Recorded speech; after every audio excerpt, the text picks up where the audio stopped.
Welcome, everybody, to the Theist Helpline. Oh, you just opened the stage. Oh, yes. Thank you, everybody, The event for is joining broke us. now. Sorry? You just broke the event. What did I do? You opened the stage. I didn't change anything. It's been open for a little while, but Someone opened the stage. Fuck. Okay, so we are live on YouTube right now. Thank you, everybody, for joining us. Your friendly and helpful hosts of the Theist Helpline are, in alphabetical order, Amy Newman, who is known for her trademark slogan, Sending Love, is a professional comedian and skeptic who hosts debates, interviews, and conversations on her YouTube channel. She also creates educational and other important content. IX is a Tom Unboxes subscriber and former atheist community of Discord administrator who enjoys long walks through evolutionary, biology-inspired computer science, archaeological, academic, biblical criticism, and so on. Jack Burton, it's all in the reflexes, is a self-described middle-aged, college-educated nobody who drives the Pork Chop Express truck in his spare time. He's a deist and mostly non-committal to philosophical stances. Jefferson Spatchcock is an atheist inquisitor and intellectual who has particular expertise in thoroughly analyzing and reviewing debates, often from the comfort of his genuine lazy boy chair. J.L. Warren is an atheist activist, educator, and entertainer. He runs the Bridge the Divide YouTube channel, where he addresses irrational beliefs, the irrational behaviors that often follow, the societal divides they create, and how those divides can be bridged with education, rationality, and reason. J. Mike is one of the co-hosts of the Talk Heathen Show. King Xerxes is an atheist activist and political commentator who has extensive knowledge of the Holy Bible and Christianity, and the history surrounding it. Mubarak Abu Sharifa is an ex-Muslim who grew up in Saudi Arabia with knowledge of Islam and world history. He's also a co-host on Peter de Tucker's YouTube show. Peter de Tucker is an atheist epistemologist from the Netherlands. Inspired by Aaron Ra, Seth Andrews, Anthony Bosco, and others, he started a YouTube channel that mainly focuses on religion, but he also hosts shows on other topics, including interviews with other content creators and atheists he meets through social media. The epistemological conversations he believes with believers are loosely based on the atheist experience, with a slightly different approach. And my paper here. Okay. I'm Randolph Richardson. I'm an atheist activist from British Columbia, Canada, and I advocate for the equality and normalization of people who don't believe in deities, which entails advocating for fair justice, freedom, and critical thinking. I'm also the founding president of an organization called the Canadian Atheists, a national organization that promotes atheism and agnosticism as culturally common aspects of Canadian society. Taco, the visionary organizer of the Theist Helpline, is a #1 Discord debater who has never lost a Discord debate in his life. TJump, Tom Jump, is the founder of an atheist church called the Church of the Best Possible World, which is based on his model of objective morality. It has the goal of doing what Abrahamic churches should be doing, but are not, helping people by providing affordable housing. A noble effort indeed. Thank you, everybody, for joining us. And yesterday was April Fool's Day. Did anybody fall for any interesting pranks or jokes? And good morning to all of you. What is up, everyone? And I enjoyed the large amount of atheists who found Jesus or Muhammad under their bed this morning or the other day, and by today have recently refound atheism. Welcome back. Oh, that's excellent. Morning, all. Good to see everybody. Mubarak, TJump, Randolph, Amy, Taco. Good stuff today. Good morning. Hey. What's up? So what was Taco saying Good about morning, all. we broke the stage? All right. You guys ready to get started? Yes, I'm ready sir, to we get are. started. Hopefully, we got some new people up. Hopefully. Yeah, we've got Centurion in queue. He's been in queue for a little while. Let's go. Actually, before we started here, let's go ahead and pull him up. Good morning, Centurion. Welcome, and thank you for joining us. What do you have for us today, sir? Full disclosure, I've got a username change. My name's Islamic Space Program. I'm not trying to cheat anybody. I'm just retiring my old thing. Oh, Islam. space program. That sounds so interesting. They retired their space program? No. Yeah, I mean, it turns out they got a space program, so it's an outdated username. Ah.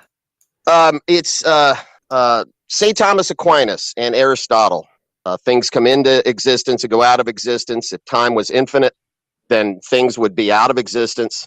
Therefore, there had to be a beginning. Therefore, time cannot be infinite. Therefore, it's logically necessary that there was a creator, and that creator is outside of the bounds of the laws of nature, laws of physics, and can create miracles.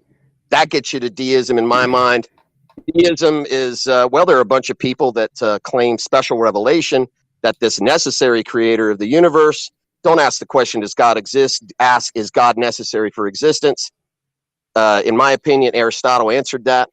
And the special revelation claims, we can put that off to the side if you want. Those are two different things. This is the path that I became a Christian 5.5 months ago. So the first started thing you with said, Aristotle, St. Thomas Aquinas, and then I dealt with the special revelation claims, particularly in Christianity. so you said things come into existence, things go out of existence.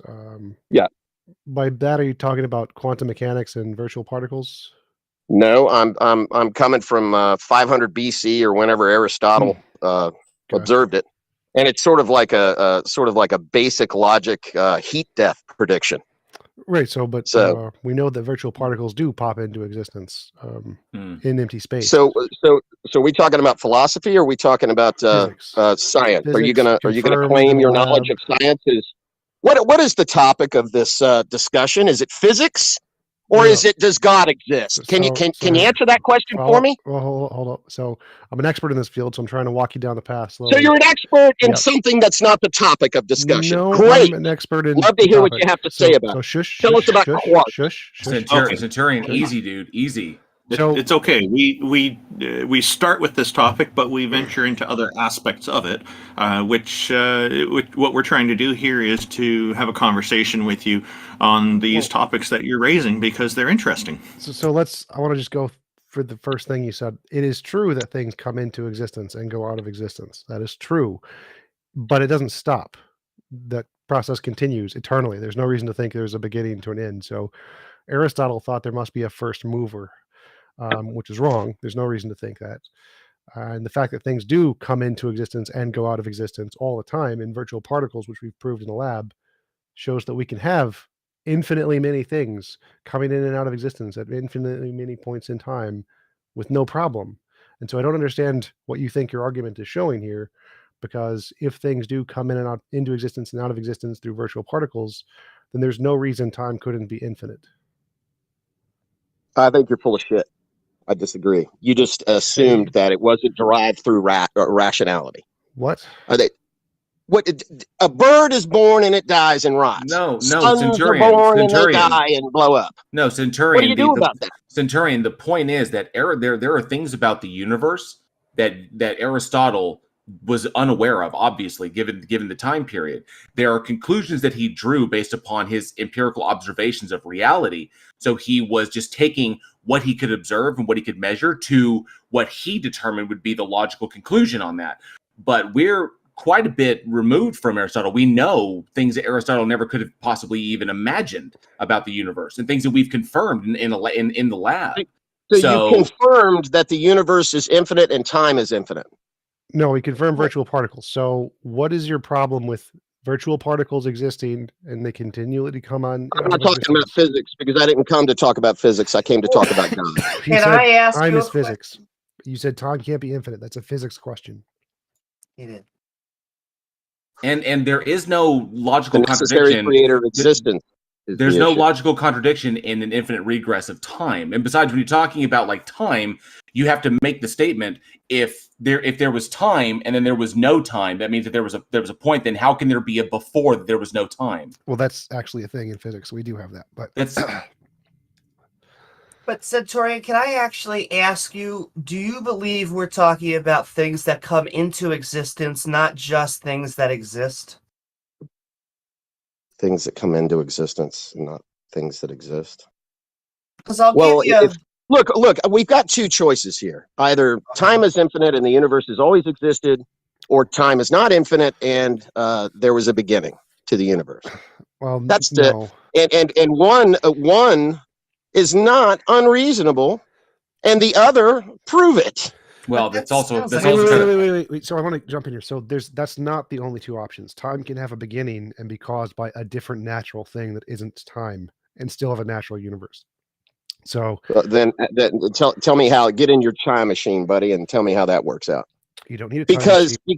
the creator, the necessary creator of existence, creates this firm point, this ultimate benchmark for everything else. Well, that's called And making then sure. we have to talk about the utilitarian value of No. theology. I don't care. About If culture is to man what an elephant trunk is to an elephant, what don't care about are you going to do? You just say, "Nah, time's infinite. You no, don't I mean don't- anything. no, no, no, no, no, The no, brain stop, is a stop, machine, stop. and consciousness is just electrical signals. You're bringing Go up a bunch of maximize your gibberish. You're bringing dopamine. up a Fuck a bunch of child." gibberish. Is that what you're going to tell me? What? Idiot? That's illegal. They should go to prison. So there's no evidence of a sky daddy or a creator whatsoever. It's all just gibberish garbage. The best explanation is a quantum field created the beginning. Aristotle is not Stop talking, gibberish stop garbage. talking. It is gibberish garbage.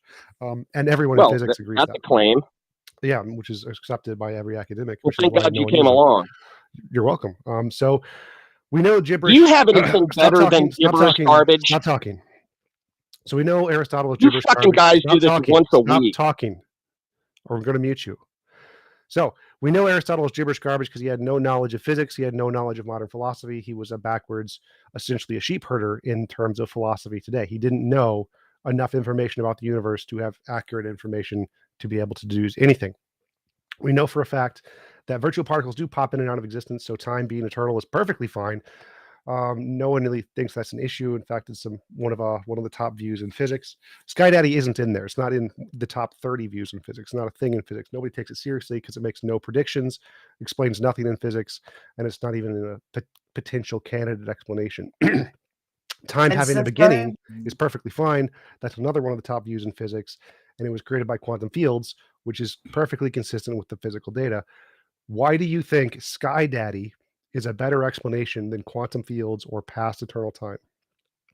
Well, Sky Daddy and necessary creator of existence. That's just deism. I mean, it could be a clockwork creator to where it's hands off, or it could be something that's actually conscious and created man in his own likeness and other special revelation claims. Well, I'm thinking But any of can I- those. Any of those. Why would I just want to, so you insist, and this is an interesting thing. I mean, time is infinite and the universe has always existed. That's it. So is that a presupposition for atheism? No. Listen to what I said. That's one of the possibilities, which is possible in physics. And another possibility is time had a beginning and was created by quantum fields, not God. Well, if I asked you, if I was Genghis Khan on a horse with an arrow pointed towards your breastbone and said, make a decision, what would you say? No Sky Daddy. Would you say I can't make a decision and that's against the law, Centurion, Mr. No. Khan? I just want to go after Oh. Aquinas so I can give it to you, TJump, because he's not going to answer unless we deal with this. Okay.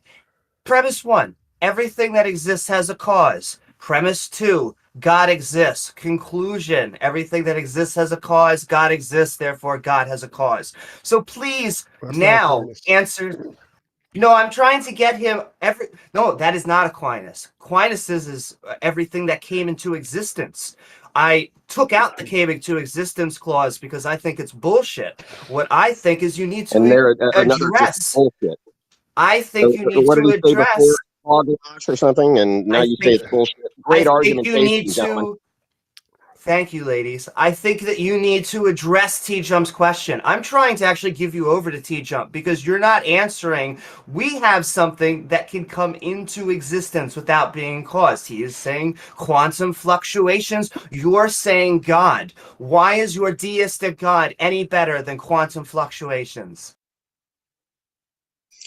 There's a bigger story, and there's utility, and such as the operating system, an anchor for the imagination, for society, and then you have special revelation that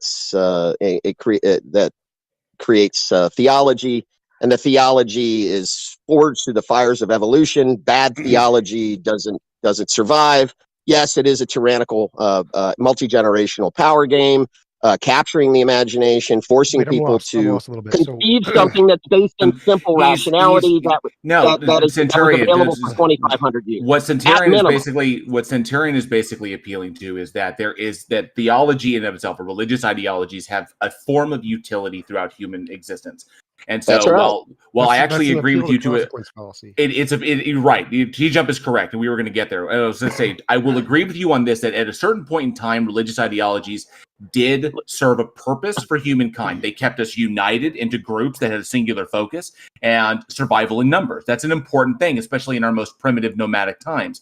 Now, just because it held a utility, people believing a particular thing helped to aid and aided them in their survival long term. Do I have to have 145 IQ, and basically I have to defer to the technocracy to whether or not I eat the bugs or live in the pod? It doesn't make any sense. Centurion. No, here's the thing. I don't like ideas that that people say I'm not smart enough to perceive. No one here said that about you. Appeal to the technocracy. No one. I have to get a physics degree in order to participate in morality and ethics. Taco, boot him. No, don't. I wanted to have a conversation with him. He's not interested in having a conversation. So let me talk. He's not interested. Let me talk. He's up here. Of course he wants to talk to you. So come on. Why do you think utility? Don't poison the well, jail. Why do you think utility indicates something being true rather than it just being useful? Well, no, it's reasonable to assume that time is not infinite based upon the first three of the five of Aquinas. The first three are Aristotelian. Physics and that's good enough. That's good enough for me because the other option is I have to get a physics degree. No. So I have option one. It's right in front of me. It's reasonable. It's been reasonable for 2,500 years. And then option two is I have to defer to a guy like you. No. I don't trust you. I don't care. So why should I trust you? Stop talking. Stop talking. So that's like a flat earther saying, I can go with my intuition and I can look and I see everything looks flat. Is it intuition or is it a logical process? Did Aristotle, is this intuition? Did he just come out of his ass? Just mute him so I can keep talking. What you said is as stupid as what a flat earther says. To me, the world looks flat. Great. And in order to take your position, I have to learn science. Science is complicated and hard, and it's too big for my tiny brain. And so I'm going to go with what's obvious to me because that's the only thing I can do with my tiny brain logic. Guess what? The way evidence works, it doesn't matter what you think, what you feel, what you comprehend means nothing. What matters is which ideology can accurately predict the future before we know it. Science gets it right. Physics gets it right. You don't have to know all of physics to understand that they can predict the future and get it right, and you can't, which means they're probably a better understanding of reality than you are. So the model, they can't predict the path of an asteroid more than stop talking. So physics can predict the future, makes thousands, hundreds of thousands of accurate testable predictions every year, which no one else can predict. You can't predict. Bible can't predict, which means they're most likely right. You're most likely wrong. So that's all I need. I don't need to know anything about physics. All I need to know is they can predict the future before we know it. You can't, which means their model is more likely correct than your model. They have evidence. You don't. Their evidence is they can predict the future accurately. You can't.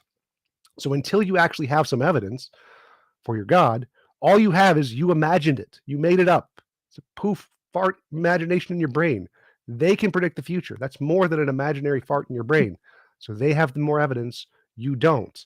So until you can provide evidence, all you have is this is what makes sense to me, which is the exact same thing a flat earther uses, not evidence.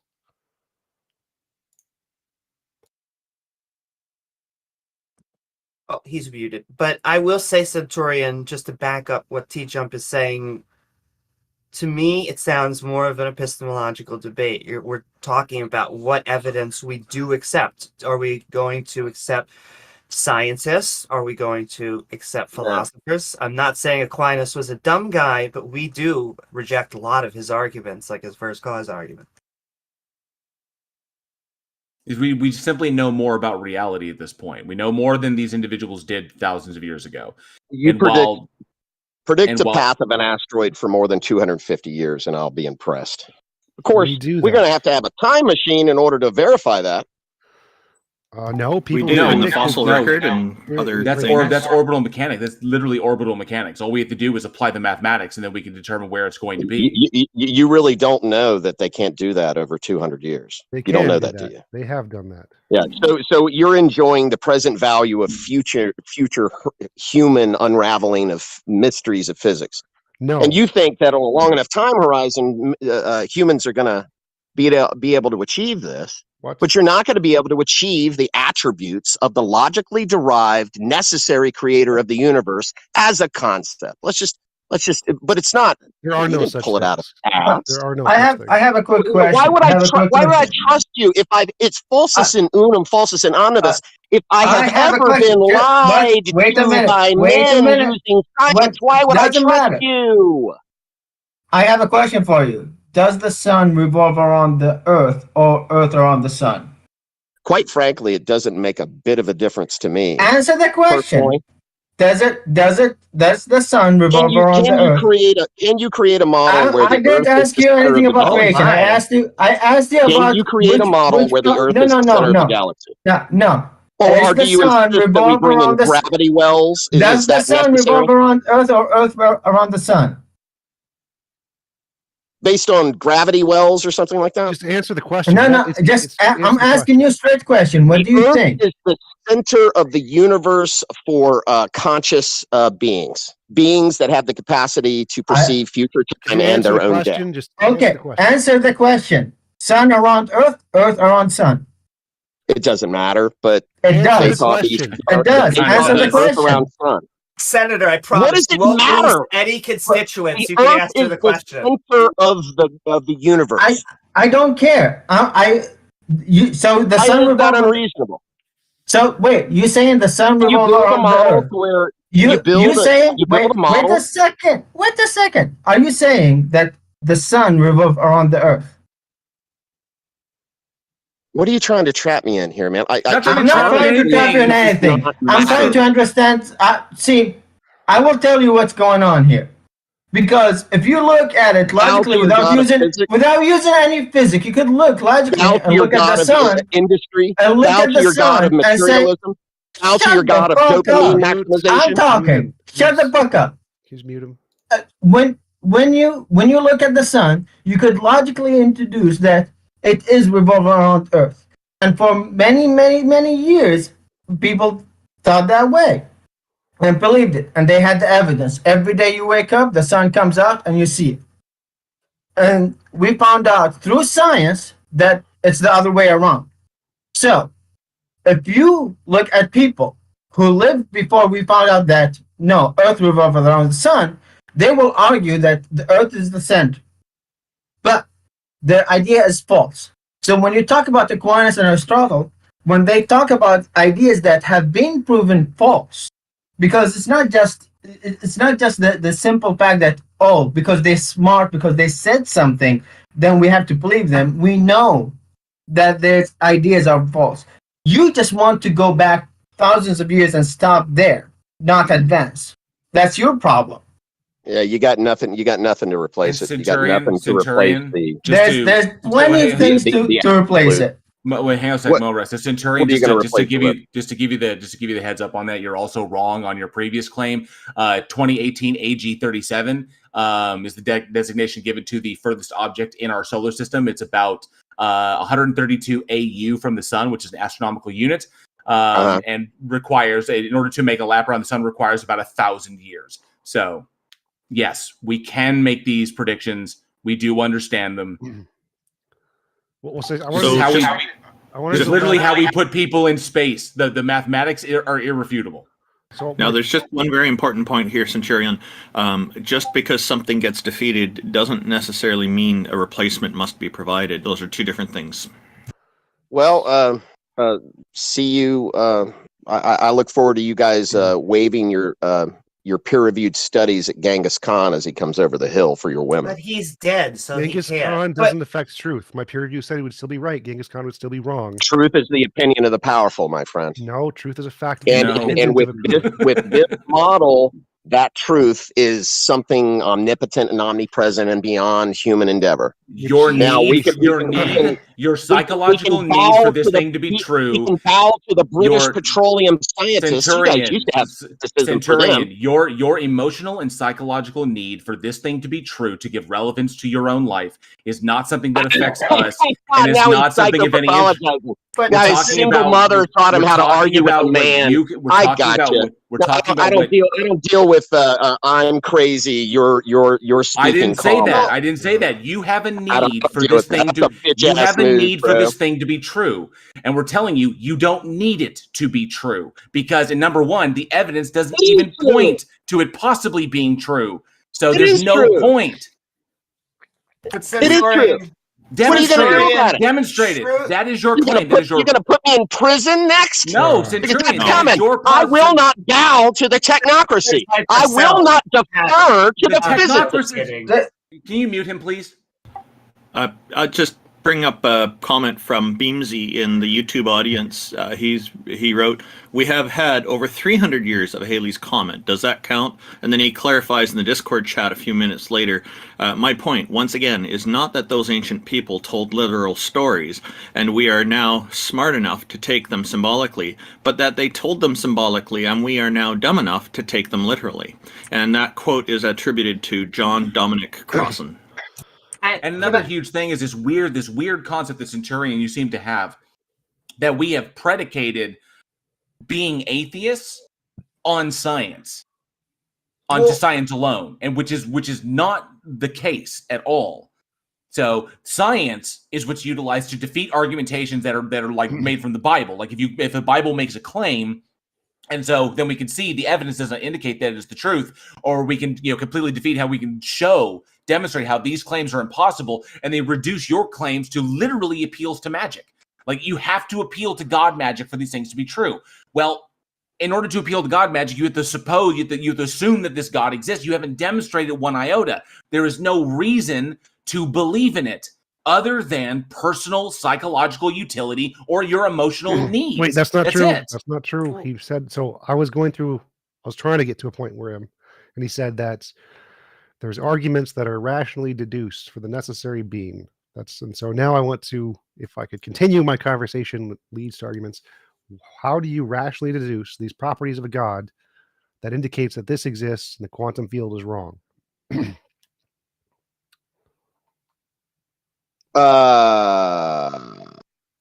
Because I don't believe you, because I've been lied to by scientists before, and because your conclusions I'm not asking about your science. conclusions are not intuitive. I'm not asking about Your science. conclusions are special, and the conclusions that you make after you prove that God is not necessary for existence are that everything that came from theology is fake and gay, and you don't need it. And I guess go to the hamburger. Stop. What I asked was, what is your evidence for God? What I do doesn't matter. What I'm saying is, how do you? Dude, it's the first three things in Aristotle. That's in the first three of the 5 ways of Aquinas.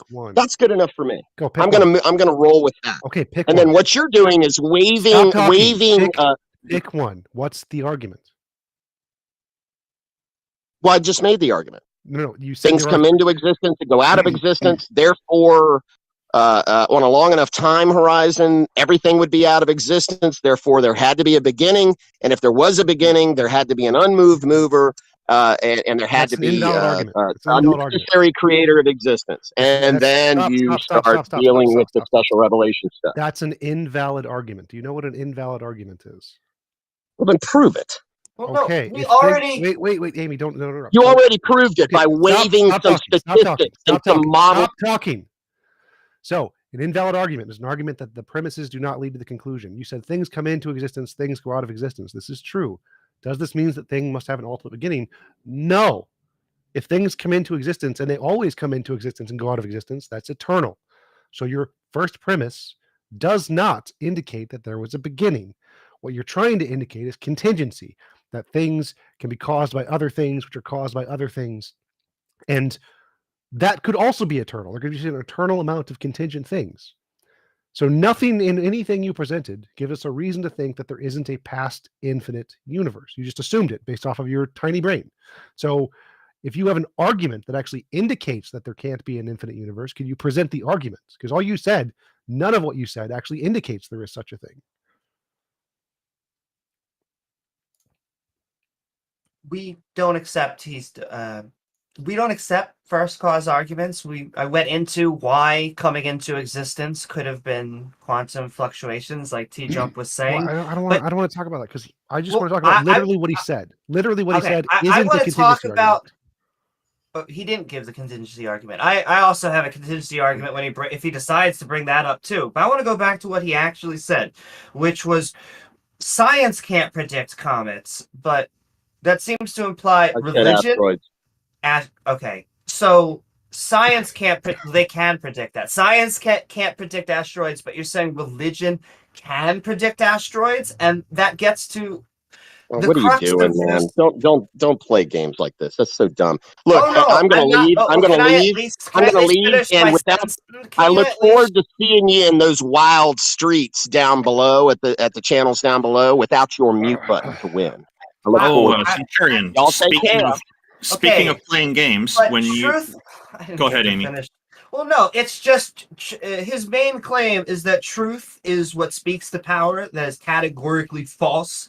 So that would have made truth subjective, and truth is what corresponds to reality, and that is why science is about describing and not prescribing, unless it's your doctor trying to give you pills.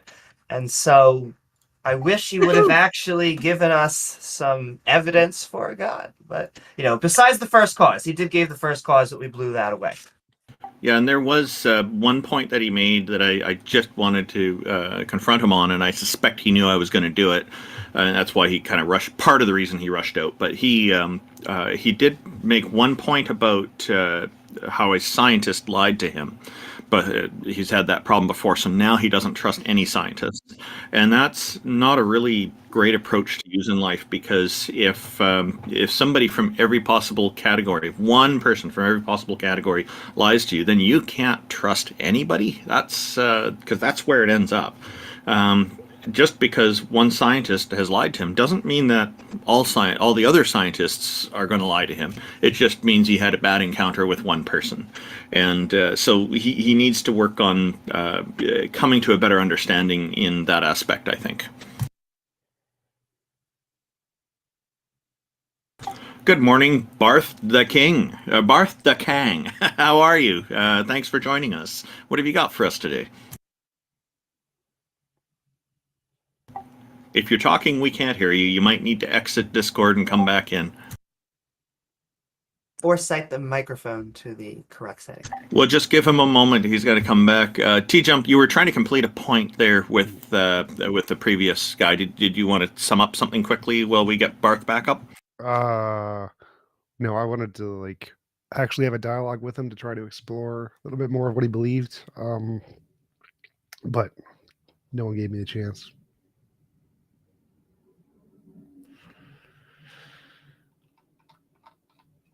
Well, it's understood. I mean, pretty much what he was arguing from was just, the personal, like you said, the appeal to emotion. It's literally just, this thing seems to solve this problem, and I don't need to go any further because it works the best from a psychological and emotional perspective for me. And then, it seems to be a thing that's constant throughout humankind. And, while the evidence also indicates why that's wrong, and explains why these phenomenon exist and why they persist throughout, throughout human history. Hello? Yes. Hey, Bart. Yeah, Yeah, just a moment, Barth. Can you just let JL Warren Yeah, finish? sure. So ultimately, that's where he was just going with it. That's why he was, it was digging the idea of digging out. It's just why do you feel it is a necessary thing? Because he's ingrained this thing, or he's incorporated the thing into his identity. It's who he is. And so when you're taking that away from him, it's important to be so why is this a part of your identity? Why have you taken this to this certain stance? I think the better way to approach those conversations is to ask why he thinks that's evidence, what he thinks evidence is. And that's the part I wanted to learn about. I know the argument he's trying to make better than he does, but what I want to learn is how did he come to the conclusion those are rational arguments? That's the part that I was interested in learning about. Likely he was taught that way, obviously, taught incorrectly, but the influence of the people around him, definitely.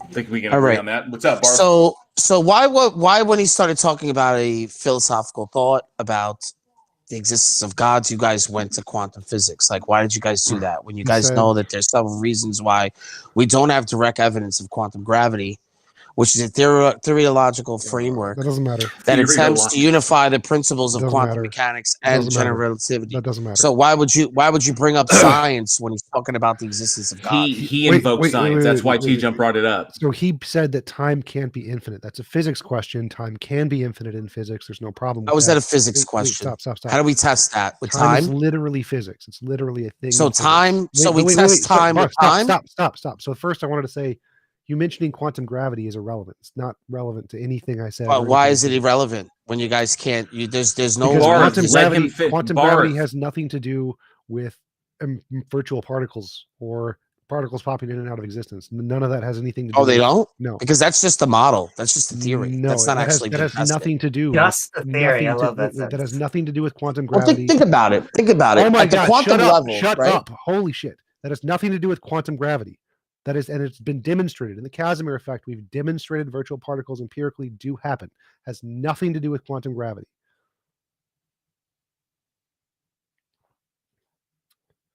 Quantum gravity is like how we unify general relativity and quantum mechanics in singularities. Has nothing to do with virtual particles. Okay.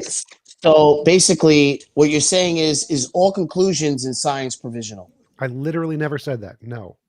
I'm asking you, are they? Everything is provisional. All facts are provisional. Okay, so in are all science declarations provisional and subject to revision? And all facts from any worldview are provisional. All of them. He literally just said that, Barth. Yes. Yeah, they are. In the advent, with Okay. the But advent you of could be new, wrong. with the advent of new evidence and So you better could be and new wrong. information. Why is it when I answer one guy, another guy jumps in right when I'm Yeah, gonna yeah. talk? That was, he probably should have done that. So Barth, all propositions are provisional. All God propositions are provisional. All propositions are provisional because they could Are all they? be wrong. Yes, except for like Well, when you use induction, right? It's a probabilistic, a non-deductive probabilistic inference. I don't care right? about induction. When I use induction, right? It's a promise from God. Never failed. And that's Doesn't also fail. That's what we understand science to be. We understand science to never change, right? Because if the uniformity changed, all of science that you know would be garbage. the uniformity Right? did change. So it is a promise from God that the the world is uniform in such a way that it is intelligible. So Now, uniformity if things has been start to proven be false. random, right? Barth. If things start to be Barth, random Barth, and stop, different, stop. there would be no way of Barth, being intelligible. Your argument is already wrong. Why do you guys need to do this? Like, Because I was you've in the already middle of said something talking. wrong. Why are you stopping? Barth, stop. But So- you say wrong things all the time. I'm not stopping you. Mute him. Stop being mute him, obnoxious, mute him, bro. Mute him. So, Barth, uniformity is not a thing in science. We don't accept that. No, it's changed. Gravity used to be repulsive. It changed. It's not the same. No one cares about that. It's not relevant. Induction isn't relevant. All of the facts in your worldview have even more likelihood of being wrong than the facts of our worldview. All facts in every So worldview all are your provisional. observations. Go ahead. Because existence is not a predicate. You do know that. All Yes. observations. So you're saying all your observations are grounded ontologically? Is that what you're trying to tell me? That means nothing. That means nothing. So you don't want to answer the question. It's not a relevant What are they question. grounded on? If all of your observations are not grounded ontologically, what are they grounded on? It is grounded ontologically in reality. In what? No. Reality of what? Reality Do you is know? all Do you know what the that reality is? all things that Okay, exist. so I'll explain to you what reality is because you use this No, I term just a gave you lot. the answer. No. I told No, you what it no. is. You didn't I give just me an tell you answer. What I mean by the word. So when I say reality, I mean all existing things. That's what reality means.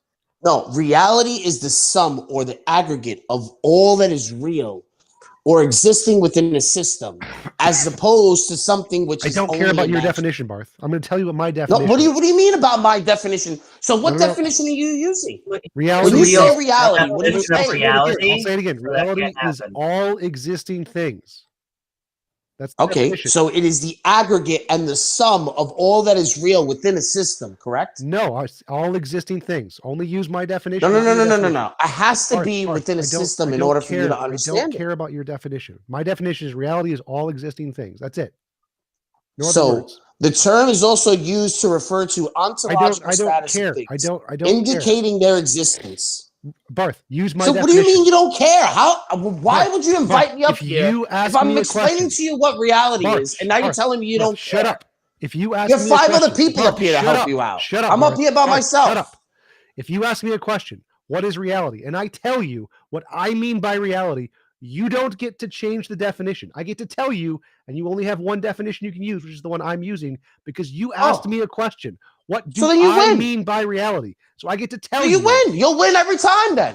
No. Just tell me what words mean, and I'm telling you that I'm wrong. Well, I have to point out, before this goes on, I have to point out, Barth, so there's something a little dishonest that you just said there, because you said reality is the sum or aggregate of all that is real or existent within a system, but you're quoting that definition literally from Google, and you're missing a part of that because that's only half of what that definition I didn't get is. to finish. You told me to shut up. No, you said told reality me to is the sum shut or up, and aggregate now of you're gonna all that cut is me real off, or which existent is within a a term- system, which is a comma, term to as refer to the opposed, ontological Barth, status of Barth, things, Oh my God. as indicating opposed their to that which is existence. only The imaginary, physical term is non-existent, that or reality non-actual.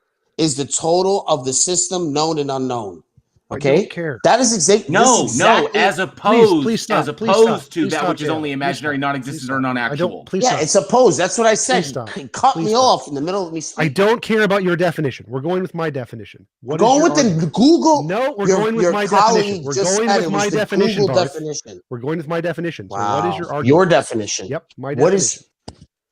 So it's Reality provisional. is all It existing could change. things. Go on. Nuts. So are you saying that your definition could change? Is it provisional? I can change the definition whenever I want.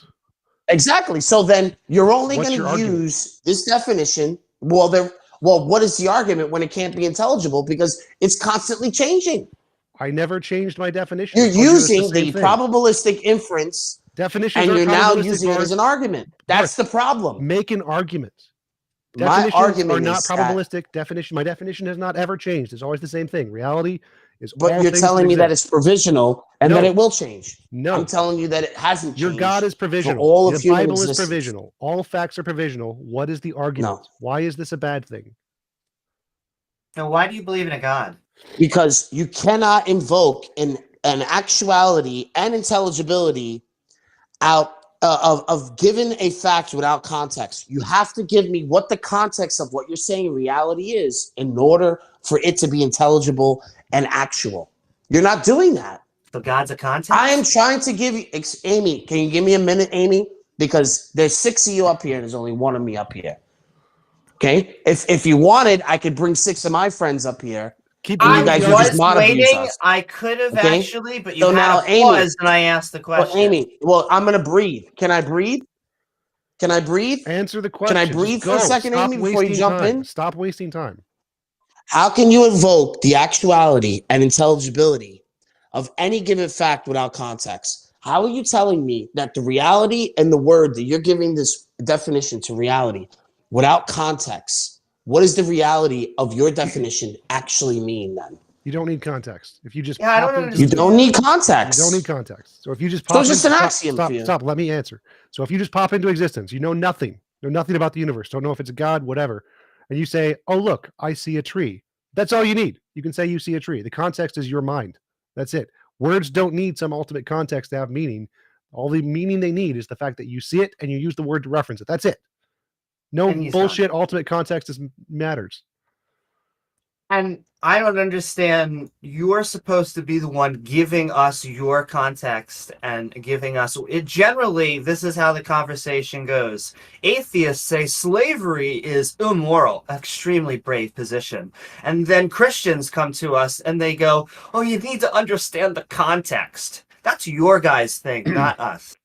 By context, there he means you have to reference an ultimate, like the fundamental nature of reality. That's what he means by Oh, context. for an ontology and everything that needs to be actualized. I would like to know what his context is and why he thinks that it needs to be a God. He, in fact, came in here and began basically saying, why are you trying to appeal to physics? Why? And my question was, why can't we appeal to physics when you're appealing to God? I've always been of the mind that all of this stems from the desire to like have an intentional like purpose as to why human beings are here on this planet, and us being able to perceive and have experiences the way we and reason the way we do. That there's got to be that because we're the only species on the planet that observably can do what we can do, cognitively speaking, and so there must be a reason as to why we are so vastly different from everything else on the planet. When in actuality we aren't. We just reason different. That's just how we evolved. And so trying to come up with like this reason for why this is like, we can sit here and understand pain and suffering and joy and all these other beautiful things, and that all of this seemingly ends. It's like, what is the purpose of this? It means so much to us, but if it just ends, that's all there is, then what is the point of anything? And the point of all this is merely to determine these values for ourselves, to determine our own meaning and purpose. The universe doesn't give us one. And besides, being handed a meaning and purpose by an external, like, Sky Daddy is completely worthless. It doesn't say anything. It's basically, this is what you're meant to do. Well, how do I know that? If it's just given to you, that's pointless. But the journey is finding out what your meaning is. And all of these things stem from that. Is because if everything changes and everything is a result of these random occurrence with no agential interference or intention, then of course we're just a result of natural process, and they can use that to justify this concept where, well, then there's no morality and it's all chaos like that. But that's obviously not the case. Obviously not. Okay, we can derive order from chaos. That wasn't it's not that hard. I didn't bring up any of that stuff. I know. I'm going to the heart of where you come from, Barth. No, you don't know where I was going with any of my conversation. I didn't say where you were going. I said where you were coming from. When I gave the definition of when I was explaining the definition, which you even knew the definition was, TJump doesn't want to go with that definition.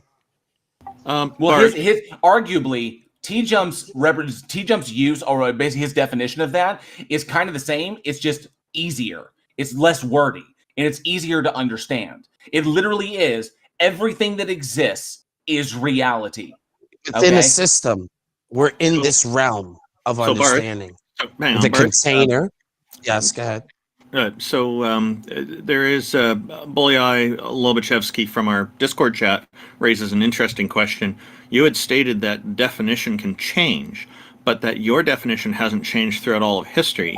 And he's saying English hasn't existed for all of history, and the meanings of words do change over all of time. TJump did provide a definition of reality, which seemed pretty reasonable, that, in my view now I'm adding here, that reality is all things that exist. So I just wanted to clarify those points and bring up Bolyai's comment from the chat there. I mean, no, because I asked him if it was subject to change. In other words, that it is, and we know it is. All right, so then you're not. So there's nothing that's going to be intelligible about you understanding. Okay. So this is weird. So Bart, this is where something I need we need clarification on, right? Because you say that nothing is intelligible, right? So, what do you think the definition of intelligible is? If it's constantly changing, right? Then it's not going to be intelligible. No. It's not. So what do you think intelligible means? So since your friend brought up the geocentric model, right? The geocentric model, there was still the people that did the investigations and had any outcome from it were justified because you know why? They thought that this model was the model. So all the information that we got from it is intelligible because they were following a certain framework. Barth. Can you please tell me what you think? I just gave you an example. Please stop. Can you please answer the question? Gave you an example. Barth, can you now you want me to give you another example? Barth, can you answer the question that I asked you? I didn't. No, you didn't. What do you think intelligible means? Okay, so if the future doesn't resemble the past and it's constantly changing, that's chaos. That's unintelligible. No, it's not. It is not. Barth, will you please tell me what you think intelligible means? I just gave you two examples, and you're still not happy with it. No, you didn't. You gave me what you gave me. Go fuck yourself. That's no, Barth. What you gave me were two Barth. What you gave me were two consequences of your very weird definition of intelligible. Yeah, I just gave you two examples. The geocentric model, that intelligence was still justified by what the ultimate was, which is that the Earth was the center of the universe. So all that information, it was still intelligible, even though the information was wrong. Those people are still justified. I explained to you that if we're in chaos and random things happen, there'd be no way to be That is intelligible. Or incorrect. nothing. That is demonstrably That's incorrect, Barth. That is demonstrably incorrect. Demonstrably. Explain to me what intelligence is then. If it's just no, fucking not random. intelligence, intelligibility. If a thing is Oh, intelligible, now you're changing it. No, I'm not. I'm you. You said Barth, intelligibility. Will you please mute him, Taco? First you said intelligence. Now you're saying Okay, so intelligibility is not that difficult of a word. So if I wanted to go by the strictest definition of the term, the state or quality of being intelligible, or basically being understandable, the ability to understand a thing. All right. So that's what intelligible means. What you're basically stating is that if everything is a result of random events, and that states are constantly in a form of flux or change, and that the end will not look like the beginning because it's constantly changing between the two, then nothing can be understood, is ostensibly what you are saying. And then it requires God, the existence of this entity, to ground everything underneath it from the bottom in order to ensure that we can continue to understand things the way they are. But that is demonstrably not true. Okay? We understand that things change. Our models make allowances for the fact that new information can come along. The Ptolemaic model was justifiable at the time because of the limited information that they were working with. As we got more information, we improved the model and made it more accurate. Okay? So to a certain degree, it still holds, but it makes far worse predictions about things in space than the heliocentric model does. So science improves. It gets more and more accurate. We don't go backwards. We continuously get better. All right? Now, yes, things do change, and the time scales in which they change are extremely vast. So to us, it would appear that they are uniform, but they are kind of locally uniform. But in the grand scale of the cosmos, these things are constantly moving from point A to point B. All right? Now, just because things change states, whether matter changes states or energy changes states or whatever, does not mean that we cannot understand the process by which they change states or the states themselves. We just know that they'll change because everything is energy. Everything is simply a derivational state of energy in and of itself. We understand what energy can do, and energy is consistent. That's it. If you want to talk about anything that is like eternal or lasts forever, it would technically be energy. Okay, so in that case, it doesn't change. Energy doesn't change. It just alters states. All right, but the nature in and of itself, this uniformity of nature argument has been debunked time and time again. TJump himself debunked it. There is no point in going forward with that. Just because things change doesn't mean we can't understand things. Okay, are you done with that long diatribe? Because intelligence is generally understood to refer to the ability to learn, reason, problem solving, and the adapt to new situations and environments. I don't know what the hell you was just talking about. Because you weren't talking about intelligence, you were talking about intelligibility. You literally stated, Barth, at the very beginning that if everything is, if uniformity doesn't exist, nothing Why do you still do this? Barth, you don't learn. You just want to say my name over and over and over again. You stated from the beginning. You stated from the start. You stated at the start. Say it again. Say it again. You stated at the start that if everything was random, if everything is just a recurrence of random natural events, and that if everything changes, then nothing is intelligible. Yeah, I'll explain this to you. That's what you said. Let me explain something to you really quick. Okay. Break it down. Barth, just so you know, somebody, Sexy Kirby in the audience in Discord is asking if you can state your argument again because they're having some trouble understanding it. So if you want to tag that onto what you're about to say, that'd be great. That'd be great. They keep interrupting me here, so they keep over talking and interrupting me here.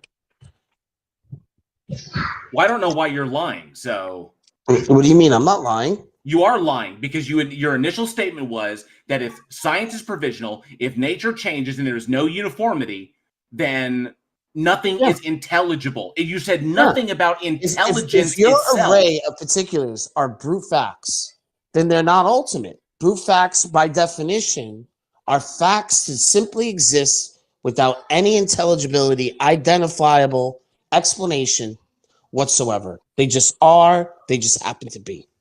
right? I think you're equating intelligibility with reason. Well, no. How am I equating the two? We just went over what intelligibility is. I don't know why you're switching it. Intelligibility is the ability to understand things, that things can be understood. Okay, I'm gonna use reason so for that. in essence, if like this pen in my hand is intelligible, it can be understood.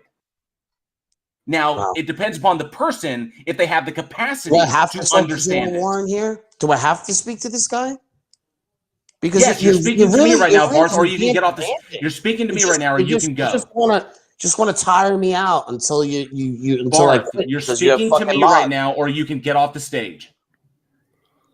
Okay, so in order to have intelligibility out of an array or plethora of particulars out there, you're gonna need something in existence that's ultimate, static, Why? the grand unified, Why? that divides Why? any unity amongst different. Why does he keep doing this? Because I'm just gonna asking you repeat why. myself. I I'm understand your actually just claim. going to repeat myself again since you didn't hear Barth, what I said the first I time. understand your Okay? claim. And I'm going to lower you because all you're doing Okay, you can is get him just off over the stage talking now. me.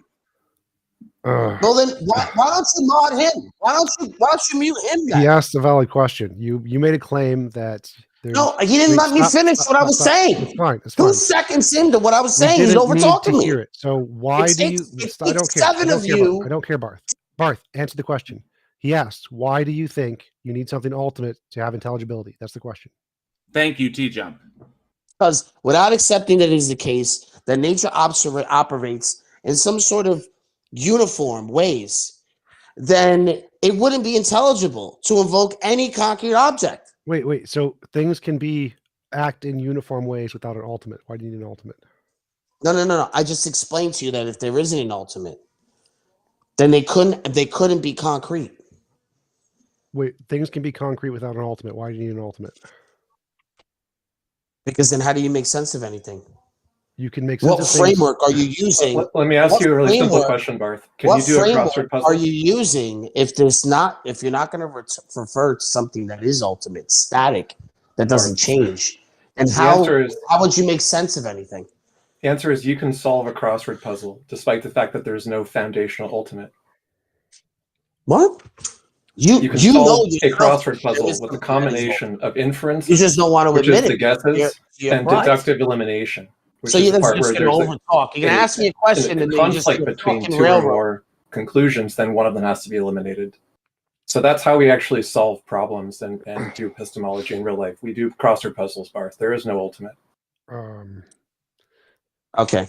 So Barth, let's say I pop into existence, no ultimate, and I see a tree. Say, "Oh, look, a tree." How do you pop into existence? When has that ever happened? Magic. Virtual particles. It's magic. How? It's magic. I don't Explain care. that. I don't care, Barth. It's magic. No. Demonstrate Barth, that. Barth, I don't care. Let's say magically. So you don't care. So then opt out of the conversation. You're not addressing the question. Address the question. Say magically we pop into existence. I asked four questions. You guys haven't answered any of my questions. So let's say we pop into existence and I see a tree. I say there's a tree. Why do I need an ultimate to exist in that universe for this to happen?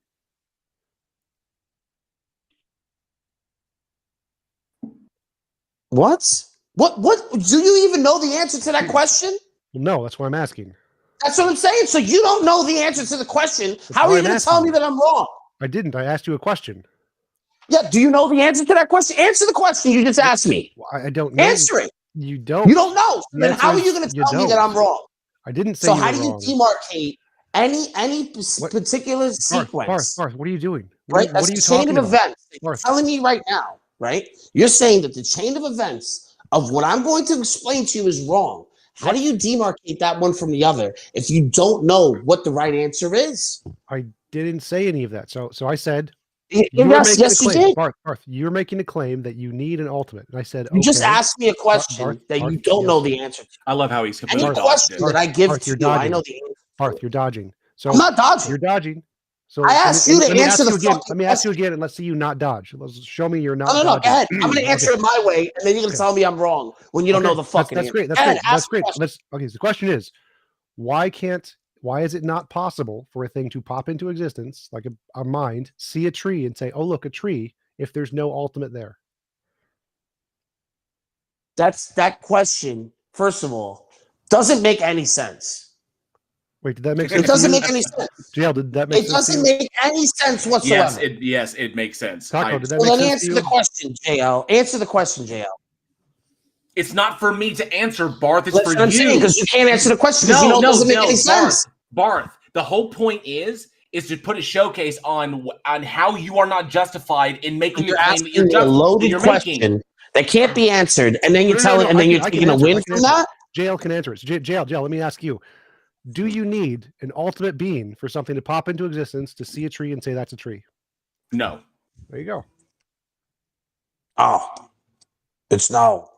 Okay, so what's your answer, Barth? Don't dodge. Go ahead. Why do you need an ultimate being? You can only invoke a fact as a fact if there's going to be something in existence that's ultimate context that it derives from. Well, this is the part I'm not understanding. You say those things, but that's the same claim you made in the first statement, and I'm trying to understand why you think that's the case. Why do you think you need an ultimate being to do those things? I don't follow. Because even in naturalistic pantheism, you're going to appeal to something that's ultimate.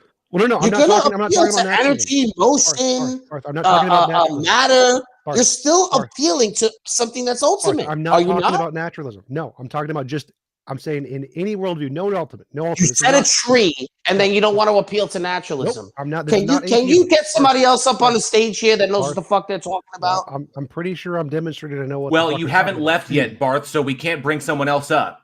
Well, so the question, Barth, this is not atheism. This is not naturalism. This is not materialism. I'm saying I pop into existence. I see a tree. The tree could be idealistic. It could be pantheistic. I don't know. I don't care.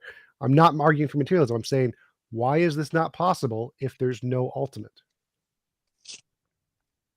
Because you can't refer to anything unless you do have ultimacy. Well, we use why. science. How do you? Science Why do you think that? Repeating the claim. Science is permeated on the uniformity of nature. The No, laws it's of not. I didn't say If anything about it's science. not, Barth, I didn't say do you science. have an alternate science? Do you have an alternate Barth, science? I didn't mention science. So pop into Well, I'm existence. telling you. See a tree. Why is What this pops not into possible? existence? How is it pop into existence? No Did it idea. exist before it popped into existence No. for you? It didn't exist before. Nope. A fully grown tree just popped up right in front of you. No. I pop into existence. And that's not a miracle?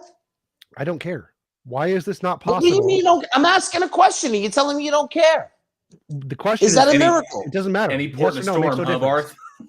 Wow. So the question is why is this not possible if there is no ultimate? And you simply saying you need an ultimate to refer to things, that's the claim we're asking about. Why do you need an ultimate to refer to things? Because it's necessary. It's necessary to have these things in existence in order for us to understand what the aggregate of all that is. If it's necessary. If it's necessary, then how do you know the future will be like the past? I don't care. If it's necessary, What imposes and secures it doesn't that? make a difference. It doesn't make a difference. Let's say it's Oh, it not. doesn't. Let's say it's not like the past. I So don't care. That's do fine. the laws of logic stand in cause of relation? No. Or all Now the you ju- now you laws just- of logic? Now you're just absolutely repeating invariant? Darth. Now you're just repeating Darthism. Well, he's at this a point. precept. No, I'm not. He's a precept, but I don't care. Go back to the question, Darth. I pop into existence. My mind. I pop into existence. I see a tree. The tree may not be there. It might just be a part of my imagination. It may be the case that everything changes in 5 minutes. I don't care. Why is this not possible? Well, then that would be a very unintelligible place for you to be in the universe. Why I see a tree And and I say there's nothing. a tree. You're not How is going to that? make sense of anything. Wait. I saw a tree. tree and I said there's a tree. That's intelligibility. How do you know it's a tree? How do you know it's a tree I don't if it need to doesn't know. remain a tree? Intelligibility A doesn't tree mean needs no. to be a tree. Barth, stop. The only way the Stop. facts Barth, of trees are trees Barth, is stop. if it's never changing. Stop. I don't need to know it's a tree for it to be intelligible. For it to be intelligible, all I have to do is be able to have an intelligent understanding. I see a tree. I say it's a tree. That's intelligibility. I don't need to know it's a tree to say it's a tree. Also, I just want to put a claim Wow. on the board that pre-suppers never defend their actual claim that a God exists. They go on a philosophy. Are we even brain vats? How do you even know the tree is there? Well, we know your Guy's God's poisoning not the there. well. Yeah, I would You're disagree. poisoning the I well would- here I would because I never disagree, mentioned Amy. any of those things. So, And you're just asserting things that I never said. so I think So now I have to fight my way out of that. Why don't you invite Wait, stop, Barth, shut up. So What is Amy, your reason that Amy, God you're exists? incorrect. Precepts do defend the existence of God. Their argument is typically that any alternative worldview leads to contradictions or inconsistencies therefore God is true. So they are trying to defend their God claim. They just do it badly. And yet every time that we ask for a clear and precise answer. No, it takes six of you to do it. It doesn't take you alone, Amy. Because if you and I wanted to have a one-on-one, I would own you on any given Sunday. Sure. Okay? Why does it God exist? So come to my channel. I'll give you mods. You don't have to. You can prove your God and we can exists do it here. one-on-one He's instead of you everywhere. having TJump. So are you going to and answer my everyone else question, helping Garth? you. Are you going to answer my question? Yes, I'll answer your question. Go ahead. Why is it impossible for me to pop into existence and see a tree and say that's a tree if there's no ultimate? Because you wouldn't know it's a tree. So Why? it's a loaded How? question because a tree wouldn't be a tree if things just pop in and out of existence. There would be Wait, no law of Garth, identity. Why do I need to know anything? If it thinks, how do you know a tree is a tree if things are random that way? Shut up. See, you guys, Garth, shut you guys up. just do Oh this. my God, shut up. Why do I need to be able to know it's a tree? I don't care. I don't care if I know it's a tree. I see what I think is a tree and I say it's a tree. I don't know it's a tree. I don't care. I know it's a tree because that's not intelligibility. Intelligibility is just the ability to intellectually understand. That's it. So if I look at something and I understand that what I'm looking at to me seems like a tree, that's intelligibility. I don't need to know it's a tree. Why do you keep bringing up irrelevant things? In order for Because I'm telling intelligibility, you that God is what is fundamental and ultimate. That You cannot demonstrate that to be true. You cannot demonstrate that to be Why true. is it that in the middle of me talking, JL Because we've heard it a thousand why does he times. always have to cut me off? So I'm Because just going we've heard it a thousand times. And God is what is fundamental and ultimate that institutes and secures all possibility and impossibility. So in order for that tree to be a tree, it has to be instantiated and secured by something that is ultimate, that sustains it, that's static. Incorrect. And if you're Incorrect, gonna Bart, say that it's incorrect, because and anything that comes out of your fucking mouth is unintelligible. That's it. Incorrect, sir, because TJump could pop into existence, see the tree, or see the object and say, that's a tree. And then I could pop into existence and say, that's a flarg. So do you have an ultimate foundation? No. That is a frame of reference to place facts in. Yes. So I'm going I didn't say that word. Sorry. Go ahead. I'm going to restate my claim that precepts do not defend their God. They go through a philosophy 101 course. What makes the reality and tangibility is our brains, is our minds. It is not a being. Why are you talking right now? All you're doing is throwing foundational or ultimate. And so that's all you're doing is insulting me. You want to insult? You don't even know what an ad hom is, man. Come on. I mean, she's basically saying because she wants to insult me. How right? does your God make the universe? Now she wants to change the conversation. How does you? No, actually, that. I mean, what is it with you, Amy? Why can't you just mind your business? Let the men talk. Because I don't think that your God exists, and I don't think that you can defend your God. I think that you actually want to do anything but defend your God. Amy nailed it. Well, so Barth, I'm done here. This is just you still haven't answered my question. You guys just want to abuse. He just keeps dodging. I'm sending you love 4 times already. I literally answered the question for you many times. Did not.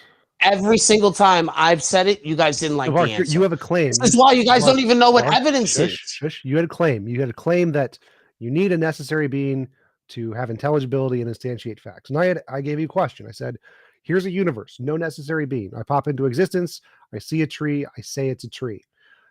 And I asked, why can this not happen without a necessary being? I'm going to play lacrosse with my kids. Then you simply repeated your claim. Go fuck yourself. Because you got nothing, Barth. You got nothing. Okay.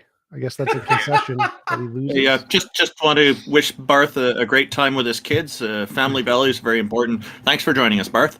Try not to screw them up too. And he's a blatant misogynist. I'm going to say what I say. Come on. Well, actually, funny enough, he did not misgender Amy. He did misgender Amy. No, he didn't, because he said, let the men talk, which means he was referring to Amy as a woman. But still being sexist. It's like, he is getting better at this. I will say, although it gets spicy, Barth, and I do still think that is the presuppositional tactic. I'm sending you love, and I still feel like I'm attacking beliefs and not you personally, so sending you love. Hey, I just want to say welcome to Invalid Drop Table. I'm very curious before we start. How many bots have you been able to interfere with that interesting SQL injection attack attempt? Zero, a total of zero, unfortunately. Your avatar says it all. Okay, well, welcome and thank you for joining us. How are you today? Good. I hope you guys are as well. I won't have near the amount of time as the previous people, so, but I probably won't be nearly as combative. So Makes me I don't sad. have access to the chat. So you'll see that in the Heathen Hangout, I had actually posted some of the stuff that I'm going to talk about. But like I'm a theist, and I need theism Okay. because I like to create worldviews, models, position, whatever you want to call it. And I like to use logic to do so. So like I use the worldview to make decisions, both moral and whatever. So like I posted all of this already, so just so that you know where I'm coming from. I know that my model's wrong, and I'm always looking for a better position, which I think you guys are too, because that's Holy cow! that's part of what you You're guys you're do. like the perfect kind of person we want to speak with. So please Yeah. go ahead and present your ideas. Thank you. I wanted to so like I'm defining God as an object that is outside of space and time. Something that's outside of the natural world. So you're not going to find it with science, unfortunately. That's just a necessity of things. And this is important. I guess the models of science do have some holes in there, and I guess this is where I kind of like I fill in things. So I think TJump had already mentioned that there are some people who do this, where you're saying that you have a worldview and it has some holes, and you try and explain these holes, and you say, well, then you put in God, and you're like, no, don't do that. So I'm trying to understand where it is that you guys come from, but I want you to know that I came in with, like, you guys say Theist Helpline. So I came in under the guise of, you guys are the theists, or Sure. you guys are the atheists who are going to try and help me, the theist, kind of get out of the problems that I'm in. So like I look at Okay. theism as like a logical position, and I'm trying to understand, if you guys got something better, please help me. Could I think ask that's you questions and for to you. the table, what is your best? Why are you even convinced, or what are the best logical arguments that convince you that a God exists? Okay, so just Before we do that, before we start, we are mostly atheists here. There, Jack Burton, who is in most of our shows, is a deist, but mostly non-committal to philosophical stances. I guess you had made one reference to something being outside of space and time. When you say it's outside of time, that right off the bat, from a logical perspective, seems to completely invalidate it as being part of reality, because we don't seem to be able to get away from time completely. okay, and I can accept that. I can, even if that's the worldview that you think is better, then I'm totally, down to hear that. I do have some questions for you guys, I guess, before we even get into things too deeply. If I could, can I ask these Sure. questions? There are four You know what? questions. They're very simple. Sure, I'll just quickly clarify something. I'm personally not trying to deconvert anybody, but I do welcome the conversation very much. And I think most people here, I'm going to guess, are probably not trying to deconvert, but will definitely try to focus on the ideas that you bring forward. So yes, please go ahead with your questions. Yeah, for the record, my conversion is simply about logic and reason. You guys, I think we'll all be on the same page, and I don't think we'll have that much animosity. But I'm trying to understand, like, based on, I haven't talked or I haven't listened to the show at all before, to be honest with you. I've maybe heard a couple people, and that's it. And then there were the two people that are just ahead of me that I was able to hear. Centurion actually seemed like he had a good argument, I thought. So, like, I guess one of the questions I have is, can one be a theist and also completely believe in science? Is this a possibility? Sure. Yes. Yes. Okay, all right. And is it possible that God exists? Sure.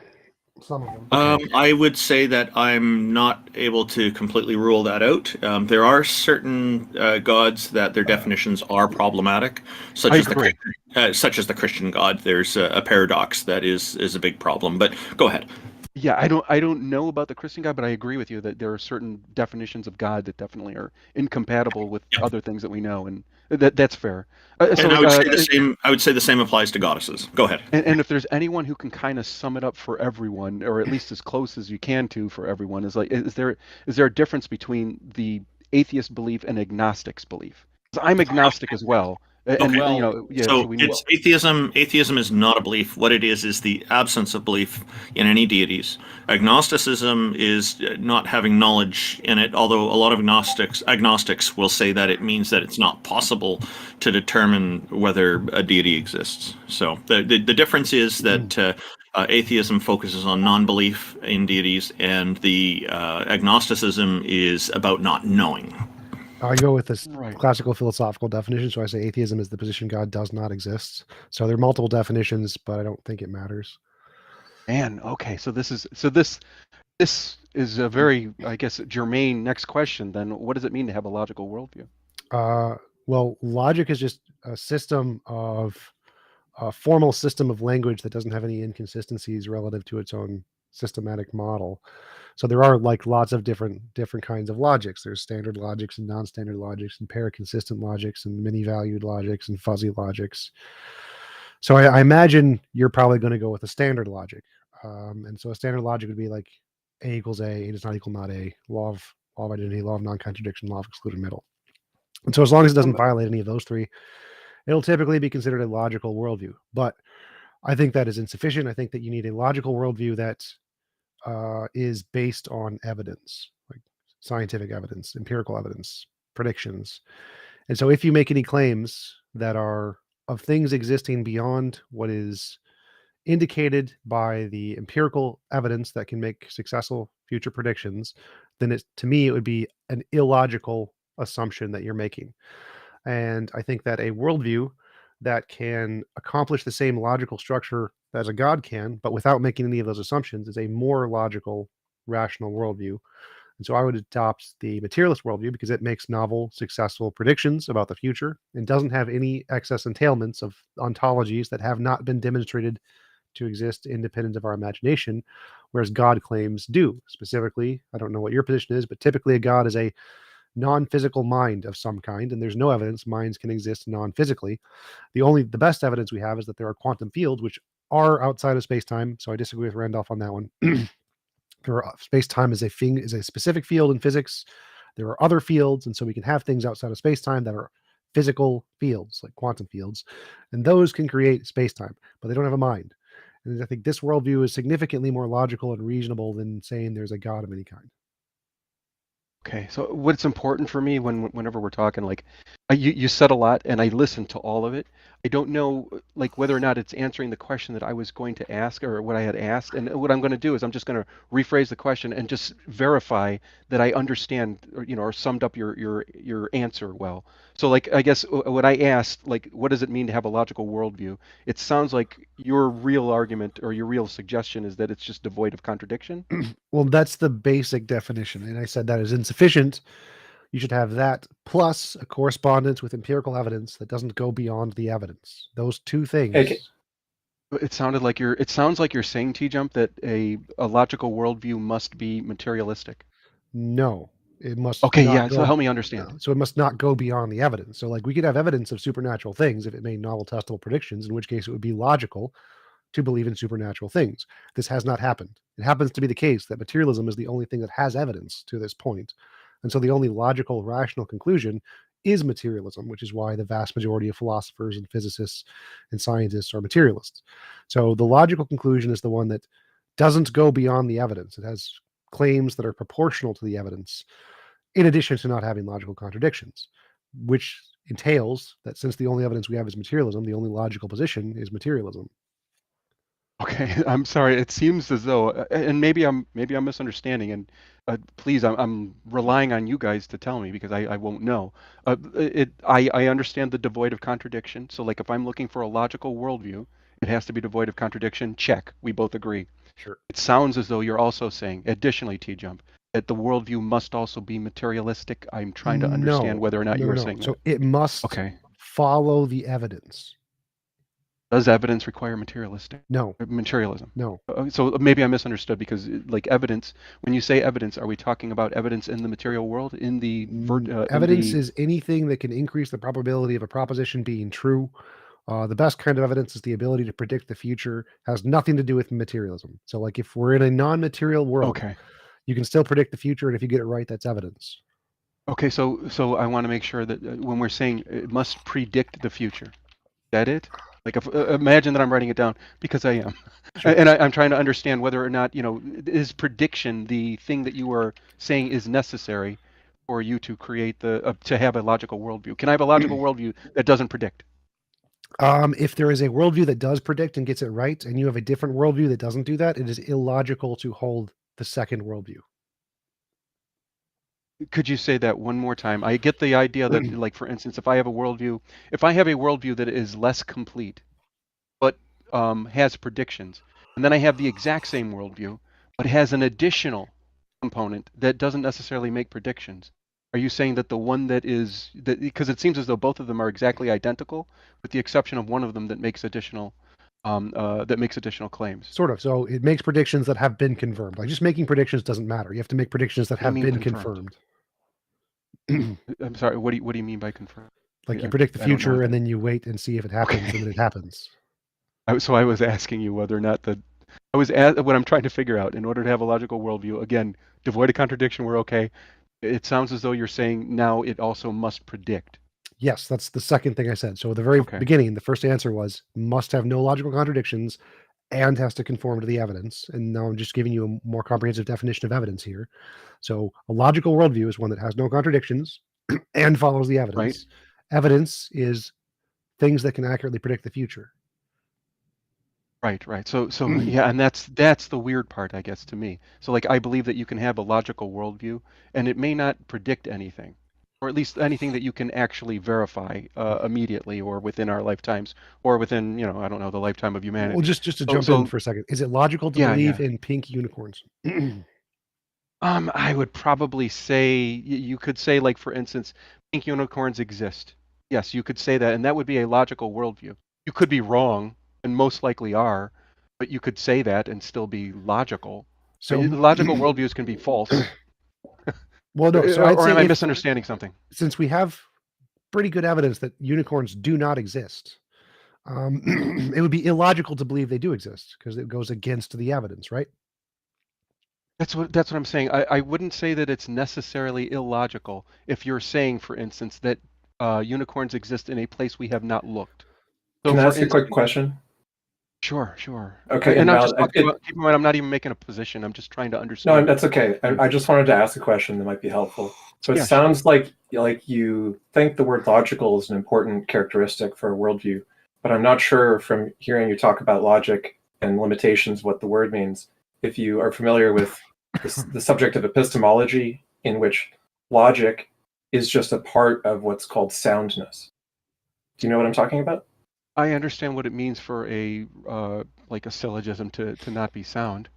Is Okay. that what you're talking So the question is, why would we be interested in a merely logical worldview when we could have a sound worldview, a worldview that has not only a lack of internal inconsistencies, but also the ability to refer to facts and predict facts about the world that are true as the basis for all of its premises, following to conclusions that are therefore justified as being believable? Yeah, I'm concerned right now that I'm coming to the Theist hotline or helpline, and I'm trying to, like, convince you guys to be theists as opposed to understanding how the non-theism will help me. So, like, I get what it is that you're saying. Like, hey, how come you're why should we believe you? And I'm not even making a Well, statement. no, I'm no. trying to I understand could what it just- means Wait, to have a let me logical jump in. So Ix was Yeah, saying yeah, we help can me. have a worldview that's just valid, premises lead to the Right. conclusion, or we can have a worldview that's valid and sound. So the premises lead to the conclusion and it's true. Like, would you prefer one that's valid or one that's valid and sound?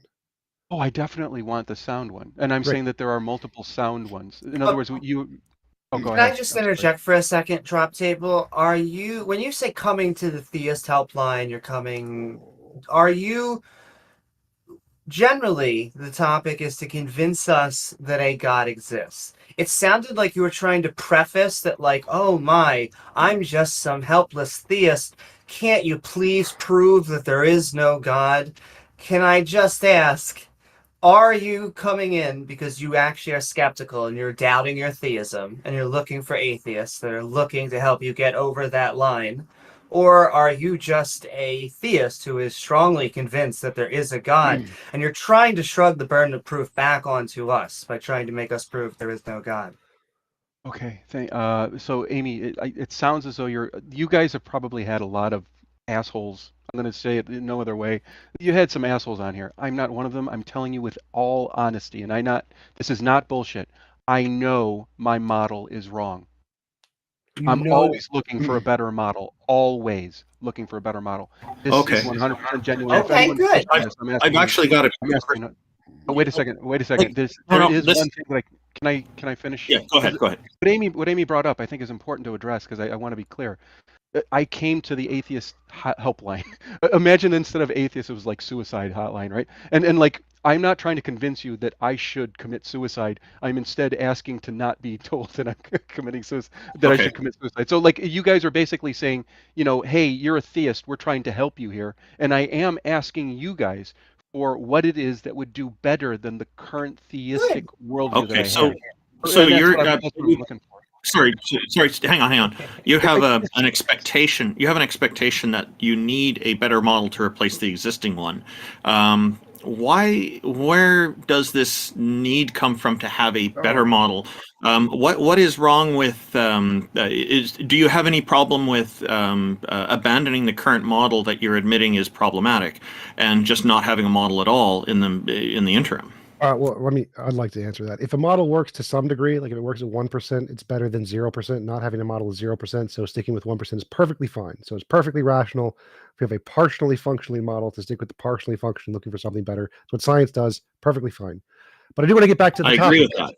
Really want to get Well, back hang to on. that. No, I need to respond to that. I agree with that. But what I'm saying is, what is the problem with abandoning the model altogether and not having it? Like, what I'm getting at is why do you find it necessary to replace with something better? Because if it works to some degree, that's better than working to no degree. So if you have an axle that's half functioning, it's problematic, but it works to half. That's better than having no axle. So he has a worldview that works functionally. Even if he sees some problems, he still does some things that he likes, like it's logical.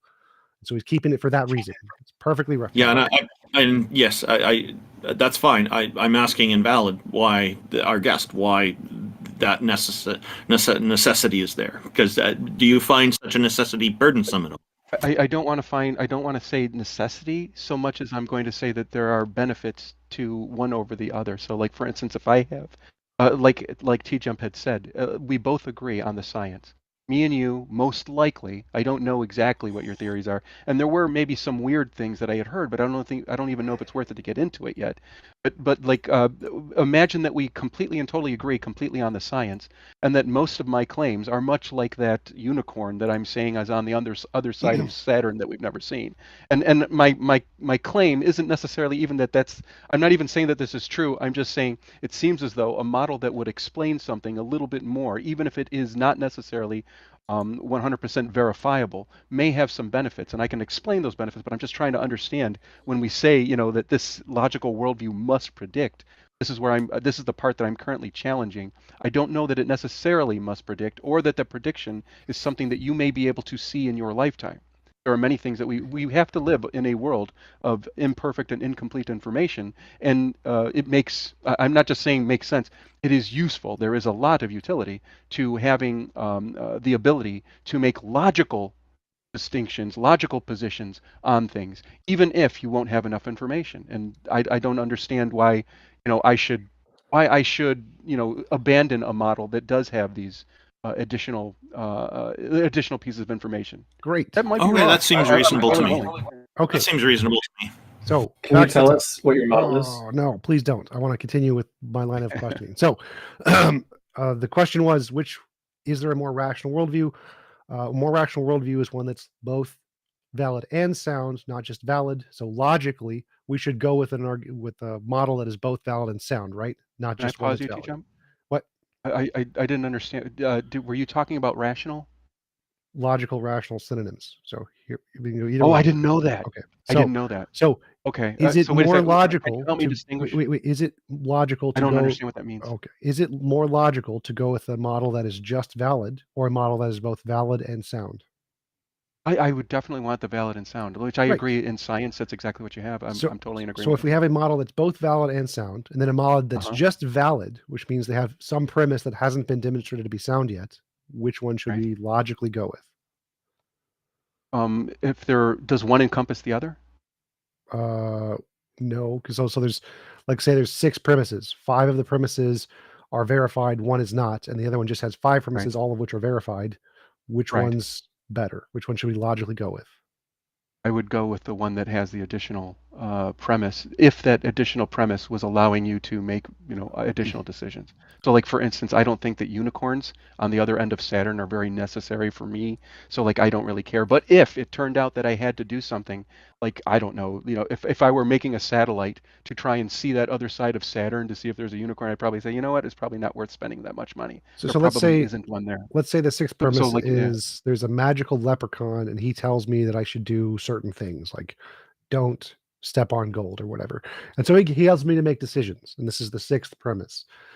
mhm. Does the fact that the 6th premise give me commands and tell me to do things make it rational that I should believe this 6th premise is true?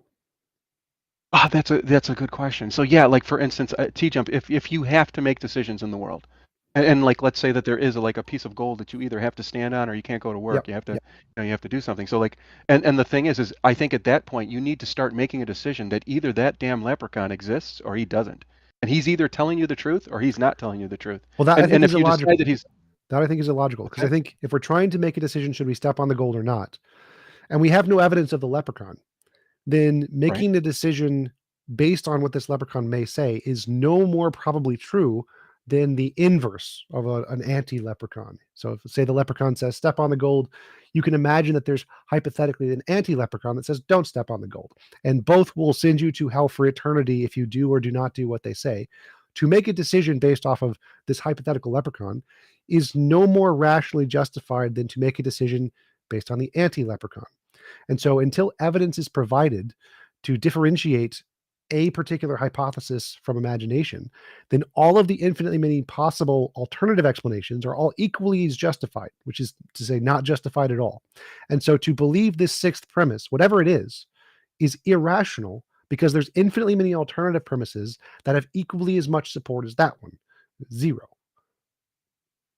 Okay, so when you're saying this, I agree with you. If you were talking only about a singular decision, I would argue though that if you have multiple questions, Well, like for let's instance, let's expand it. Let's oh, say go all ahead. decisions. Let's say there's I'm a sorry. leprechaun that gives literally all decisions you should ever make in all of space time. How does that change the situation? Because there's also Okay, going to be so infinitely yeah, many alternatives. good. So yeah, so now we have multiple questions, and the thing is I would argue, and this is my only argument here, is that you should either decide that the leprechaun exists and make all your decisions in line with that, so that there are no contradictions, or you should decide that the leprechaun does not exist and then make all of your decisions based on that truth. But wait, And this is my claim that in order to have a logical worldview, you have to select one of those two. If you ever think that at one time he doesn't exist and the other time he does exist, and you make decisions based on those two contradictory things, then you have a worldview that's already kind of messed up. It's already doomed. but that seems It's already a doomed illogical. structure. That seems I illogical don't because you understand. have I don't eliminated Leprechaun 2, 3, 4, and infinity and said this one leprechaun, you either decide it exists or it doesn't exist. What about the anti-leprechaun? What about the one that tells you to do the exact opposite I of am everything saying this one that. does? Jump. I thought I explained that. So like, let's imagine it's just one for now, if it helps. And we're saying that there's either the leprechaun or the anti-leprechaun, Yeah. and that you have to decide one of the two.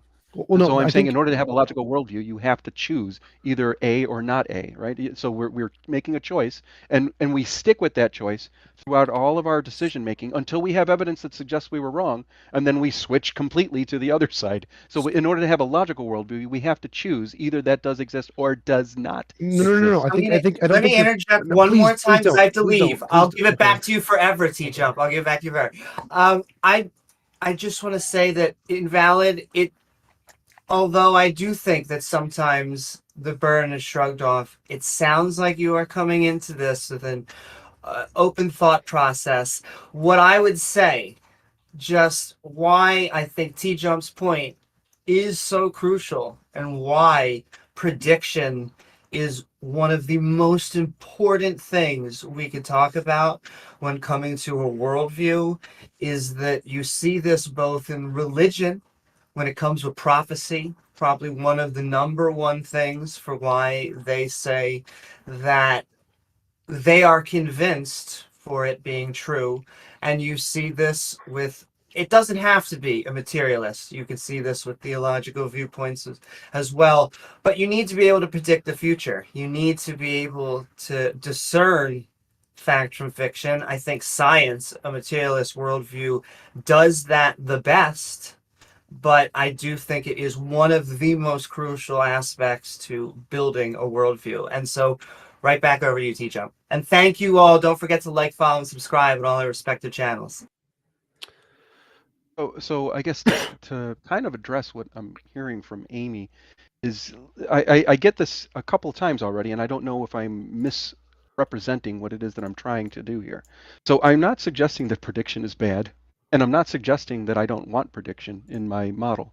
I'm suggesting that I have the same amount of prediction that you do because I follow the same scientific principles that you do. So there's nothing different between our worldviews. Well, My you're worldview adding has something, additional. right? You're adding something. You're right. My worldview has additional components that are not a part of the science at all. And what I'm suggesting is that, like we were talking about before, when we're talking about a logical worldview, I myself say that I have to come down as either the leprechaun or the anti-leprechaun must be true. All right, so This is a logical. In order to be logical, this is the claim. And what I'm hearing from you, logical. So there's Right, infinitely and that's many what I didn't leprechauns. understand. There's infinitely. There's not. It's not just leprechaun or not leprechaun. There's infinitely many leprechauns. For each Okay. possible action you could do, let's say there's 10 actions. There's one leprechaun for each possible variation. So 10 to the power of 10, whatever that is. Right. There's that many leprechauns, variations of Okay. possible things. So it's not just leprechaun or no leprechaun. Each leprechaun commands you to do a different set of actions. Now, is it rational to pick any one of those leprechauns and believe in them over the others? I would argue yes. I mean, you want to choose one of them. What, Or for why? that matter, maybe it's a leprechaun. Maybe even the correct answer is a leprechaun that, doesn't even, it's not even on the table yet. So like, and again, I tried to explain why, and I'm sorry that it's not coming across right. So TJump, what I'm trying to explain, or at least, and again, I'm not trying to convince you of anything here. I'm just saying when it comes to worldviews, when it comes to worldviews, I'm simply saying that if you have a worldview, it is only logical to choose a worldview in which either X exists or X does not exist. In order to be logical, that's what you're necessarily going to have to do. And this is the issue that I currently have, because right now you're telling me, so like, and with your example, the question that you would ask, which you had asked very eloquently, I want to make sure I address it correctly. Choose the first one. I don't care which one. Choose any one of your leprechauns and decide whether or not it either exists or does not exist. And your worldview should match that as far as every decision you've made. Then you have a logical worldview without any contradiction. If you somehow choose one of those leprechauns and decide half of your actions are going to act as though it is true and half of your actions are going to act as if it isn't true, I would argue that is not a logical position. Sure, but you can say that is a contradiction. You can say I don't know, and that's still logical. It's logical. I agree with you. I agree with you. So like, and that's why I was asking you about your agnosticism. But I want to. I don't agree on agnosticism. But here's the point: is it's more rational to say all of them don't exist until evidence is provided than to pick one and to believe it exists based on no evidence. Actually, I would argue that that's necessarily not true. So like, for instance, if you have you said that you have like an infinite number of leprechauns. So if you have one leprechaun who believes X in all, let's just say, the entire, I don't want to say the entire alphabet because we want to use the not X, but basically we have a leprechaun that has a recipe of variables. And then you have another leprechaun who has the exact opposite, right? So his premises are exactly the opposite. Now you have actually right there basically a truth apt statement, right? You basically have to choose either it is true or it is not true. I think that what I'm saying here, TJump, I really don't know why you have any. This doesn't even seem controversial what I'm saying. In order to have a logical position, you have to either believe that X is true or that X is not true. Well, no, you can. And I don't know why is there a like, fight back on that? You can have a logical position that doesn't say either. That's perfectly fine. That's an interesting claim. I don't know why you're saying it. Maybe you could help me. Like it sounds as though you're saying. It sounds as though to me, this is what it sounds like. It sounds like you're saying Well, there is obviously, X or not X, and then, the universe has to be one of the two. But you could also not know. Well, no. So it's Which like if there's an apple in I front of agree it, with you. and you say Yeah. it's possible there's a leprechaun that created the apple. It's possible there's no leprechaun. I can say neither of those are relevant. They're irrelevant facts. I have no position on whether or not there's a leprechaun because my position is only based on the evidence I have. And since there is no Are evidence you for sure? leprechaun or not leprechaun, it has no value whatsoever. Could you say that again? It sounded like you said your position, blah blah blah. Could you say that again? Yes, sir. No, seriously. I'm not trying to. I don't care. I don't care. Insults are fine. So I have I'm not an trying to apple. insult you. I don't care. Just want to be clear. Apple is here. It's possible there's a leprechaun that created the apple, and it's possible there's no leprechaun that created the apple, or there's a anti leprechaun apple. Who cares? All of those hypotheses, none of them have evidence. So the rational thing to do is just to discard with all of them. Say the leprechaun consideration is an irrelevancy to my worldview. It has no relevance. Do you remember what you said? What? I'm just curious. When you said that your position was, could you say that sentence again? What my position was about what? You said that your position was, and like you It's said, irrelevant to my is. position. So the apple. There's an apple here. Okay, what is your? So yeah, you say in this this is irrelevant analogy, to your position. the apple Is your position logical? Do you have Yes. a logical position? Yes. So And I actually, I'm logically gonna have an apple, and one I'm second. saying I have evidence of this apple, and it's logical for me to believe this apple. And then you can come along and say there's a leprechaun, an anti-leprechaun, and no leprechaun, and all these possibilities, and I can say those have no consideration in my worldview, and that's logical. Yes. TJump, I'm gonna do this, and please forgive me. I'm not trying to mess around with you here, but for some reason I feel like we're dancing around each other, and I want to make sure that we're actually landing here. So what I'm going to do is I'm actually putting it inside the Heathen Hangout, and I'm saying, do you have a logical position? I'm trying to understand that particular component. And I even put in quotation marks, do you have a logical position? Because I'm concerned that right now you don't, and that you're acting as though you do, or that you're claiming that you do. And So logic. don't Remember, say my that you have a definition position. has two things: is there a logical inconsistency, and does it follow the evidence? So I see an apple. My worldview is that there is an apple. That's the extent of my worldview in this analogy. That is illogical. There's no logical contradiction in the existence of the apple, and it's based on Right. evidence. I have an empirical verification of the apple, so it is perfectly logical. Now, considerations of these alternative leprechauns and whether or not they created the apple, or alternative pixies and whether they created the apple, or alternative Santa Claus, or unicorns, or the infinitely many things, I don't need to take a position on any of those. I don't even need to consider them until evidence is provided for them. Whether they exist, whether they don't exist, it's all irrelevant. I can have a perfectly logical worldview. Say, here's an apple, and I see it, and I'm done. I don't need to mention the leprechaun. You can say there's a leprechaun, not leprechaun. I can say I have no position on the leprechaun. It's irrelevant to my worldview. That's perfectly logical. Okay. Now I'm so you're saying that you have a logical position. Yep. And your logical position on X, do you have a logical position on a particular subject? So like I'm not trying to question, like you may have a large number of variables, and I'm right now only trying to focus on one, which is the theist, right? So this is is there a God, or is there not a God, or whatever. Oh, my So, like, personal we're position is talking there about is no theism. God. I'm a hard atheist. I think God does not exist. But Okay, that's a good logical position. But no. So, like, That's that. So it's a logical position to say there is no value in that question. So you can say I believe the world exists and be completely agnostic on God and still be a perfectly logical position. You do not need to take a stance one way or the other to have a logical position. You are simply wrong on that. Logic takes these positions all the time. If like you can have I a don't know what premise you're talking about. conclusion, Socrates is a man, or all men are mortal. Socrates is a man. Socrates is mortal. Does that say anything about women? No, it has no position on women. It's irrelevant to women. It says nothing about them, whether they're mortal, whether they're immortal. Doesn't care. The argument is completely irrelevant. It's a perfectly logically consistent argument that says nothing about women. So you can have a worldview which is perfectly logical that says nothing about a different topic, like whether a leprechaun exists to create it. So you do not need to take a stance one way or the other to have a logical worldview. That is simply false. No, I take a hard stance, so Sorry, I'm be open about that. But you don't need to do that to have a logical worldview. That's the point I'm trying to get across to you. Okay, so you're when you're claiming that in order to have a logical worldview, I want to be clear that because I don't want to conflate certain things.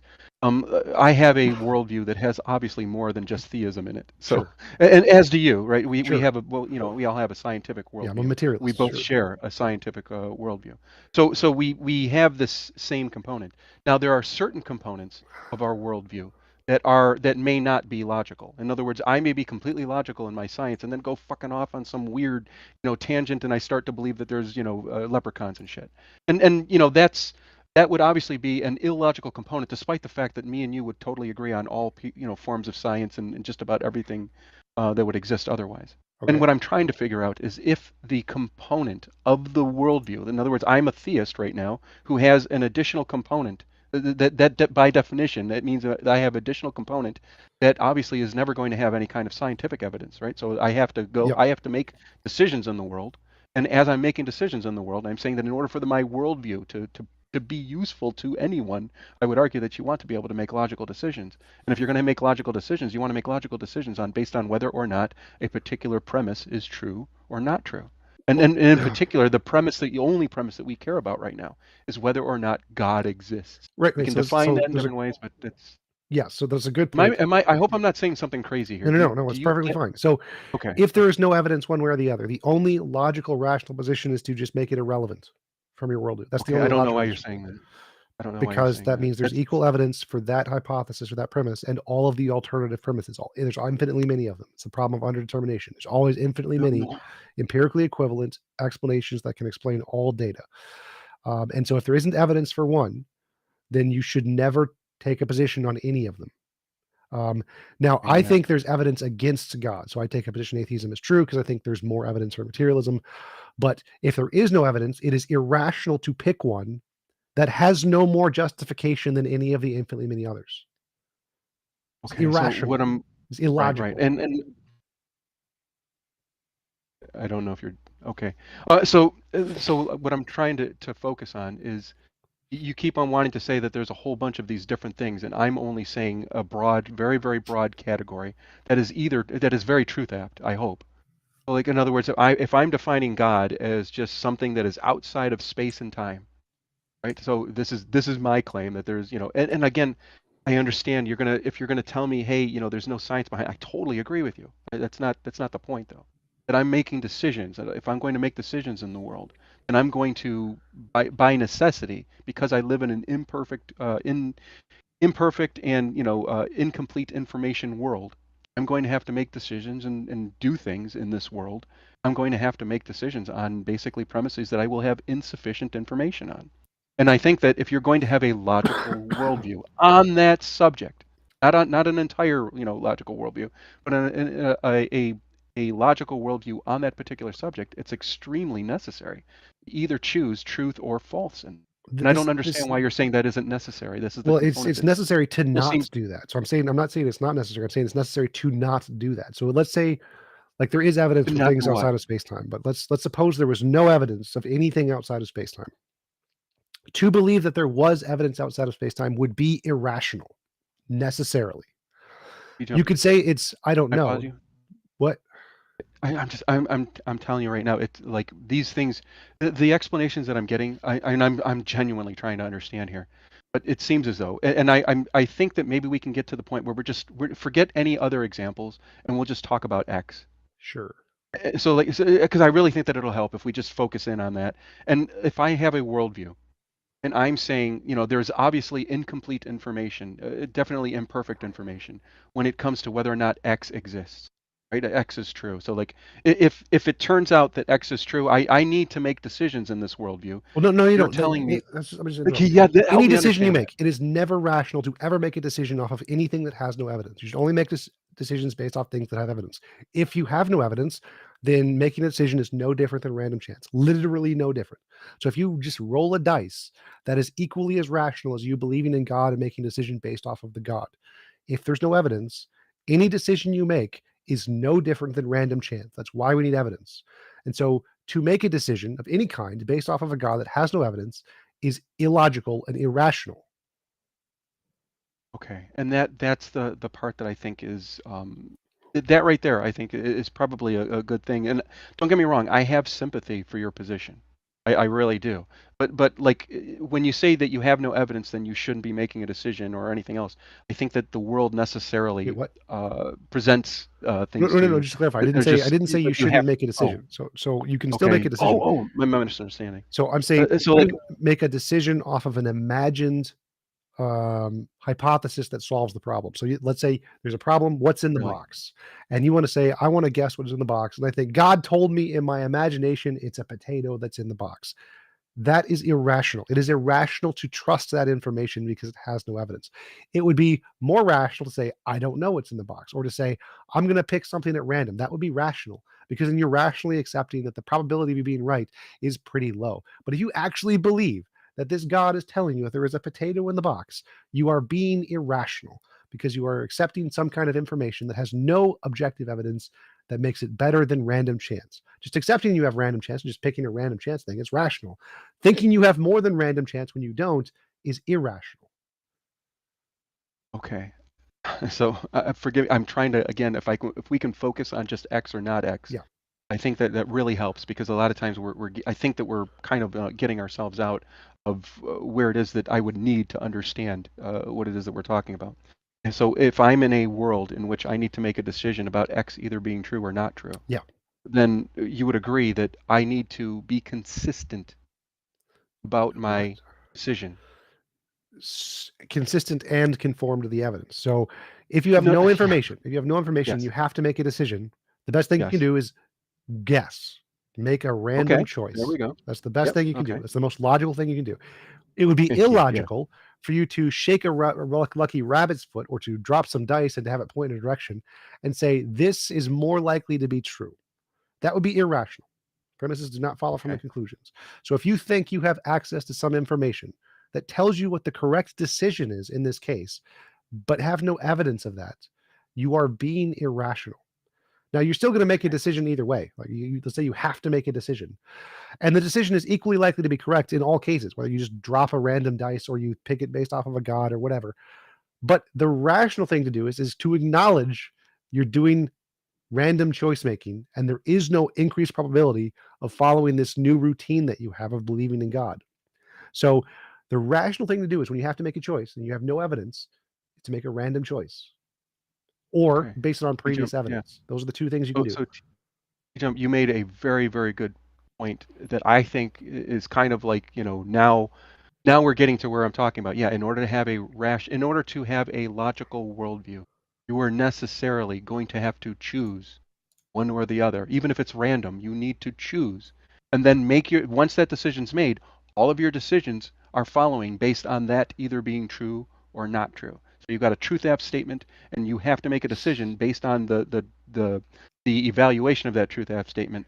All of your decisions should be based on either its truth or not truth, and anything in between is logically inconsistent and necessarily problematic for a logical worldview. And I agree with you now. This is now I think we're on the same page. Sure. If in I the think we case can where you actually have get to into make a decision, you don't have to make a decision on the belief in God. So that one is not such a case. But I say would like, disagree. wait, what? So we'll just to give an example of one that is like this. Either you have to run away from the lion or not run away from the lion, and that decision is going to have permanent consequences. You have to make a choice there.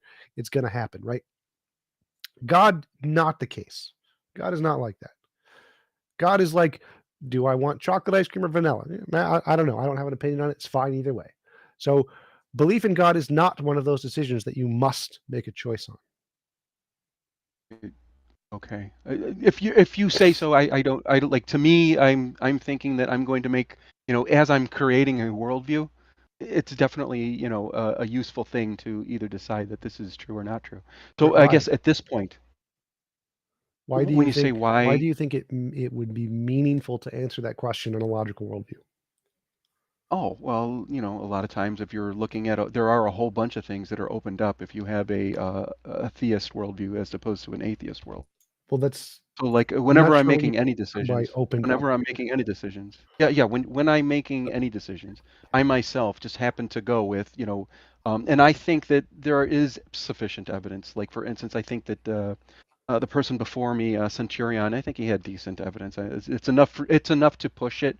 If I were evaluating and say 50-50, to me, it's enough to start saying, all right, maybe 51-49. I Well, don't yeah, know. that's a Like different pushes topic. me in one So direction. I, It I pushes would me in one agree. I would direction. agree if you have evidence, it's rational to follow the evidence. But right now we're talking about something different. Right now, the argument you're bringing up is, can you have a logical worldview that doesn't make a decision on God, whether it's existing? And I'm saying yes. You're saying no. Oh yeah, yeah. So like in other words, you cannot have a logical worldview based on the like what I'm hearing from you at least as the atheist component, because you're necessarily saying, well, I only just don't believe, and like belief isn't really important to me. I'm not like Well, it's, to be honest just with you, I don't clarify. even I'm a care. hard atheist. I Just talking believe about. God does not I exist. agree. But Yeah. I'm trying to take Randolph's position, who's more of an agnostic atheist, and I'm saying that you can perfectly have a logical worldview and not take a position on whether or not God exists. That's perfectly rational. And you're saying it's irrational for some reason, and that doesn't make any sense. Why would it be irrational to live your I thought I entire explained that. life Thought without you ever agreed to claiming that. God exists or not? My bad. I'm sorry. I honestly thought that we were saying the same thing. We had just gotten to the point where you had said that Well, yeah, you have to make a decision. forget. So let's just take for the sake of Okay, the argument that I'm like I'll exactly forget like it. Randolph.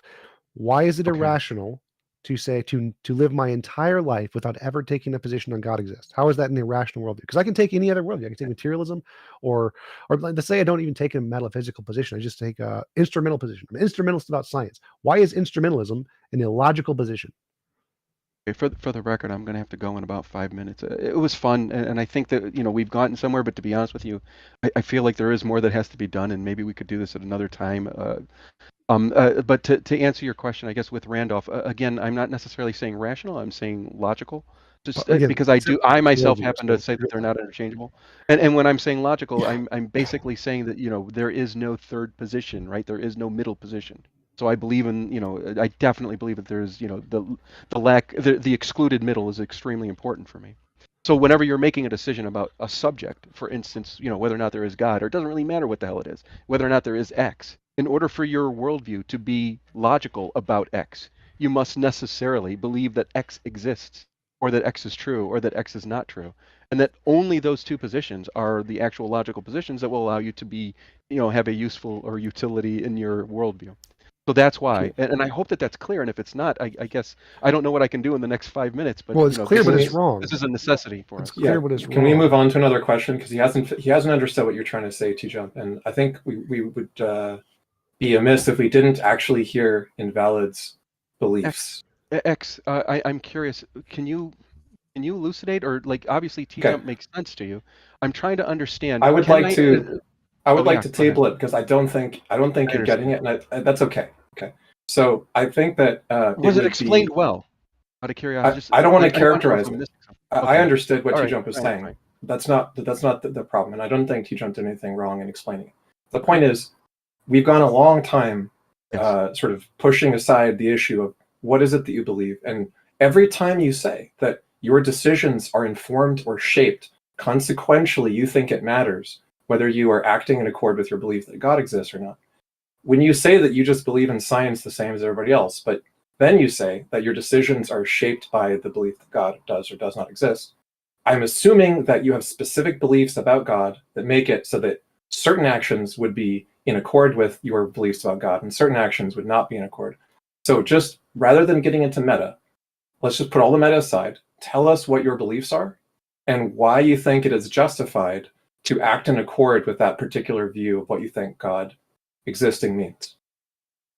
Okay. So to be clear, Ix, I just want to be clear when I'm saying that I believe something. All I'm really saying, and I'm sure you've heard this before, X is more likely than not X. That's all I'm saying. So So just for Invalid, just for clarification, just for my own kind of clarification, sure. this because I got the sense. Do you I got hold about more 3 minutes, guys. do you hold to more of like a classic deism standpoint where it's kind of like the creator entity, but it doesn't interact with us, and it was just kind of out there? I Like, think so I can you hold the answer. I think I can answer. So when I'm saying X is more likely than not X, you're going to find that obviously when it comes to a deist God, I'm going to put much more, what would you call it?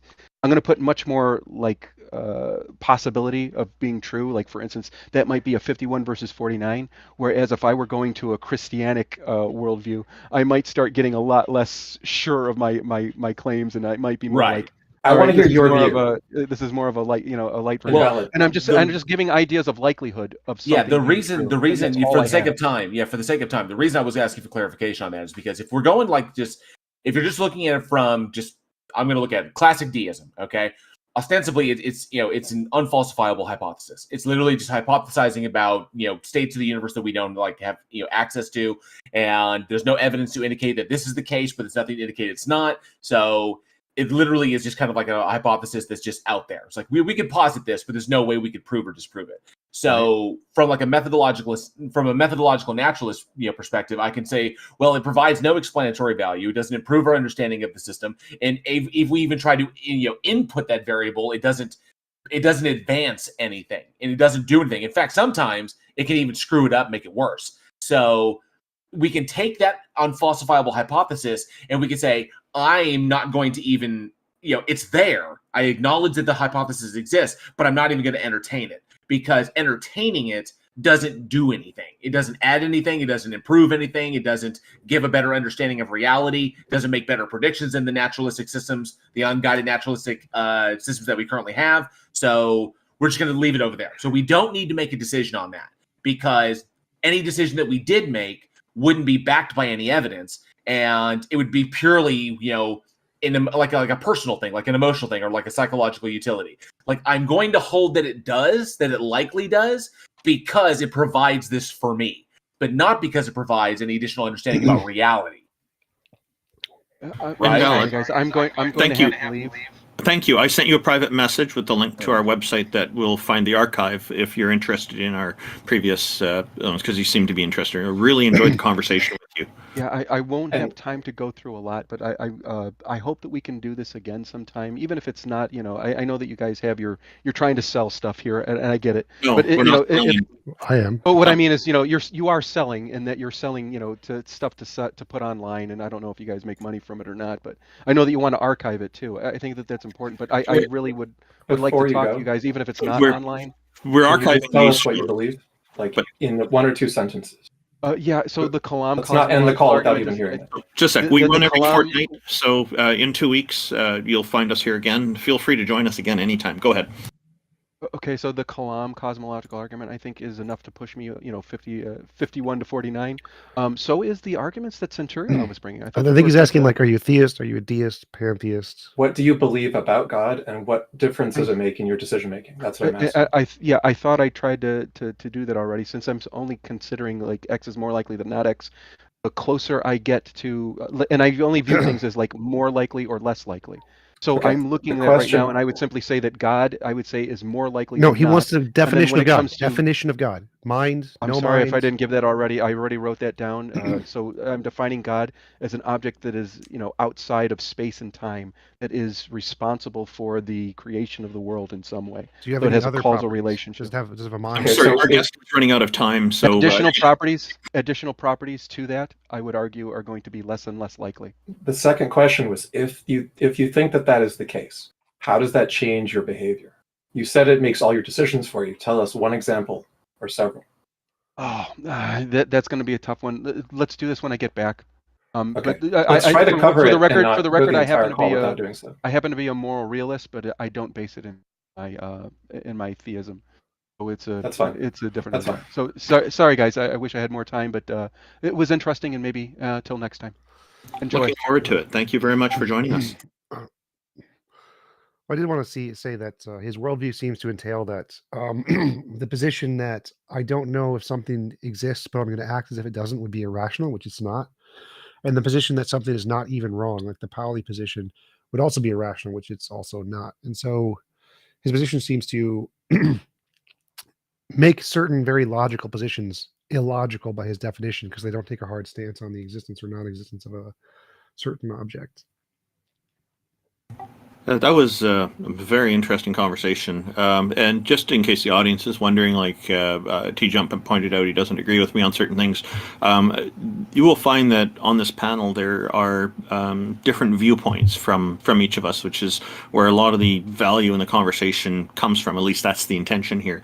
I don't have a problem with people disagreeing with me, and the show is about our guests and the issues that they raise and the ideas that they bring to us. And so so that's why you normally won't hear the hosts getting into heated discussions with each other, or even arguing with each other that much. It's mostly we really want to delve into the ideas that people bring to us. So who's next, Taco? Fantastic. Welcome, Brenda Debates. Thank you for joining us. How are you today? You have your microphone turned off. There we go. Hey, Brenda. We can't hear you. Yeah, there might be something off with your mic. Maybe a hardware mute switch. Oh, we can hear Brenda Debates now. We heard you. Well, we for heard a a little. second. Yeah. Oh, it's push to talk. I forget which devices I'm push to talk on. Welcome, Brenda Debates. Thank you for joining us. How are you today? I'm fine. I'm fine. What you got I for us was today? well. I was actually kind of hoping to talk to Amy. Oh yeah, Amy had. Did Amy disappear? She had to get going early today, unfortunately. Did you want to put the idea forward to us? Because we can certainly try to address it, and you'd be welcome to come back in a future show. I wanted to propose something for modern day debates, and I'm not really good at this social app stuff, as far as you can see. I'm not terribly good at it, so I wanted to propose some idea for modern day debates, which is basically I would come on and then invite flat earthers to come in, and it could be like a rotating debate instead of like this formal debate stuff. Okay, so yeah, modern day debate I know is set up for specific debates. The platform that would probably be really good for that would be Amy's channel. She and I would suggest that you contact her privately to make those arrangements, because she'd probably be up for it. I did. So my question is Tom, are you loving the snow? No, it's fucking awful. This is freaking March, and it just snowed 6 inches. Yeah, Oh, you yeah. love all that snow? We got it's just everywhere. It's 6 fucking inches of snow. It's horrible. Well, better your snow than the wildfires I've got here. So, By the way, Brenda, I enjoyed your question last time about Sabine. The video you mentioned, I had watched also, and we could talk about that sometime if you'd like. What was that? What did I mention? So you called in, I think it was a week or two ago. Well, they're every 2 weeks, so it was 2 weeks or so ago, multiplied by something. And you asked about a video by Sabine, the physicist, when she asked, does GPT understand language? And you seem to agree with Sabine's position, which was that if what we mean by understand is like demonstrating competency at using it in a particular way, then we can say that it does that. And I wanted to say that I agree that in the literature, like cognitive scientists and AI people use the word understands constantly and a lot of other terms. But I want to say also that it depends on what we mean by understands. And we get into the danger of something kind of like teleonomy versus teleology. When we say, well, if what we mean by understands is just a level of competency, then yeah. But if what we mean is the kind of competency that we have, that kind of understanding, then I think it's fair to say that they don't. And there's a bunch of reasons why people say that, these models are not conscious because they're missing so many kinds of competencies. Yeah, but I think that as far as her usage, I think that that's what we mean by understanding, which is you're able to use a concept within a certain structure or context that indicates that you understand it's just what it means to be understand is to be able to use it appropriately within a certain context. And I think that they are able to do that within certain limited contexts. Sabine was limiting it to a very particular context, and I think I would agree with her. After talking to GPT, I think the model I have access to is 3.5 because 4 you have to pay for. Yeah. Is that right? Yeah. You can I think. And I would Well- agree with what you said basically, which is that if what we mean by understands is just like some degree of competency in a limited domain, then yes. But one of the things that a lot of people sort of construe from the usage of a term like understands is like there's this guy who was working at Google a while back who thought that not GPT but Lambda, the Google model, he thought the Lambda was sentient and had rights, and he was convinced by it.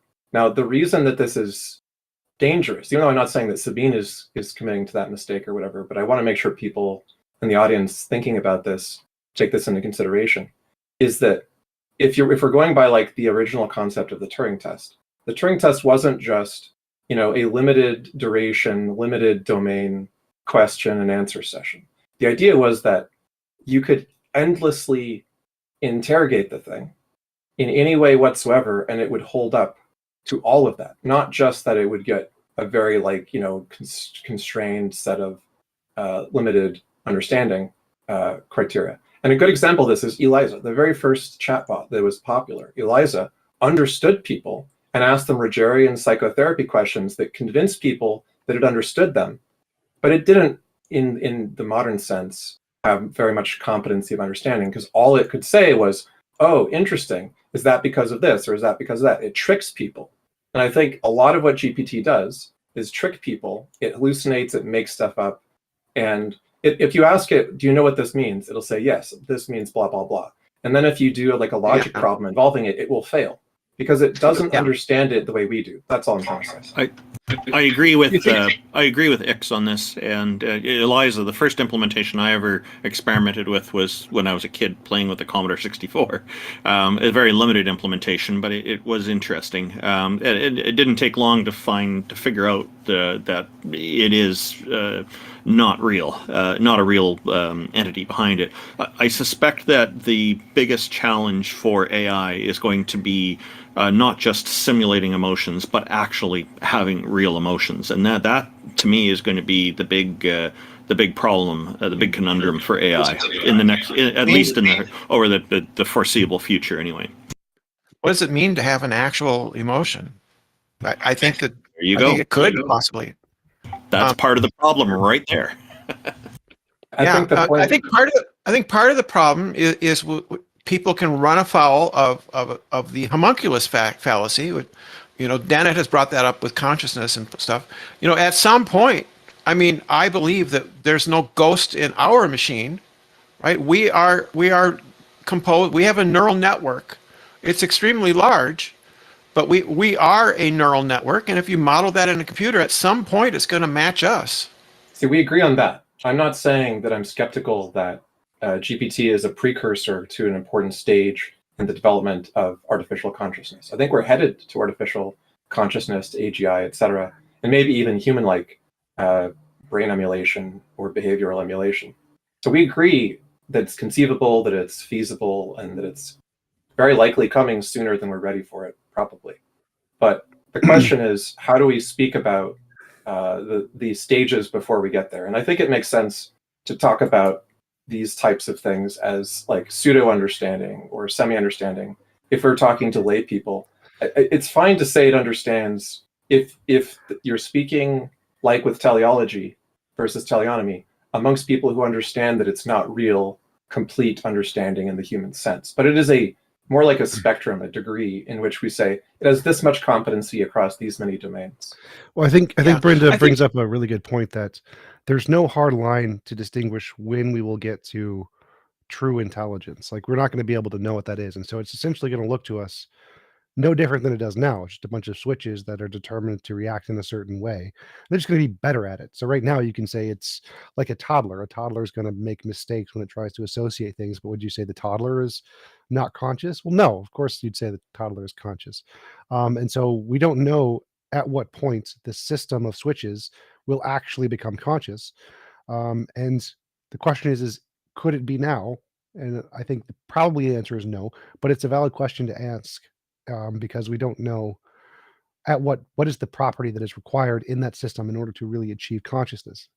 Yeah, and I'm not claiming that there's a single monolithic property either. I'm in agreement that there's a whole bunch of different competencies that make up the very complicated and messy capabilities that the human mind possesses. And when we say consciousness, we're usually talking about something close to our level. We're talking about sentience. We're talking about something which has a lot of those competencies all put together in a certain combination. That's a threshold. And we could argue about what that threshold should be and so on. But we're not just going to say, like, rocks are conscious because they have some arrangement of atoms that have some information in a physics sense, and that makes them like a computer or something. Now, there are people who think that. There's like the panpsychists and so on. But I want to be rigorous about trying to say, like, if we're going to be developing intelligences by degree, we shouldn't just jump to saying we're at the end just because we have accomplished one of the competencies that's a constituent part of the whole picture. So what is the distinction we make between like sentience, intelligence, and consciousness? Because I think that some plants might be, I don't know, it might be somewhat intelligent because they have. Yeah, they're intelligent if they do stuff like exchange signals and so on. We would say that, like, so in the some of them do, don't they? Yeah, they do, because what they're doing is so-called learning, which is to say their behavior is adaptive, right? And so-called communication, because they're exchanging chemical signals which trigger changes in the other plants and so on and so forth. But so I read. Sorry, go ahead. I was getting excited. I'm sorry. That's okay. All I was going to add is that, like, this is like there's a distinction between the word communication and language, and there's a distinction between intelligence and sentience. So you can say that a thermostat is intelligent if it's adaptive, and you can say that a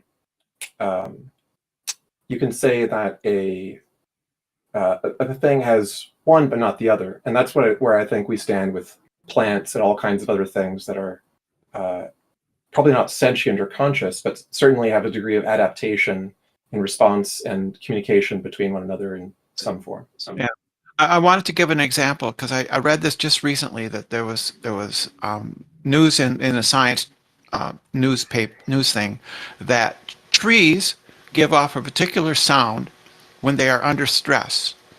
This sound attracts insects that are looking for to chomp on their leaves, but it also signals the surrounding trees and they increase their defenses, their chemical defenses, in response to a tree near it that is in distress, like due to dehydration or something like that.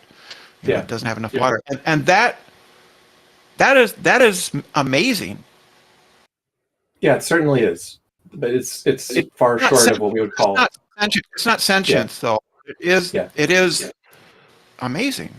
Yeah, I probably wouldn't even call it intelligence. I don't think that was intelligent. We could construct a thermostat that we could refer to as intelligent in the sense that it's adaptive, it learns from past patterns and predicts future ones and so on. And we could do so with some degree of like stochastic gradient descent, like a neural network. And we could say, okay, as we get better and better, this thermostat is a better and better predictor and modeler of future temperatures and so on. But because it doesn't have all of the other things which we think of as sentience, like memory and a concept of the self. Like when we say that an animal recognizes itself in a mirror, we think there's an important distinction about the kind of consciousness that it has about itself and about its environment that's lacking in some other animals. And there's a whole bunch of criterion like that, which is just lacking in something which merely adapts to change and merely transmits signals to trigger change in each other. Friendly debates. Do you have like this is actually getting quite off topic for what we normally focus on here? Did you have a deity you wanted? No, it's okay. Did you have a deity you wanted to present, or are you an atheist? Or trees? I love ants. I like trees. Trees and ants. Yeah, I really enjoy the forests too. Not ants. Yeah. A-U-N-T-S? I'm on their side too, Brenda. Ents, E-N-T-S. Oh, Lord of the Rings reference. Okay. Yeah, I'm on their side too. Was there a deity you wanted to present to us? No. You can move me down. I got satisfaction here. Yeah, we didn't mean to. We're not trying to be rude and kick you out or anything. We just kind of trying to make sure the topic is where it needs to be. Yeah, it was good talking, Brenda. I always enjoy speaking to you. Yeah, thank you, Brenda. That was good.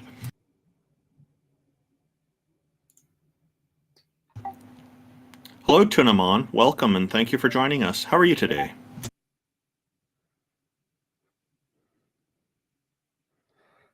Muted. Can you hear me now? Yes. You can't hear me. Yes. There you go. We got you. What you got for us today? I wanted to ask you a question because I grew up an atheist. I am still an atheist. But I know that a lot of you were theists and you believed in a God. I'm just curious as to what kind of evidence are you looking for when it comes to God? Because for me, I don't believe there is any evidence. Novel, testable predictions would be great. So, like, I'll give you an example. The miracles in the Bible are claims that there were testable things. When Paul is asked in his letters, his epistles, why we should believe that Jesus resurrected, his response is, there are 500 witnesses over in Jerusalem who will attest to this, right? And that's, incidentally, that's the only place where that claim ever occurs, and he never backs it up, and there's no documentation of those 500 witnesses. But he makes the claim that something supernatural happened, people observed it, 500 of them, and that he can provide the evidence. So modern theists don't do that because they probably know that it's not going to work. But the classical and Christian theists often did make claims about things that they believed God did in the world, like miracles. if I die and go to heaven and see God, that's pretty good evidence. Well, unfortunately, I've died and I didn't go to heaven and I didn't see a God. It was just a discontinuation of time. I died as I was going into the operating theatre and I woke up in the hospital bed. I didn't see an all-powerful supreme deity. I didn't know I had died until someone had told me. We should totally use that, like atheist NDEs. Like this person had an NDE and you saw nothing. Clearly evidence of no God. That's the closest that I can kind of surmise it as well. Is that for me, it was all, there was no discontinuation of time. It was literally, I was in the operating room, and then there was no sensation of falling asleep, no sensation of like losing consciousness. There was just, I was in the operating room, and then I was waking up in recovery. So it was a weird continuation because it was like, well, I never felt like I fell asleep, and I never had a sensation that I was asleep, and there was no. So my time literally goes from operating room to waking up in recovery, which is really weird. I had no concept that there was like 4 hours that passed, and that was only because I was told 4 hours had passed, but nothing afterwards. It was just like the discontinuation, the non-existence. So yes, I can agree with Tuna. That's about as close as I could get to describing it. Well, when I died, I had a reaction to the anesthetic. The anesthetic that they were supposed to give me, they didn't give me. They gave me something else. And I hadn't been tested for it. And because I hadn't been tested for it, I had a reaction. And as I was going into the surgery, I found myself waking up in the operating table, and I was told by the surgeon afterwards that I had died. I was dead for a minute and a half while they tried to resuscitate me. So I didn't see anything. Do you have any cravings for brains at all? Oh. I am curious though as to why people who are theists, because like I said, I grew up as being an atheist. Why they keep saying that they have evidence, but they can't provide any evidence. They keep simply saying, well, I have evidence because I believe. Part of their indoctrination is essentially includes a misrepresentation of what evidence actually is. That they are told that things like that from the standards that we hold, that things like hearsay or personal experience or your feelings are as equal to or even more valid than things that are demonstrable and provide actual explanatory power of things, like things that we would consider legitimately evidence. So they work from a misrepresentation or a misdefinition of what these things are. They consider things to be like much more vague things to be evidence than we ever would. And because we recognize the problem in accepting them as evidence. If we all said that hearsay was evidence, what would that look like for any murder trial? Every murder trial would be a damn circus, So there are things that we exclude because we can't back them up. We can't verify them. They're prone to errors that TJump constantly cites. So we don't rely on them at all. We rely on evidence that we can back up, and that's typically the problem, is that they're basically given the position that their feelings are as equal to, or if not more valid than, demonstrable reality. Yeah, so they just use a definition of evidence that includes a lot of Right. things that are not evidence. And so they think they have evidence. But how can they be tricked into this? I mean, I don't like I said, I grew up as an atheist. I didn't really understand any of this stuff until I'm just shouting out. Until I started watching J.L. Warren, I didn't know this stuff was a thing. So, Well, I appreciate that. From where I come from in this, there is, with the way reality has been essentially presented to these individuals as kids. This is the whole big thing. The cycle is, you have people that are indoctrinated, they indoctrinate their kids, and the cycle perpetuates. Okay, that's how the church in and of itself, or the religious ideology, survives, is the indoctrination of the next generation. You've got to have the continuous spread of the ideology. And then, of course, that's how the church survives, that each new progressive or each new successive generation then comes in, provides money to the church, and the cycle begins again with each new generation. Now, the idea is that it comes from where I come from, or where I conclude, is that there's an inherent fear in there of non-existence. It's kind of a primal thing. The idea of not existing is kind of scary to some people. There's an existential kind of fear there. It's like, what does all this mean? If it just ends and then there's nothing, then what is the point? Well, that's the difficulty in that. And you look at where I look at it from this kind of psychological perspective is it easier for someone to come along and tell you all these important things? There is an afterlife. Your life has meaning. This is what its meaning is. The meaning has been given to you. And all you got to do is follow these steps, and you can get all these great rewards. And you can avoid all of these bad things by doing these things as well. It's all been laid out for you. All you got to do is follow what we're giving you. Or is it easier to do that? Or is it easier to do the work, knuckle down, experience the world, and derive these things for yourself? I think it's slightly differently in that. I think that it's true that they're indoctrinated into I'll believing. finish that later, but I think it's true that they're indoctrinated into believing religion, but after you adopt a belief and you like that belief, you tend to have motivated reasoning to establish what you think is good evidence is the kind that will justify your position. So you're going to draw the line of what good evidence is at exactly the position that supports the belief you like. So, like, what's your favorite football team? Well, if whatever your favorite football team is, you're going to find whatever is evidence of a good football team is going to be the things that support your favorite football team. The same thing applies to religion. That's the reason.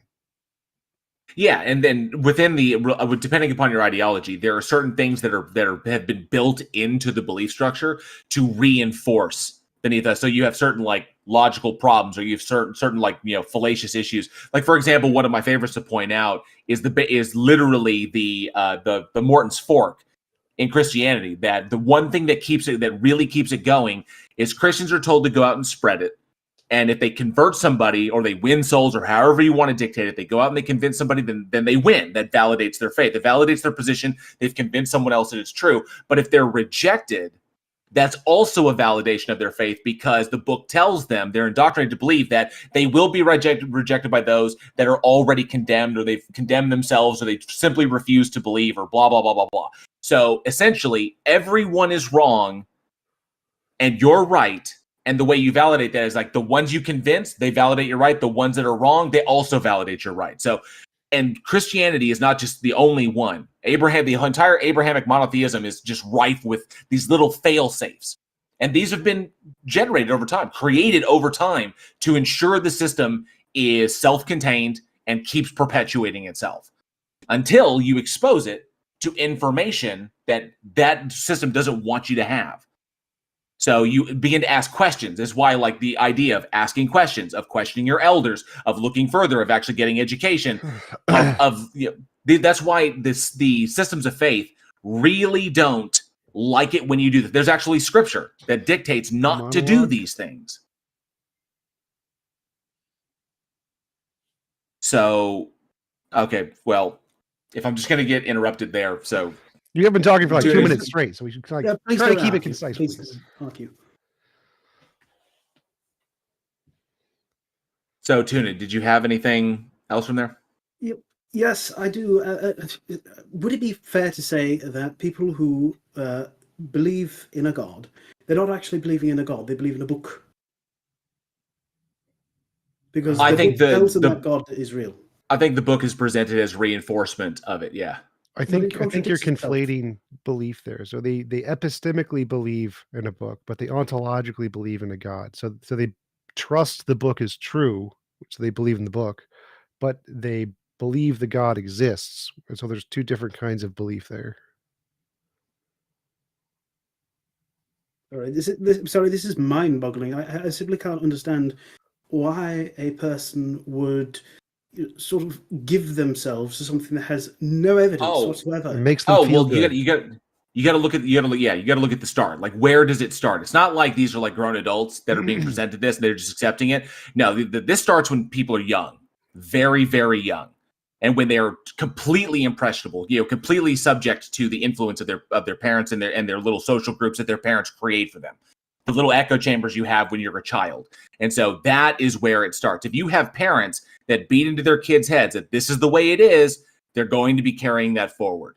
So And in addition to that, for adults who end up joining religion for the first time in their lives, there's also very often a sales and marketing component or a peer pressure component. I don't think those are actually complete answers there. So I think evolution is selected for us to believe in religious beliefs, and the reason for that is because, like, have you ever had your wife, your girlfriend ask you, "Do I look fat in these jeans?"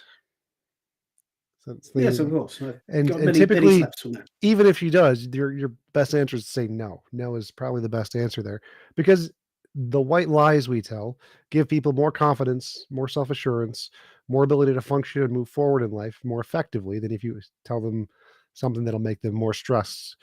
And religion is just the king of that. So, like, if your loved one dies and your religion says you will see your loved one again after you die, it gives you a little bit of solace and helps you to recover a little bit faster. There's several studies on this that theists can actually recover from grief a little faster because of those beliefs. And there's also the fact that people who believe in a God will be a little more charitable if their God tells them to be charitable. It'll be a little more compassionate if their God tells them to be compassionate. They'll devote a little more time to charity if God tells them to. And these factors make religious belief more evolutionarily advantageous for society. And so the reason people go over to these beliefs is because there are fallacies built into the human mind to accept certain beliefs if those beliefs will be conducive to a better society for evolution. And that's why our brains have been preconditioned to accept very wrong thinking if it makes us feel good. There's also like a historical progression in a lot of these ideas where they increase the degree to which they're comforting and satisfying to people's desires and wishful thinking. So in the example of the afterlife, if we just look at Abrahamic beliefs about the afterlife, we see multiple points in history where it changed. And it didn't change in the direction of being scarier and less reassuring. It changed in the direction of being more and more comforting and more of a big reward in the sky, a big party where the salvation of the anointed is guaranteed for more and more people on less and less criteria required of them. So if you look at early Jews, they use the word Sheol, and it just is translated in the Greek versions of the Hebrew Bible as Hades. In other words, just like a place of darkness or unknown where we don't really know what happens to the souls, but they go there. And even the word soul didn't exist in the Greek conceptual vocabulary in a translated form until later, and it was because of the Greek influence and so on. But then over time, when they encountered the Greeks, when they encountered the Zoroastrians and so on, they adopted cooler sounding afterlives. They changed it so that in the later books of the Bible, in the later authored sections, the newer authors wrote a different version of the afterlife that sounded more appealing and more comforting. And eventually they did the mother of all upgrades. They said everyone can go there, not just Jews, everyone. And they changed it to Christianity, right? So we see this probable historical explanation of why do we keep upgrading our afterlife claims to more and more appealing ones in the evolutionary pressures of the primordial past. So our brains got this way tens of thousands of years ago.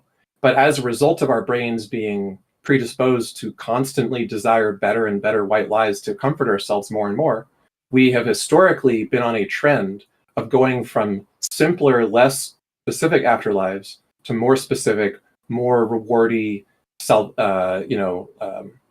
what we call paradise afterlives. Afterlives keep getting upgraded because the part of our brain that wants them to be evolved a long time before.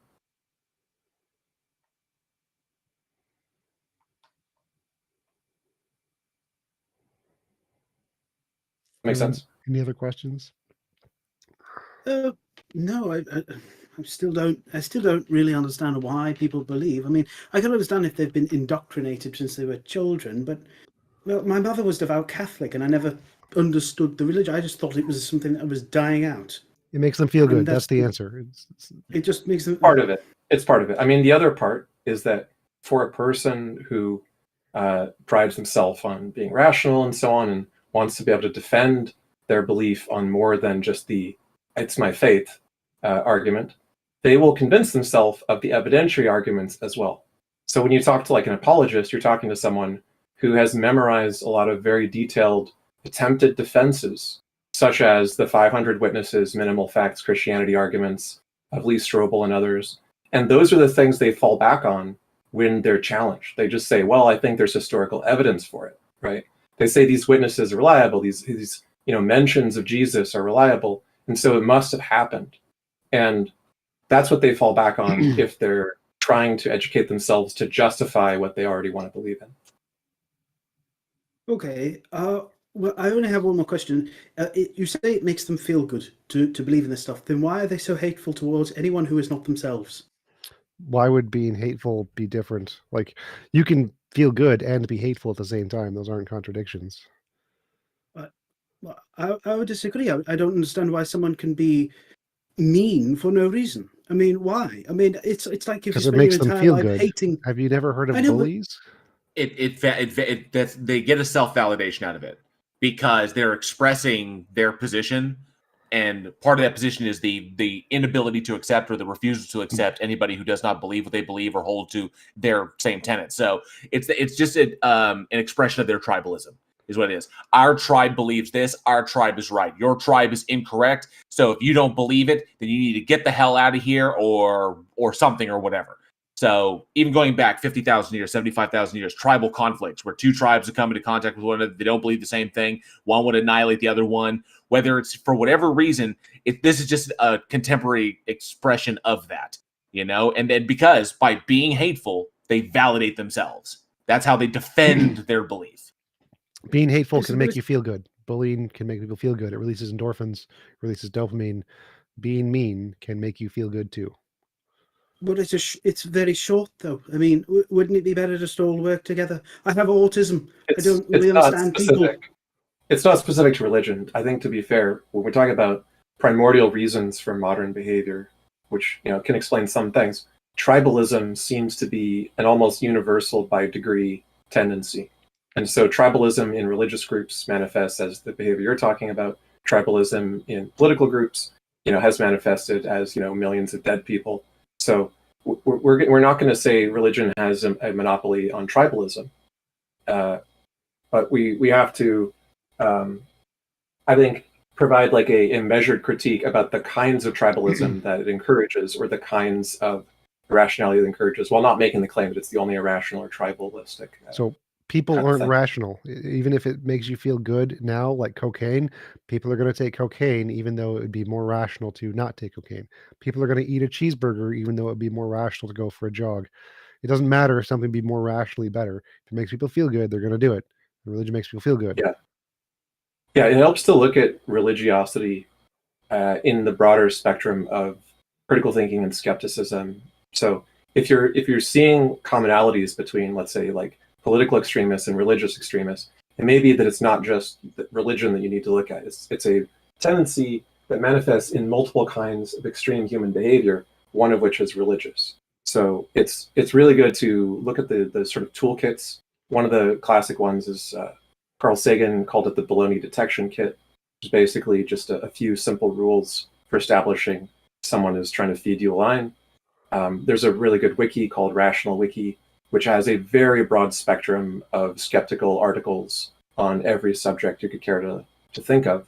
And the more you think about it as a general human behavioral problem and not just as the religion problem, the more likely you are to be able to spot examples of it in yourself in other areas. Because you could be completely convinced that religion is bad and religious people are guilty of some abuses, when you could be committing some of those same kinds of cognitive biases and mistakes in some other area of your life if you don't see the generality of it. I only have one more question. This is for everyone on your board here. But why is it when you ask a question for them, they either dodge the question or they for example, when you were having that person on before, that Bartholomew was on before, the conversation went off the rails very quickly, and he wouldn't answer a question. He kept dodging it every turn. Why do they do that? Why can't they just answer it directly? Motivated. Cognitive dissonance is a very common thing, and people sometimes feel like they're being trapped because there is a lot of adversarial kind of attitude in a lot of these kinds of discussions, unfortunately. That's not our intention, but the expectation's certainly there. Also, the type of argument he's running, which is a precept argument, basically, in like a scrambled eggs kind of fashion, is specifically intended by those who crafted it to shut up atheists by just railroading and being disagreeable and refusing to concede any points and so on. Even though they're making arguments which are easily refuted, they never accept any attempt to refute them because they think that if they don't acknowledge any point that you make, that they can just keep reasserting their claims and try to make you give up by wearing you out, which is funny because he accused us of trying to wear him out. But that is exactly the intended purpose of the presuppositionalist transcendental argument. That's why Seitan Brugengate and others came up with it. They said on the record, this is an argument to shut up atheists. It's just a way to make them mad and rage quit. So Van Til and Boston, I think, are the ones to shut the mouths of the unbelievers. Is what it was. Hilarious. But I think I would disagree there. I don't think that all Christians aren't like that. All religious people aren't like that. I think it's the people who are the least educated and the least qualified, and if you push them on something that makes them feel uncomfortable, they go into a psychological defensive mode where they react by trying to evade. It's very simple evolutionary fight or flight. But if you talk to an educated, qualified Christian, they won't do that, and you can have a meaningful conversation. So I don't think you should paint all Christians or religious people like that. Just the ones who are not as experienced in having those kinds of conversations. And I could add that it's been my experience, and I'm not equating this all over, but it's been my experience that the vast majority that are like that, like TJump was saying, that are, unqualified to speak about these things, is because they have been taught to eschew that all that information that they're ignoring, all that willful ignorance, that they are that way deliberately because they have been taught that all that information is how, in their worldview, the devil kind of pulls you away from God by pointing out all the weaknesses or pointing out things that demonstrably show that show that their arguments are fallacious or whatever. They ignore it all because that's how the devil does that. And so that's why Barth would, individuals like Barth who are unqualified to speak about these things kind of like dodge and dip, whatever, because if they don't address it, then they don't have to worry about it. Can I ask a question? Are you looking for a way to engage with people in your life that you talk to that are theists? Is that something you're trying to work on? No, it's like I said, I found out about this by watching J.L. Warren because, well, no offense, but America is very big on religion, but it's less so where I live. Don't get me wrong. So it's not a problem where you are at, right? Where I live, I've seen more churches closed than open. I'm sorry to say. But so the concept of religion is not something that I have in my life. But like I said, I've seen churches that are closed. I just assumed that it was dying out. And it's an unusual thing to say, but obviously America is very big on religion. Mm-hmm. When I watch J.L. Warren, it comes up in my YouTube recommendations of all this theistic stuff that comes up out of America and extremism and stuff like that. And I didn't realize that it was very much still alive. It's actually growing worldwide.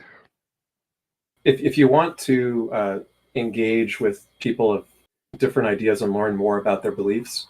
And you want to be able to ask them, not just their critics. Like, we're going to tell you, of course, a certain point of view because we disagree with these people. But if you'd like to be able to have conversations of your own that are somewhat productive, or at least less of a train wreck than tends to happen, I would highly recommend, as a starting point for getting into these type of subjects, looking at street epistemology. And in a nutshell, street epistemology is just a way of having conversations based on relatively non-confrontational and less leading questions, at least to start, where you say, okay, you tell me, what it is that you believe and why you believe it. And you don't present your own opinion if you disagree or agree, as much as possible if it's helps to just ask them more about what they believe instead. There's a whole bunch of YouTube channels. I would recommend one called Cordial Curiosity. It's a really good channel. And they diagram in some of their videos in real time, having conversations with people and being able to understand the connections that exist between the statements people make, between their beliefs, what's called a web of beliefs. And it's a really, really useful framework to have a conversation about someone with very wildly different beliefs than your own, without it just turning into an argument where neither of you wants to talk to each other again. So even if you don't talk to a lot of theists, maybe you're just interested in eventually talking to them, but you could practice street epistemology by talking to like Brexiters, right? Whichever side of the issue you're on, you could just talk to someone about their different opinion about it, using street epistemology as a framework. It's not specifically religious in subject domain. Does that make sense? Another good one to look at is Anthony Magnabosco, and all this started with. I'm trying to remember the name. I just had it. There's a professor who started this. He wrote a book, a manual for creating atheists, and that one gets into that. That was not the original intended title of the book, but the publisher wanted it, so the author made that the case. I'm trying to remember the name of Peter the Boghossian. author. Manual for Creating Atheists by Boghossian, yeah. Yeah, It's honestly best not to read Boghossian at this point, because he's become kind of like a fanatic about all kinds of fringe stuff of his own. Oh. Are we talking like David Icke fringe? No. He's just like, he's really obsessed with culture war stuff, and like that's become his whole obsession. Yeah. Well, it doesn't affect his old books. His old books are still fine. Yeah, I'm just saying, like, you could just read Magnabosco. Like the Street Epistemology has a Discord server. Are you at all interested in learning about that? Because I can send you an invite to their server, and you can just chat with them. They all hang out there. Yes, of course. I'm always happy to take in new information. Cool. I'll send you an invite, and if anybody else wants it, just look for the Street Epistemology Discord. I think we're not allowed to post invites to other Discords on most servers because of policy, but it's... Yeah, it's okay in the Heathen Hangout channel. It's allowed here. Okay. But yeah, street epistemology is good for anyone of any belief. It's not specific to atheists. You can go in there with any belief or no beliefs and just want to talk to other people about their beliefs. What they do is they practice having congenial conversations where they try to learn more about themselves and what they believe in. Awesome. All right, who's next? Thank you, Tunamon, for joining us. Appreciate the conversation.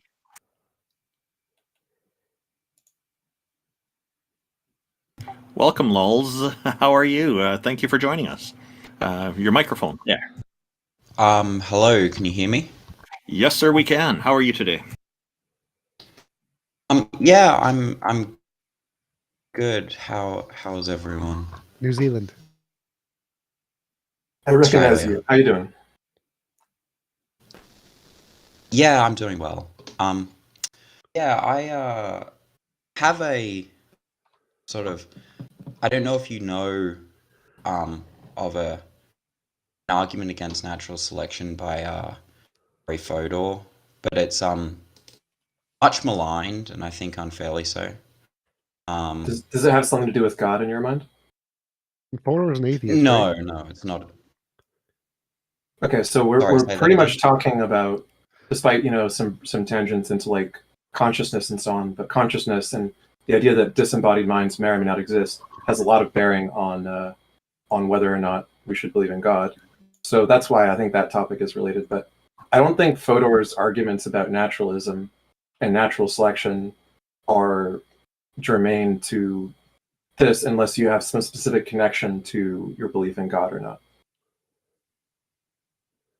Right, okay. I mean, I thought this was just sort of, it said other topics as well, given that you're all sort of, I think Sounds a lot of you seems ascribe to sciencey enough. sort Go of, go for it. What is it? Sorry, what's Fodor's full name? Well, what I'd like to establish, Lulz, is do you take a position on the existence of God before we get off on some other subject? Just because we have sometimes callers, or we never hear what it is they believe or why they believe it, and then they have to go. yeah, sure. I'm an agnostic.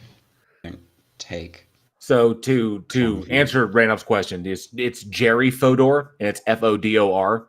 He's Thank a philosopher, and he worked with a cognitive scientist named Massimo Piatelli Palmerini. And they did there was I guess, like, I don't want to say a book or like this, but it was called "What Darwin Got Wrong." It's come under some extremely heavy, criticism from academia. Ultimately, what Fodor does is he misrepresents what the problem is that Fodor misrepresents what natural selection is, and that's why his conclusions are wrong. So essentially, it's just a straw man, is what Fodor was doing. That's the critique there. That Fodor presented a straw man. He attacked the straw man. He didn't represent it correctly, and that's why he's incorrect. So, Oh, okay. Thank you very much. no problem. So I don't think that Fodor constructed a straw man. Do you want to present the argument, Lulz? Just tell us what the argument is. Well, yeah, sure. So basically, the idea is that natural selection is supposed to be explanatory, right? It's supposed to explain why certain creatures have the phenotypes that they do, or the traits that they do, right? So natural selection purports to answer the question via some sort of mechanism. Why do certain creatures have the phenotypic traits that they do? And they say they have the trait they do because of fitness, right? And fitness can be whatever, right? The ability to reproduce, whatever, it doesn't really matter. I think this is, I think that an answer to the question, like, why does a creature have trait A rather than trait B? An answer to that question, because trait A produces fitness and trait B does not, that is obviously false. But I don't think many proponents of natural selection are going to actually assent to that anyway. But I think that it goes further in the sense that natural selection is either going to turn out as to be false, like that is, or it's going to turn out to be trivial. And I can quote from Fodor when he says, "The theory of natural selection reduces to a banal truth. If a kind of creature flourishes in a kind of situation, then there must be something about such creatures, or about such situations, or about both, in virtue of which it does," right? And nobody seems to disagree with that. Like a creationist can accept that. Yeah, the point is that it's supposed to be explanatory, and natural selection doesn't do that. Right? It doesn't explain much of anything, and anytime it does explain, it does it as trivial. And there's a lot more to go into. There's intentional and extensional and coextensive traits and free riders, which I can explain. But that's the basic idea. Yeah, just another little point. Did you mind if I just respond to that really quick? Yeah, so sure. the part he got wrong is that it's not about fitness; it's about it didn't die. Who cares? It doesn't matter why it didn't die. So, like, if you like artificial selection, you can just kill all of certain kinds, and the one that lived was the one that lived. So, natural selection is just the one that didn't die. That's the trait that moves forward. And that's the only thing. The reason it didn't die doesn't matter. It doesn't. No one cares. Sure. No, I'm not saying I think that Fodor would agree with all of that. I don't think Fodor would disagree. I mean, that seems trivial, right?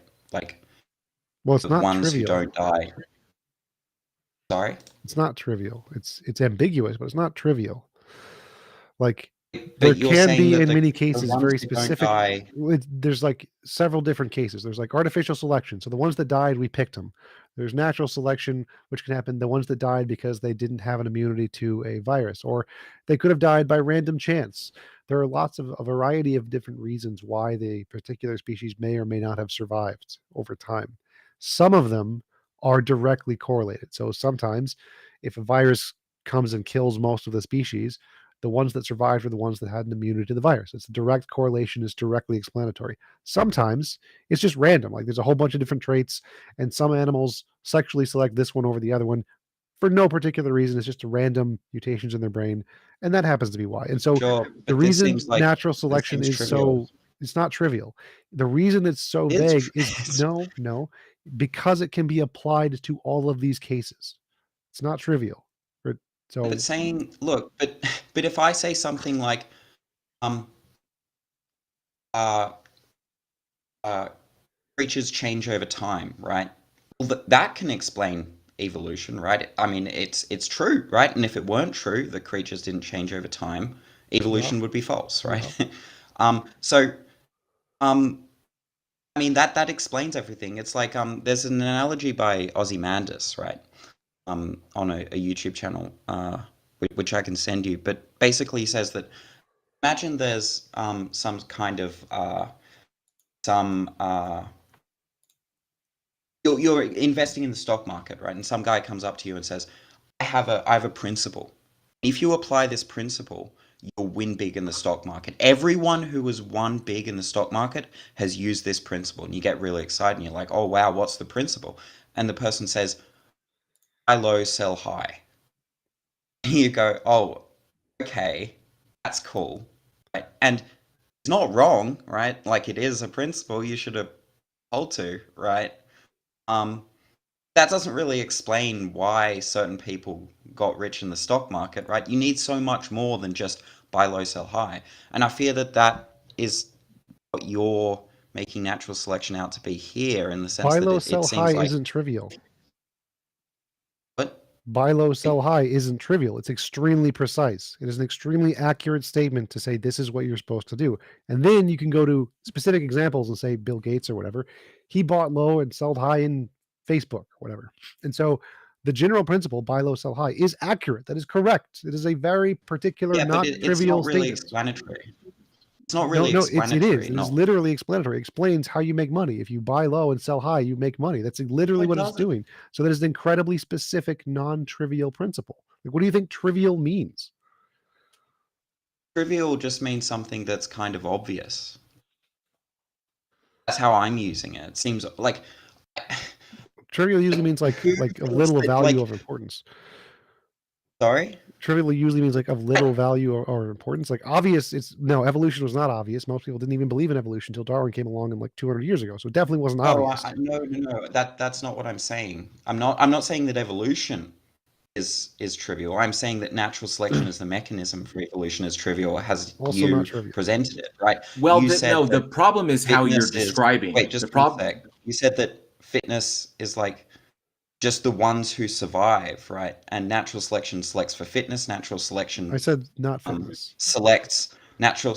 Sorry. I just said the one that I didn't use the word fitness at all. I just said the natural selection is the ones that survived. So you're just saying the ones who survive pass on their genes. Ones who survive. Yep. Natural selection says the ones that survive, and you're saying that's not trivial? No, it's not trivial. So the traits that are Ones that properties. survive is No, not that's wrong. trivial? That's wrong. That's wrong. The What are you traits that saying? shut up. The traits that are passed on are the traits that survived and were not killed.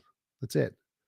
It's also The saying traits more than that- that, right? the It's saying that traits they that rise survive- to fix. Hold on a second. It says that they rise to Yes. fixation. In other words, if you have a group which has some trait initially, and the population may be small, the prediction is if they're continuing to survive, they will rise to fixation. In other words, those groups of successful survivors are going to permeate with their genes the population over time.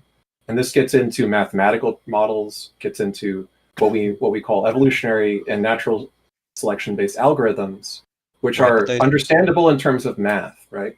So when we say that it's models are done after. When we say that it's not just after. The point is we can do prediction, and we can deliberately But with natural incentivize selection, any given outcome just by having some pressures and guaranteeing that with enough mutation and time, the natural selection tendency will be to produce a fixated population that has a successful survival rate over time, that is adapted.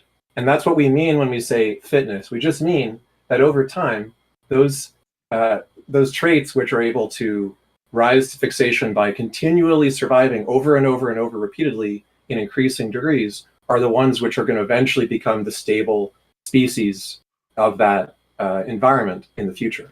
So it's predictive. We use it in all kinds of stuff, including computer science. Look, I fear that this is still trivial. What do you mean by know trivial? I mean, either tautologists, like the ones who survive, that's tautologists, or just simply like obvious. Well, Like, that's because that's what I was trying to say previously. It's how Fodor, the reason why Fodor gets it wrong, and the reason he came under such heavy criticism was because he was utilizing the context in which he was utilizing natural selection was incorrect. So Jerry Fodor argued that Darwin was wrong about natural selection because for two reasons. One, that Fodor claimed it was only a tautology rather than a scientific law that could support counterfactuals.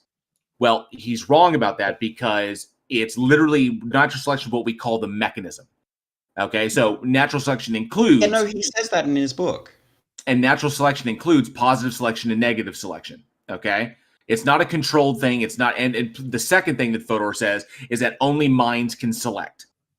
Those are the two arguments that were made in Fodor's work on why Darwin was wrong. So the reason is because nobody claims that minds are behind, that a mind is behind natural selection. We describe the phenomena. We describe the phenomena as natural selection, meaning as opposed to artificial selection where there are minds involved, like what we've done to dogs, instead of what nature did to, say, every other animal or the dinosaurs or something of that nature, the evolution of those species. So he's misrepresenting natural selection is the problem. He's misrepresented it, and he's claimed it that it does something that it doesn't do, or claim that Darwin was saying it does something that it doesn't do, like minds are behind or something. It's not. It's simply a description. It's as arbitrary, like the term natural selection is as arbitrary as like any word that we give to describe anything else. Like we call the phenomena gravity, okay, but that's arbitrary. He called the phenomena of certain traits being selected for, or certain traits surviving and certain traits dying out, natural selection. That these were selected for, that's why they survived. These were negatively selected against, that's why they died out. That's it. So, but wait, you agree that there are some traits that were never, quote unquote, selected for that still creatures have now, right? Well, there are traits that have been selected for throughout evolution, because evolution is an ongoing process in all populations. So traits. There might be some traits. Let me just clarify. We had this conversation before. And what you were describing before, was what's called exaptation. I've never heard that term. Right along. Let me just coextensive traits that just happen to be along for the ride because other traits carry exactly. them. Like it could be the case that my cat, for example, my cat has 4 legs, but it could be the case that having 4 legs never provided any evolutionary advantage or advantage to fitness in the past at all. It could be the case. So. But how do you know that? That you can't possibly know that, right? There might be some traits that never provided. Yes, we can, Lols. Lols, stop. Lols, stop for 1 second. You and I already had this conversation before, and it's already been explained to you why 4-legged distribution in the vast majority of quadrupeds evolved that way. It is the most functional because of how the Earth is, because of the natural selection as to what gravity is. Okay, like literally the Earth itself and the Earth's gravitational, the gravitational pull of the Earth. These are literally evolutionary pressures. Quadrupedalism in the vast majority of species. Quadrupedalism was explained as something that literally came about very early on because of weight distribution in survival and the ability for animals to survive. to distribute their weight evenly enough in order to maintain speeds so that predators could catch up with their prey, and so that other animals could more quickly, and so that herbivores could more quickly move between areas that they needed to feed on as they were grazing. That was very early selected in determining life. That just happened. That just works out that way. And because it is one of the best modes of locomotion, it has been carried on throughout all of history. But that does not preclude that animals that typically only four, cannot be born with more. And they do, but typically they don't survive, because being born with more, being born with less actually hinders survival. So Lols, what's your argument here? So that there are free riders. Just 1 second. Just 1 second. Clarify so something look, really quick. I never got my question out though. So, do you think that every single trait that creatures have now was at some time in the past beneficial for fitness? No. So what? Okay, good. Thank you. Okay, thank you. Well, at least that's not what I said. That's what I said.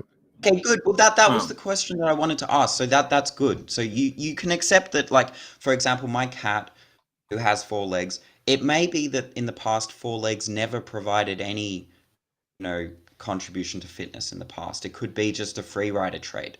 It might be. Therefore, what? It could be the case. Well, it could be the case that my cat's ancestors in the past. Therefore, what? So there's free rider traits. So what? Just 1 second. Just 1 sec. So it could be the case that her ancestors needed to be lower to the ground, and it just so happens that the creatures of her cat species. We don't need examples. So what? That were lower. We don't to need the examples. ground So what? Had 4 legs. Yes, we understand. Right? What is your point? So, my point is that natural selection can't distinguish, right, between traits that are selected for as opposed to traits that are selected of. But that's not what natural selection is being said is doing. That's not this. That is not what natural selection is doing. Natural selection is not doing anything. It's not selecting for anything. No, that's not what we he's saying. describe the phenomena of That's what he's implying. No, he's not. He's saying that natural selection can't distinguish between which traits were specifically selected to benefit survival and which traits happened by random chance that didn't benefit survival. Yeah, we don't claim that it does. No, not quite. I'm saying that there might be some coextensive traits, right? And coextensive means that there's a trait that is a ride along. I'll give you an example. That was not selected for survival. I'll give you an analogy. So let's say that. Wait. Just 1 second. Let's say we're at a party, right? And there are 2 bowls of punch, and we want to get absolutely hammered, right? And we go. I understand exactly what you're saying. Yes, there are multiple different variables that can lead to the same trait. I understand. It doesn't matter. It's called the problem of underdetermination. You know this is the case. No, that's not really what I'm talking about. It is. I'm saying that no. This is called the problem of underdetermination. This is not just a case in evolution, it's the case in everything. There are multiple different explanations that can lead to the exact same empirical explanation. No, I'm not talking about No, I'm not saying. I'm telling you, you don't realize it, but you are. You are talking about underdetermination. You're saying there is a particular trait. It's not an epistemic objection. This isn't an neither is epistemic underdetermination. It's not an epistemic problem. The thing is you're saying natural selection can't determine between if a property was selected because it was specifically something that benefited survival, or if it was an offset of something else that happened to benefit survival, right?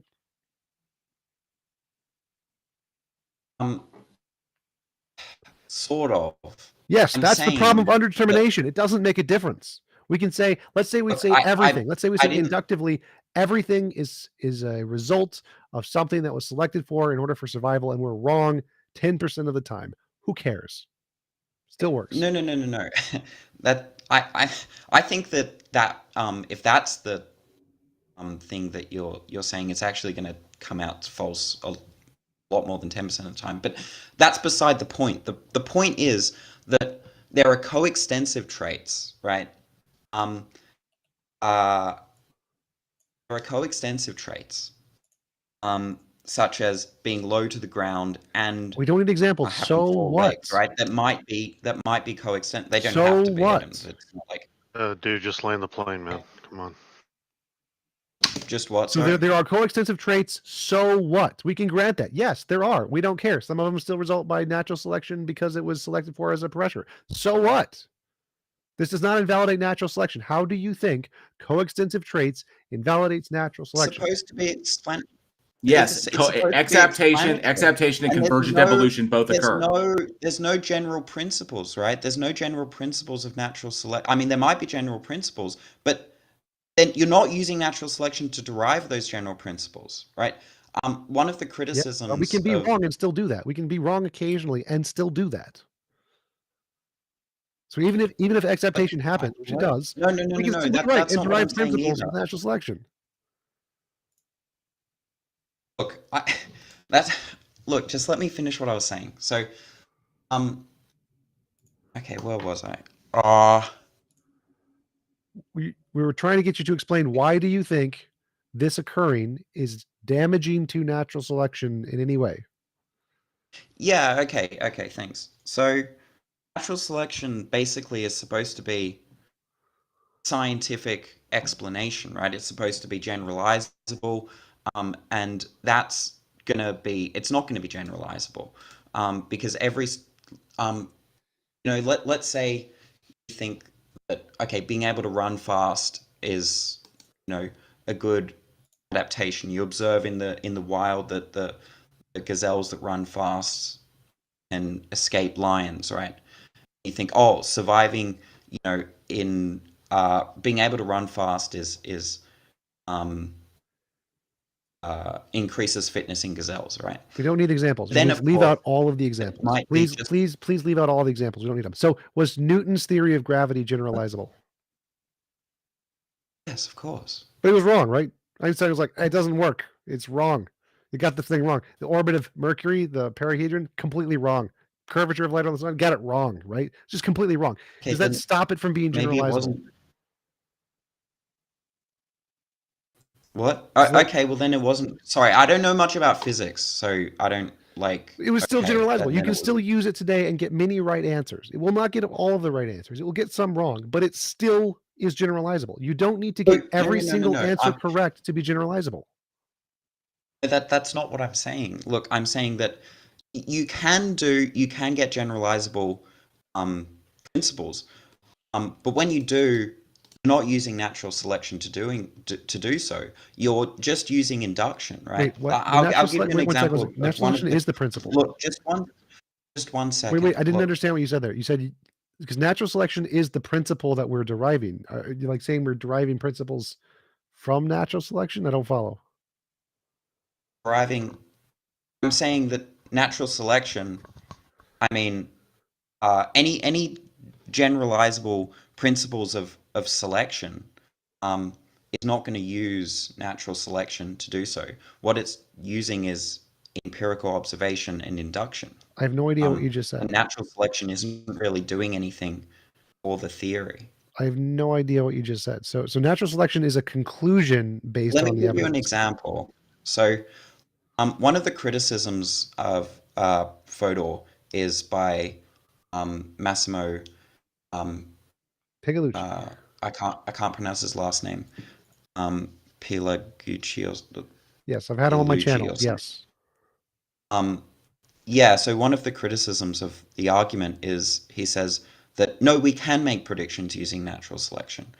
He said that in the wild, we've seen creatures in cold environments have extra blubber on their bodies to protect from the cold. We've observed this many times, and so we hypothesize that in this other cold environment, which we haven't been to yet, we're going to find blubber on creatures to protect from the cold. And sure enough, we went out there and we found it. See? Great, we can make predictions. The problem there, and this is what Alex Malpass points out as well, is that that's not using natural selection, right? That's just an inductive inference. It's just induction. You're just saying you've observed something in the past, right? And you're probably going to observe it in the future. That's great. But somebody can do that, right? And know nothing about evolution or natural selection. That doesn't matter. That's just an inductive inference. It literally doesn't matter.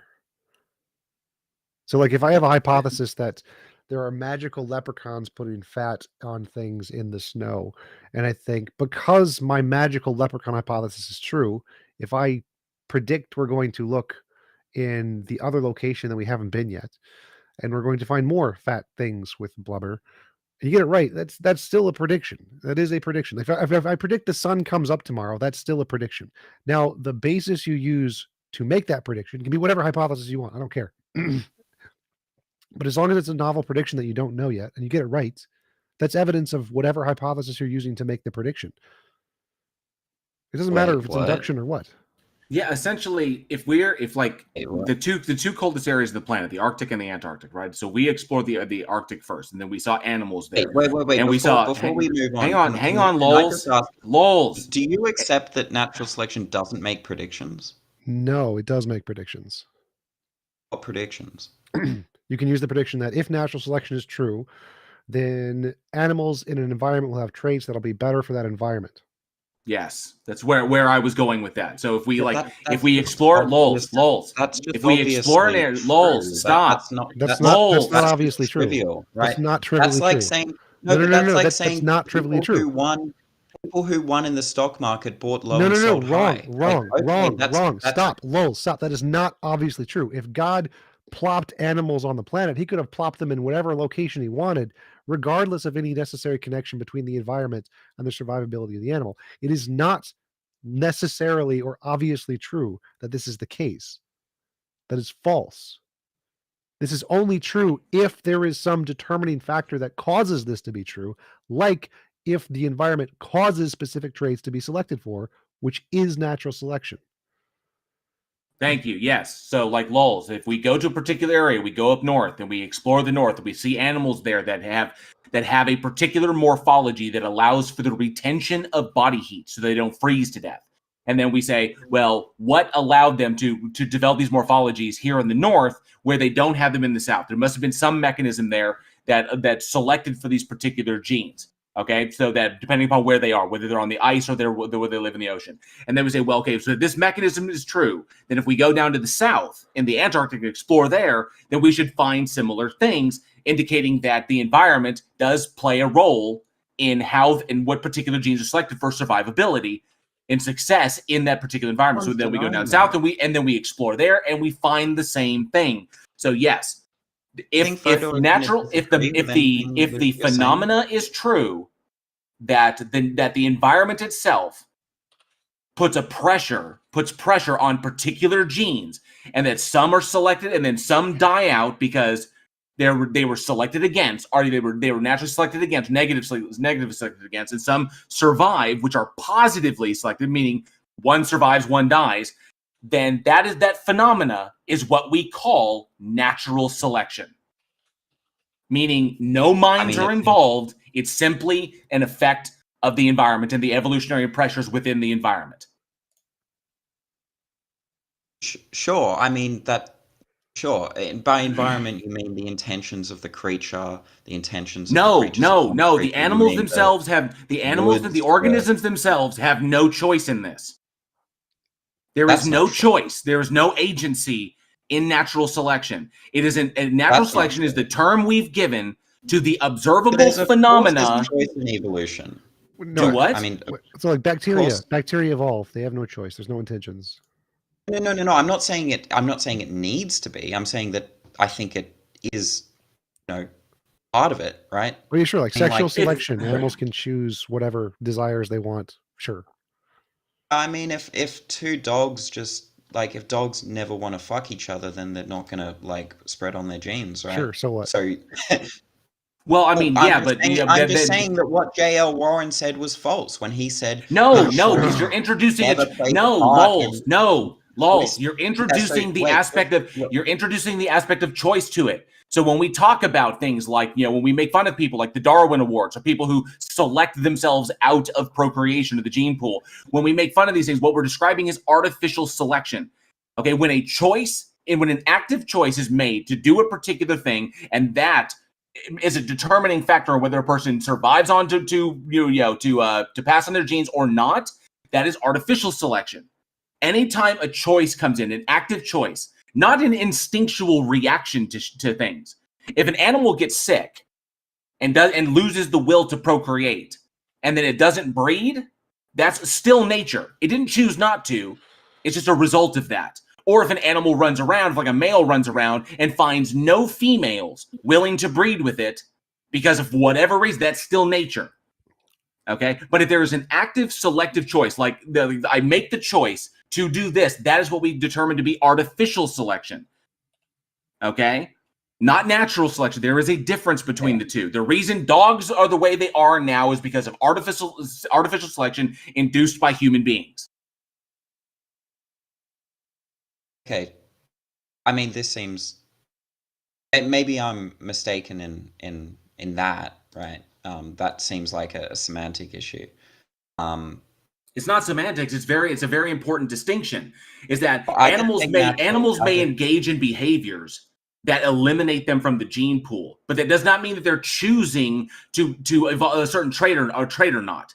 Okay, is that sometimes it doesn't work out that way, but but that's because evolution doesn't just occur in an individual. Evolution occurs in populations of millions, tens of millions of organisms that are constantly begetting generations, and then each those successive morphological changes is what results in speciation, and that's what we get. And those morphological changes are determined by evolutionary pressures. And the process, the whole mechanism is described as natural selection. Either traits are selected against or they're selected for. And that's it. There's no choice in it. The organism itself doesn't choose. But some traits come to fixation, but they're never quote unquote selected for, because selection for is an intentional notion. But some traits no, it's not. Yes, you keep saying that it is not. The traits that survive today. I mean intention with an S. What I mean by intention is sort of the necessary and sufficient conditions of something. But it doesn't require a choice be made. It only requires what has survived. The intention of a car. Just one sec. The intention of a car is the all-inclusive concept of a car, including foot-long cars and cars made of chocolate, right? There's a concept in mind of car, but an extensional notion is everything that is that concept in the world, a car, right? So you can have an intentional concept of car, which includes a chocolate car, but an extensional notion, if presumably there's no chocolate car in the world, the extensional doesn't include the chocolate car. An example might be like an extensional notion is Superman can fly, Clark Kent is Superman, therefore Clark Kent can fly, right? That's valid in an extensional notion, but intentional notion would be something like propositional attitude. So Lois Lane knows that Superman can fly, Clark Kent is Superman, therefore Lois Lane knows that Clark Kent can fly, right? That's invalid. Because there's two concepts in mind. There's an intentional notion and an extensional notion. And that's why that argument becomes invalid. Unfortunately,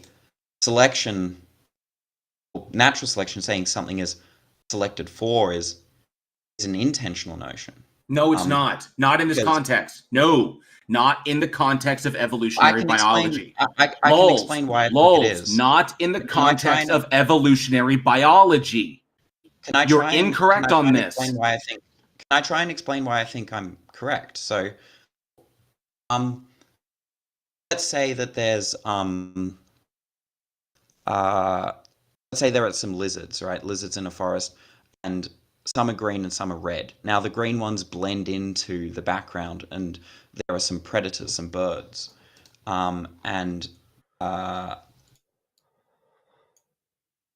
there are some birds who are picking off these lizards, right? And obviously the red ones are standing out amongst the forest, so they get picked off, right? And the green ones are blending in, so they survive. Now, what's coextensional with the green color is them having little black dots on their underbelly.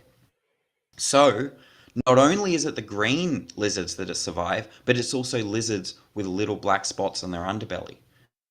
Now, of course, what's being selected, quote unquote, for is that specific trait of being green, right? But what's being selected of is I've already since I've long ago tried to explain this to him. TJump, no, lulz, no, absolutely not. No, stop, stop, stop, or I'm going to have him mute you. Stop, or you're going to be muted. Stop, or you're going to be muted. Stop, or you're going to be muted. Lulz, no. This has already been explained to you at length.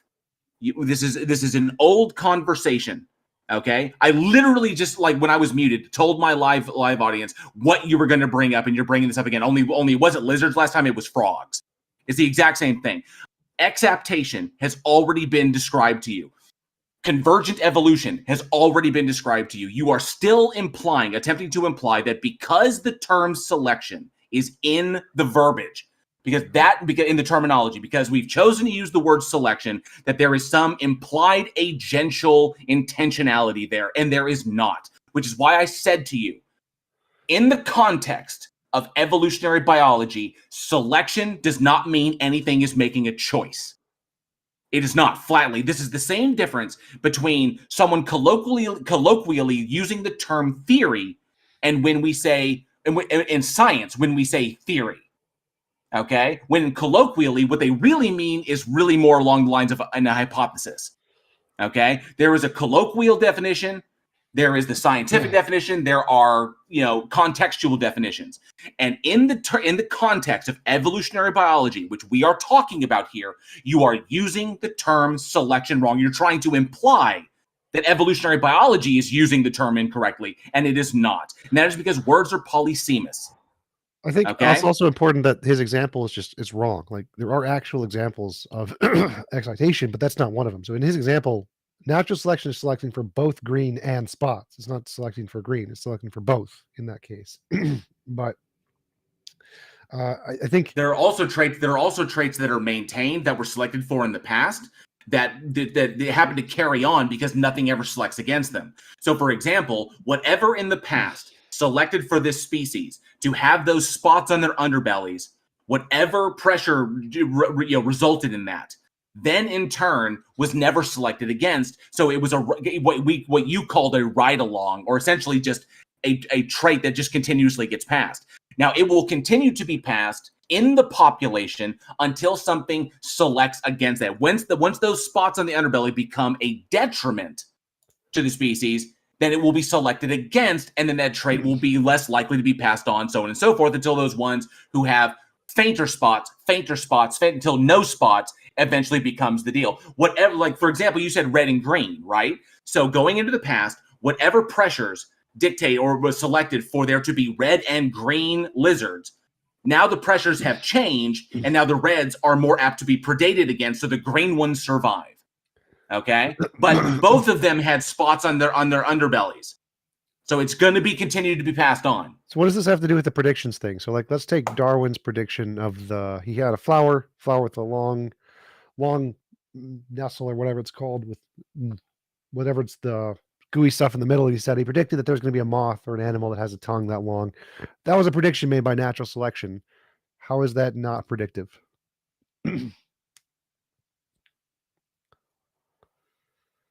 You can unmute him.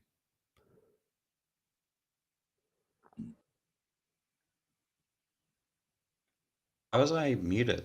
I was just trying to finish a point. I don't care. Because it's a point that you've made before, and it's been heard, and you're wrong. You're wrong. So look, let me finish what I was saying, okay? We'd rather not. I lose interest when people overtalk me. So look, we'd rather not hear that. We'd rather not hear that. You've repeated yourself. Why is evolution not predictive? No. I never finished my point. I'm going to explain to you why the concept of selection for is intentional, right? The point is that when you look at hearts, right, you're not going to say the heart was selected for pumping, for making thump noises, right? What it was selected for was pumping blood. But of course, selection, just selection of, includes both selecting for making the pump noise, for making the dub noises, and pumping blood, right? But when you say the heart was selected for pumping blood, that's an intentional notion because it doesn't include all of the extensions of what was selected. No, it doesn't. It doesn't have any intention whatsoever. It's the one that produces survivability. Know what I mean by intention? Intentionality? With an S. He's Intention talking with an about N. intention with an S, as in like denotation and meaning. Oh, gotcha. Look, Lils, we've Exactly. we've all argued with you about Fodor at one point or another.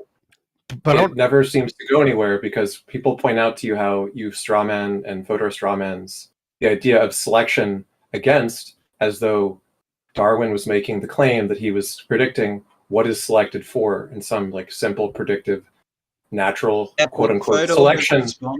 Fodor Yeah. has responded to Rosenberg and all of those objections. wait, let's just make it simple. Yeah, How and does natural not selection to the satisfaction of his critics. Natural selection predicts, like Darwin made a prediction. He saw a flower, he saw it a long stem, saw there's nectar at the bottom, predicted there's going to be an animal that did that. He got it right. How is that not a prediction made by natural selection? That's just an inductive look. That's natural selection. If I Using say, natural selection, using induction to make a if prediction. I open up a drawer and I see a red ball, and then I open up another drawer and I see a red ball, and I say, oh, well, the next drawer. He never or I saw an open animal the with next- a long neck. Sorry, Wait. Sorry, just No, just stop. one- Stop at the sorry, induction. just Stop one at the second. induction. Just- Stop. How is it induction to predict something that we've never seen before? What you're saying that eventually we'll see an animal with a long neck? What? No. Because It's the moth. That's the long tongue thing. Sorry, So what did you say? There's a flower. Flower had nectar at the bottom, very long petal. Oh, right. Yeah. I saw in that picture. This moth had never been seen. There had never been seen an animal like this before. He predicted it would exist, having never seen such a thing. So it's not induction. It's natural selection. Well, there could there definitely could be an inductive inference. He could have drawn there. Yeah, he's using an inductive difference of natural selection, not of seeing other animals with long tongues. The point is that the mechanism. You definitely could make an inductive inference. You could say you could make an inductive inference here. You could say that creatures generally are very well suited to their environment. Therefore, in the future, when we see something like a flower in which the only way to get their nectar is to have a long beak, then we're probably going to see an animal with a long beak to grab the nectar, right? You definitely can make an inductive inference and not know anything about natural selection and come to that conclusion. The explanation, the mechanism that's being posited as for why that is the case is what natural selection is, right? It's just saying that we know why this happens over and over again. We know why we can predict it. And that's because the traits which are not selected against rise to fixation.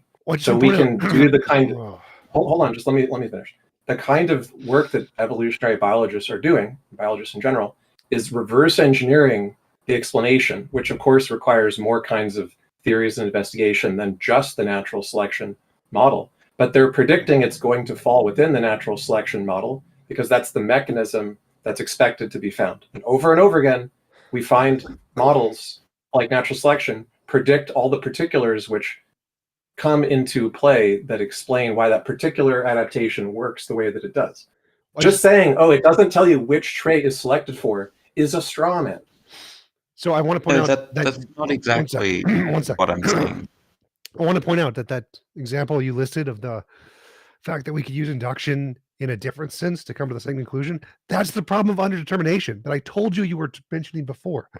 It doesn't make a difference if there are multiple ways. It doesn't make a difference if there are multiple ways to come to the same conclusion. What matters is if you use a hypothesis to come to a conclusion before anybody else does, and you get it right, that's evidence for your hypothesis and nobody else's because you got it right first. That's insane. No, it's rational logic. That's insane. No, that's insane. Look, perfectly rational. Okay, so imagine if I don't know, let's say the Bible said that there's going to be a double helix DNA, that the Earth is 13.8 billion years ago, that Donald Trump will be president. Says do this because God said so. Now, it's not the only possibility, but if it said this, would this be evidence of God? Would it be evidence of God? Yeah. Maybe in some very small way. That would be huge evidence. It would be massive evidence. Everyone on the planet would believe in God if the Bible said that. This is massive evidence. If you don't understand that, you're insane. Well, I don't think so. But then you're delusional. Like literally, if the Bible said all of these scientific facts, everyone would believe the Bible. If you don't understand that, you understand nothing about epistemology. I mean, Well, literally, if the Bible I'm literally saying said, if the Bible said anything about like the theory of germ disease, you imagine how many lives would save from like cholera and dysentery and all of the manageable friggin' pandemics that we've endured. If it literally talked about washing Well, your it just hands comes because it just germs comes down exist, but it never did. It doesn't do that. But if it had done that, wow, because no holy book it makes just mention of comes this. down it just comes down because I think that there are other hypotheses apart from the triomni God that are more reasonable, that fits better with all of those hypotheses. That's the right? problem of underdetermination, which I told you before is wrong. Right, but the What makes one hypothesis better is if meaning it is predicts wrong. the things first, it gets the evidence. So if the Bible predicted these first, the Bible gets the evidence. This is evidence of God. Doesn't matter if you can explain it with other things later. Post hoc rationalization, irrelevant. If it makes novel predictions and gets them right first, it has all the evidence. And so Darwin uses natural selection as a hypothesis to explain the data, and he gets it right every time. I don't care if you can post hoc rationalize it with other explanations. It's garbage. He wins. Okay, so you're saying that if a hypothesis predicts something prior to another hypothesis predicting the same thing, what wins out is the one that predicted it first? Yes, if a hypothesis makes a novel, successful prediction and That's confirms it first, that's evidence of that we open up to hypothesis. so many reductios. What? I mean, imagine if, like, let's say, Well, I can give imagine you an if you and I are actual in a... example. Wait, Newtonian just 1 sec. physics. Newtonian Just 1 physics. second. Well, Wait, I know just exactly what you're going to say. I know exactly what you're going to say. You're going to give an What am I going example to say? of a wrong What am I going to say? hypothesis that accurately What made am a I going to prediction. say? What am I going to say? I'm literally answering. Shut the fuck up. You're going to give an example of a hypothesis that makes a prediction, but overall the hypothesis is wrong. Should we believe the hypothesis? Yes. Yes, we should. Just like we did with Newtonian physics. Newtonian physics made predictions which were correct, but then it was wrong about other things. Were we rationally believing Newtonian physics was correct? Yes, until a new theory came along and made more novel predictions like general relativity. So yes, a new theory that makes successful predictions and gets it right is the only rational theory to accept. It doesn't make a difference what your post hoc gibberish is after the fact until you make other novel predictions to make a different hypothesis more justified. So yes, even if a false hypothesis makes successful predictions and gets it right, that's the only one that's rational to believe based on the evidence. Okay. So let's just say we're both in a store, right? And we know that every time someone walks into the store that makes a ding noise, right? And we hear a ding noise and we look up and we go, oh, I wonder what made this ding noise, right? And someone says, I think it was an alien from Mars that made the ding noise. And I go, really? I think it was another human that made a ding noise, right? But because you said your hypothesis first, Oh my god. that means it's more likely for it to be an alien from Mars than a human. If a new hypothesis makes novel, testable predictions and gets them right first, so you have to make novel predictions of things we have never seen before and get it right. And if you do that, then that first one that can do that is evidence. So novel, testable predictions. So you Yes. have to predict something that's going to happen in the future, and then you observe that thing. That's we Not don't already post hoc. expect. You don't already I can predict. Yeah, it has to provide new information. I can predict the sun's going to rise Provide tomorrow. new That's not information. novel. Okay, right. So, let's say, okay, let's say that we're in the store and we hear the ding noise and we go, okay, we both say, I think that ding noise means that a person's going to walk through, right? And I say, well, I think, let's say I'm an idealist, right? I think all there is mind, and I have the hypothesis that I was created by God, and all that really exists is my mind, and God is making it appear to me that the world really is like the external world exists, right? I'm not going to see floating chairs or something. God really wants to make it seem as if the external world does exist, even though it doesn't. And on that hypothesis, if I hear a ding noise, and given that I've noticed sort of in the past that people walk through the door. I'm Then going it's to not a novel assume that prediction. someone's going to Well, walk that's through. not a novel prediction. So let me fix your example because that's a stupid Fix example. it. If I'm an idealist and I think that God created my mind and it's just my mind, like a solipsist even, and I think that because I'm a solipsist and God is sending me information, 2,000 years ago, I write down a book. DNA is a double helix. The universe is 13.8 billion years old. Donald Trump will be president in year 2020. And I get those right. That's evidence of idealism. Yes. So it has to be sort of like new information. Yes, that's what novel means. Novel means new. If you predict the things we already expect, literally just said that. like predicting the things we already expect is just post hoc. Everybody can do that. Everybody can predict the sun's going to rise tomorrow. You just add in whatever you want. Magical leprechauns did it. It's irrelevant. You have to predict something we don't already expect. Predicting things we already know is easy. It's called post hoc rationalization. It's just like the plant, just like the plant predictions. Like if you're in one part of the hemisphere, you observe that insects or birds or whatever feed on plants, and that those plants have their nectar at the top, and that's how the plants pollinate because cross-pollination. And then you go somewhere else where the nectar is included like really, really far down the stem. Then you'd be like, well, if this plant continues to pollinate and all these plants are like this, there must be something that has a long tongue that's able to access the nectar in order to continuously cross-pollinate. And then you look and then you find it. That new information, that new animal, that discovery is new information. So you predicted that it existed, then you went and you found it. That's new information. So yes. So just like the discovery of Uranus because of perturbations in the orbit of Neptune.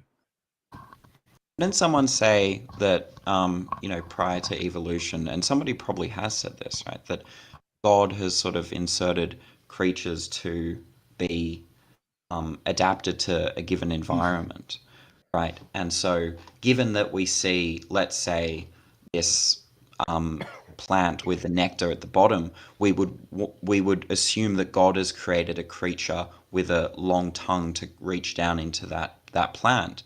And that's now a novel prediction, and that's evidence of the creator God hypothesis. And then sort of if someone did evolution that comes along, but that's after the fact, right? So yes, if someone did that, if someone used the God hypothesis to make successful predictions and got them right, that would be evidence of the God hypothesis. Yes. But because it's prior to Yes. evolution, that's Yes, if Okay, there was so a all I prior need thing to to- evolution that predicted all the diversity of species before evolution did, it would have all the evidence. Yes. So all I need to, so if we find tomorrow a book that was written before Darwin came out that said, I think that God has created creatures to be perfectly adapted to their environment, and I predict that we'll find, even though we haven't yet, we'll find a creature with its tongue that's going to reach down into this plant with the nectar, then we should throw out evolution. If it accounts for every single novel prediction ever made by evolution, yes. So yeah, if we find a book written But 2,000 Darwin years didn't ago, account for every single novel prediction. right, we've made more since him. So if we can use the hypothesis to make more novel predictions, that's more evidence. And so if we find a book 2,000 years ago that has literally every single novel prediction ever made by evolution, hopefully more, then yes, that would be really great evidence of whatever that hypothesis is. Even if it's magical farting leprechauns, someone would be rational to say, you know what, I think we should take this seriously. Yes. Especially if it made better and more accurate predictions than Darwin's foundational, concepts. Obviously Darwin is over 100 years old, and of course, we've made significant advances in evolutionary biology since then. The concepts of like phylogenetics and stuff like that. But yeah, you'd be correct. Yeah. I just don't understand why the temporality of the predictions matter in any way. Because predicting the future is really, really hard. Post hoc explaining stuff we already know is really, really easy. But someone could predict something like 1 millisecond before somebody else, and the person who predicted it 1 millisecond after doesn't even know about the previous prediction. But because someone predicted something 1 millisecond before the other person, and that person has priority. Yes, it's just insane. If one hypothesis I just don't understand why you would accept that. Because it's really hard to predict the future. And if you already know somebody else who predicted the future and copy them, that's really easy. So if both I'm stipulating. So if two people were independently predicted a fact about the future they didn't know yet, regardless of what times, they are both logically justified. Now, if somebody predicted the Okay. future and someone else copies them, that's irrelevant. But if two independent No. hypotheses, That's not what I'm talking about. That's not what I'm talking about. right? I'm That's saying the that first thing. If there's two two people, hypotheses. two hypotheses, independent of one another, never talked to one another, both made predictions about the same thing, both got it right. They're both justified. Both justified, right? Both. But according to you, if someone made the prediction like 2 days earlier than the other person, No, that part's irrelevant. That's and not that the objection. If they'd both be okay, right. justified if So they were it's not independent. about temporal priority. It's not about temporal. It is about temporal priority. You don't understand. So the problem is if you just denied it. No. If you make up a hypothesis that fit the data we already know, that's post hoc reasoning. That's garbage. If you genuinely find another hypothesis that makes novel predictions and it gets it right before we knew them, yes, that is a rational thing to believe. Sure, but look, I'm saying that there's two people and they make correct predictions using one theory and another theory, and both of them make the same prediction, but both of them have the same theoretical virtues. Both theories have the same theoretical virtues. Theoretical virtues are irrelevant. You find out that one. That's irrelevant. I have literally answered. It doesn't make a difference. It doesn't make a difference when. It makes a difference when relative to knowing the other hypothesis. So if a person on Papua New Guinea made a hypothesis that God invented animals and he made a prediction that he was going to find the moth and he found the moth, that would be rational for him to believe in the God, even though we know evolution did it before. It's relative to the knowledge of the individual. What is novel to the individual? Okay, so let's say you have some sort of like event you want explained, and someone comes to you with a hypothesis, and it makes a prediction about the event, and you go, oh, okay, and according to you, then it's rational to accept that hypothesis. If it gets it right. And then a day later, you find another person who, with another theory that also predicts the same thing, and according to you, it's more rational to believe the first guy. Yes, because it's really, really easy for somebody to make shit up. Because it's really easy to take something we already know and make up a hypothesis to fit the data. No, the second guy didn't know anything about I the don't first know guy. that. He could have just made it up. So the Let's only just information I stipulate- have is look, this guy it's predicted it stipulated- before. look, Stop I'm talking. stipulating in Stop the talking. Stop hypothetical. talking. The only information I have is that person A predicted something before it happened and got it right. I have really good reason to believe him. If I go to person B and he predicts it, and we already know what happened, well, I don't have any reason to believe person B. He's just making shit up. Person A got it right before it happened. Now, if I go to person A, stop talking. If I go to person A, he predicts something. Then I go to person B, he predicts something. And they both get it right before it happened. They're both justified as far as I know, as long as they never spoke to one another. Okay, so it doesn't matter about temporal priority as long as they don't matter. speak. Relative to the events. As long as No, stop talking. As long as Stop talking. they Mute him now. Mute him now. Mute him now. Get him done. He's done. He's done. Mute him. We're going to move on to the next guest anyway. You've taken a lot of time. We had a Yes. chat. Look, we have only 10 minutes remaining. We're going to speak to somebody else. Yes. So that's okay, because we're going to move on to the next person. Sounds good. So you're an idiot. Temporality does matter. I literally explained this. It's not temporality relative to you learning about the hypothesis. That's irrelevant. That's an irrelevant garbage that you don't matter. It's literally what you're asking. It literally doesn't matter. What matters. I just finished what I was saying. No, I don't care because you're an idiot. We don't need to hear more about it because we're going to move on. Thanks, Lols. Look. Like, this is not hard to understand. If there is a hypothesis and it predicts the future and it gets it right, you're justified in believing the hypothesis. It's that simple. Very simple. This is not hard. Hello, Anima. How are you doing? Thank you for joining us. I'm good. You guys can hear me? Yes, sir, we can. What have you got for us today? We've got limited time, but we'll try to make sure we cover everything.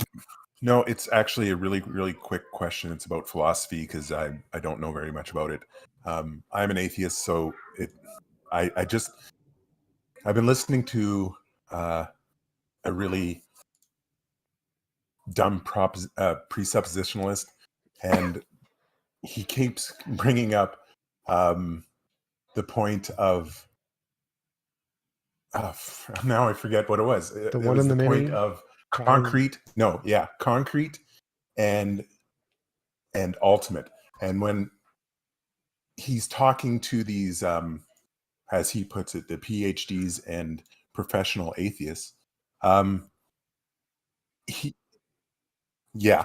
Sorry. I just Oh, don't Darth like saying Dawkins. his name. Okay. He's an aggressive person to deal with. Yes. If you want to watch a annoying. YouTube channel full of people wrecking Darth, there are a couple of YouTube channels that specialize literally nothing but that. Yeah. Yes. And I know. one of the really good ones is Jefferson Spatchcock's channel. But go ahead. Yes. What's the argument? No, he brings up, okay, so he'll bring up the word concrete, and then I hear the philosopher guy say, well, what do you mean by concrete? And then he doesn't really explain it, but he doesn't let the philosopher guy explain either.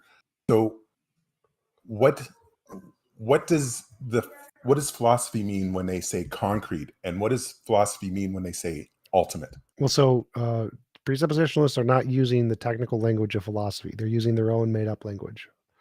So it's not That's what I philosophy figured. that you're asking about. You're asking about presup language, Van Til and Bonson. So when they mean concrete, they mean physical. That's it.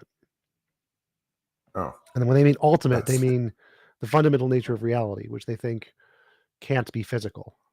So because they presuppose that the fundamental nature of reality, what's ultimate, can't be physical or concrete, they literally can't be the same thing. It'd be like a married bachelor by their definition.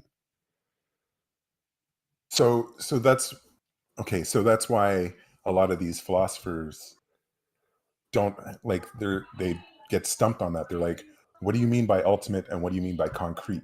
Yes, because the words that the presuppositions are using are not used in philosophy. They've made up. They've made these up. Okay, that's pretty much all it was. Correct. There's even Vantillism is essentially where it kind of comes from. There are even proponents of Vantillism today that still follow along presuppositional apologetics that even they will say they've critiqued. Like oftentimes, like Van Til, Bonds, and other individuals will use words in ways that are not really kind of accepted, or they'll change context from moment to moment in order to kind of like fit their arguments through the keyhole or whatever. But there's a lot of problem. They've not, even today, they acknowledge there's a lot of problems in how they use terminology, but that's part of the tactic. That's a tactic that is intentional. Well, I think the way the response should be is that there's no reason that the concrete can't be the ultimate. They would have to provide an argument to justify their belief that concrete can't be ultimate, and the argument they're going to provide is something about the contingency argument and the one and the many in philosophy. So it's always going to fall back to some big problem in philosophy, and they're going to say, oh, well, you don't have a solution for this. And whenever they say that, you can just say, well, God doesn't solve that either, and that's the ultimate defeater for presup.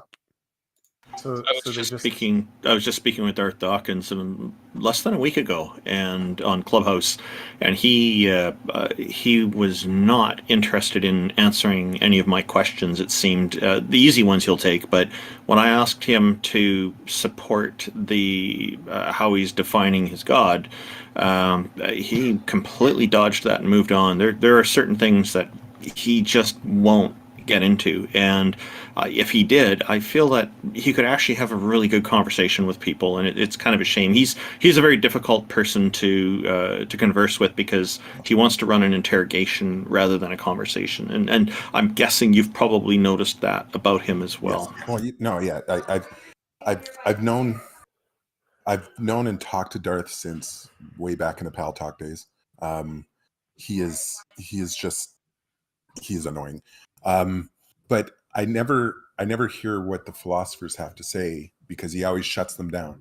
And so what you were saying, TJump, is exactly how the creationists look at science. If they find a hole where science doesn't know the answer, then they sit there and dig in. And so it's God of the gaps in philosophy. That's kind of what you're saying? Yes, that's exactly right. But presuppers specifically use big problems in philosophy that haven't been solved. The biggest problems in philosophy, like Agrippa's trilemma, the problem of the one and the many, the problem of the universals, those kinds of things, the phenomena noumena. And because they haven't been solved in philosophy, they can say, my God does this, you can't, therefore mine's better. And that's the entire strategy of presuppositionalism. Yeah, okay. If you want a YouTube channel, like I said, that goes into many, many people schooling Darth, there's one called Atheist Discussions Game Over Lights Out. And you'll find many debates, including those with Darth. If he doesn't have the mute switch under his own control, then it doesn't work. I also have two conversations with him. Could you say that again? Could you say that that site again? Yeah, Sorry. it's a YouTube channel called Atheist Discussions Game Over Lights Out. It's pretty much all the old school pal talkers. It's all people you'll recognize if you go back those days. Yeah, yeah. It's, yeah. And I also have basically you could.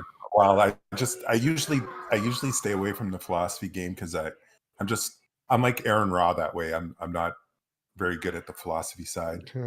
Yeah. The science side, I can hold my own, but when it gets into philosophy, I know what I know, and that's all I know. Like that's just it. So it's okay to just. I had 2 conversations with Darth Hawkins on my channel. You can check them out. They're 2 of my most viewed videos. Yes, actually, I've seen yours and your idea with like the grounding is reality, just reality. Yeah, that just makes sense to me. Reality, what is that? Yeah, pretty much. Sorry, is it a god or a not god world? don't forget to visit darthdawkins.com. Yeah. Okay. Oh, yeah, that's a highly rated website. Very highly rated website. darthdawkins.com, and you can replicate all of Darth's arguments in the safety of your own home. Well, and I've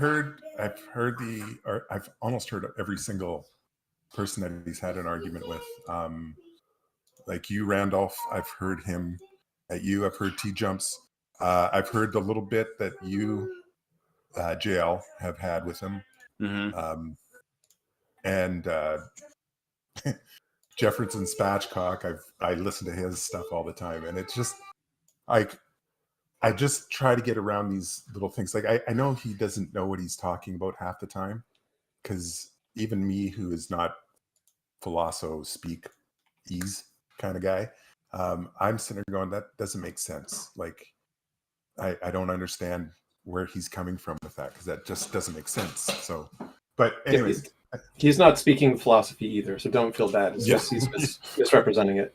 And if you do, I would recommend just study a little bit of epistemology, a little bit of philosophy of science, because it is a part of science, and it is a part of theory selection.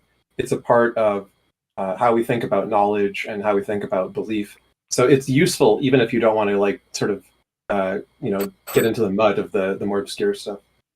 Well, no, and I that's what I'm trying to do. I just recently became medically retired. I had to stop working, and so I'm trying to figure out what I want to do with my life. And I've been listening to philosophy stuff, and I've been thinking I might go and start studying and looking into philosophy. But like as of right now, I don't know very much. I listen to most of you guys talk about philosophy, and I'm just like picking up on little things, like just the major. The main point that I really connect with and I get is just the simple one, I think therefore I am. Like that just totally makes sense to me. Like I exist because I think. Like I'm there. I without existence I wouldn't think. So anyways, sorry to bug you guys. Thanks for answering my question. Hey, Anima, you're not bothering us. Thank you very much for joining us. I'm like you. I'm learning philosophy. I'm nowhere close to being an expert in it, but I find it very interesting as well. And feel free to join these discussions again in the future. I really enjoyed talking with you. All right. Thank you. And with that, we could take one more, but we're going to have to try to keep it kind of quick because we are running close to the hour here, and we do need to close down soon. So who's next?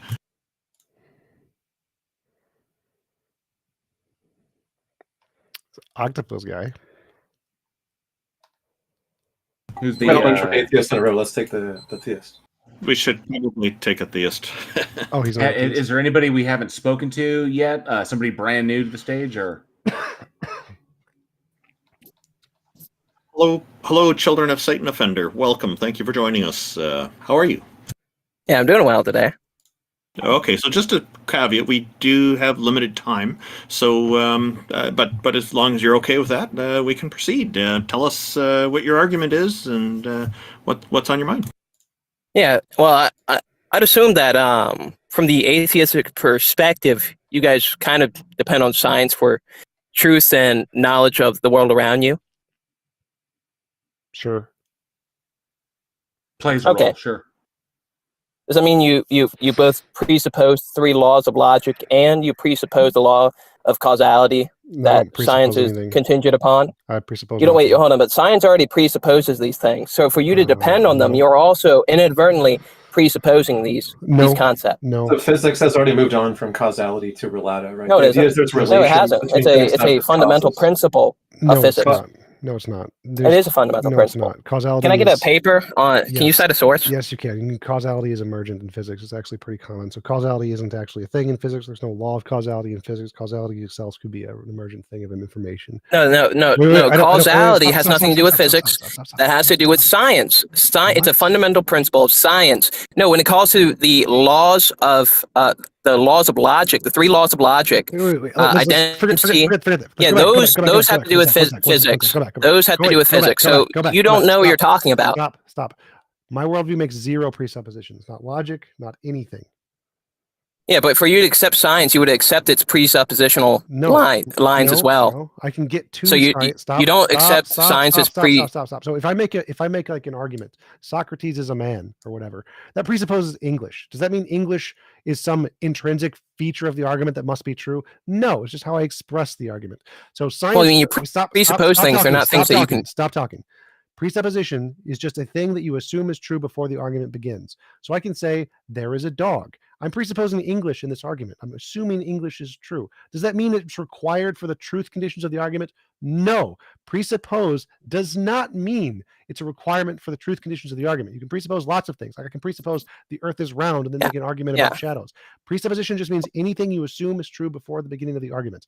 Yeah, I know. I already know. Science presupposes things in philosophy because it doesn't care. It just grants them for the sake of the argument. No, it needs them and necessitates them. Stop talking. So no, none of the things in philosophy need to be presupposed. You can get them from logical deduction and then get to science from those things. Science just doesn't bother with those. It's not the job of science. Yeah, so for you to say anything's a dog, you would have to presuppose the law of identity. That's one of the 3 laws of logic. So for you to even I have 0 presuppositions. Oh, you don't 0 presuppositions. Okay, well, issue. Science is contingent upon the laws of causality. In physics, it's contingent upon the 3 laws of logic. No, it's not. But it is. No, okay, well, can you cite a scientist who would actually affirm this belief? Stop. So I can get to the 3 laws of logic without presupposing them. I don't need to presuppose them. So I don't need to presuppose any of these things to get to those things and then to get to science. So I can get to science. I can get to. So you're going to use circular reasoning? No, it's not circular reasoning. So I can I'll listen to you not use circular reasoning. Shut up. Listen to my words, then speak. Do not speak over me. I can start with my experience, and then I can describe that with words, and then I can find patterns in those words and say these are principles, which I can describe as the laws of logic. So I can get the laws of logic from my experience. No presupposition, no circular reasoning, no reason at all. You don't presuppose your experience. You experience. Do you presuppose your receptors, the things that you take in, are accurate? Nope.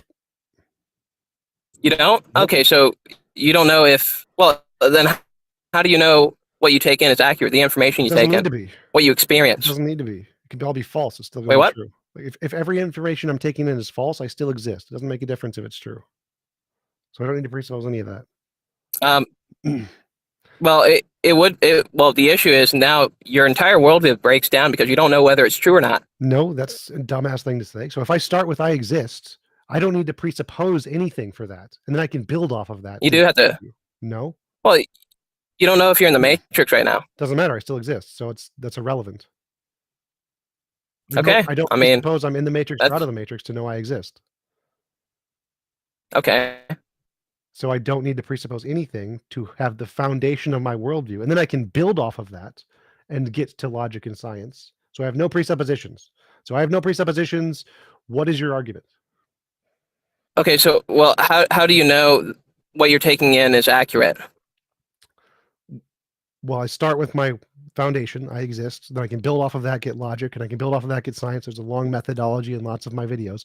How do you build off of that, though? Like, I have lots of. Well, no, I'm asking how do you build off of that without using circular reasoning? I have lots of videos on this. What is your argument? Like, what are you trying to lead to with this?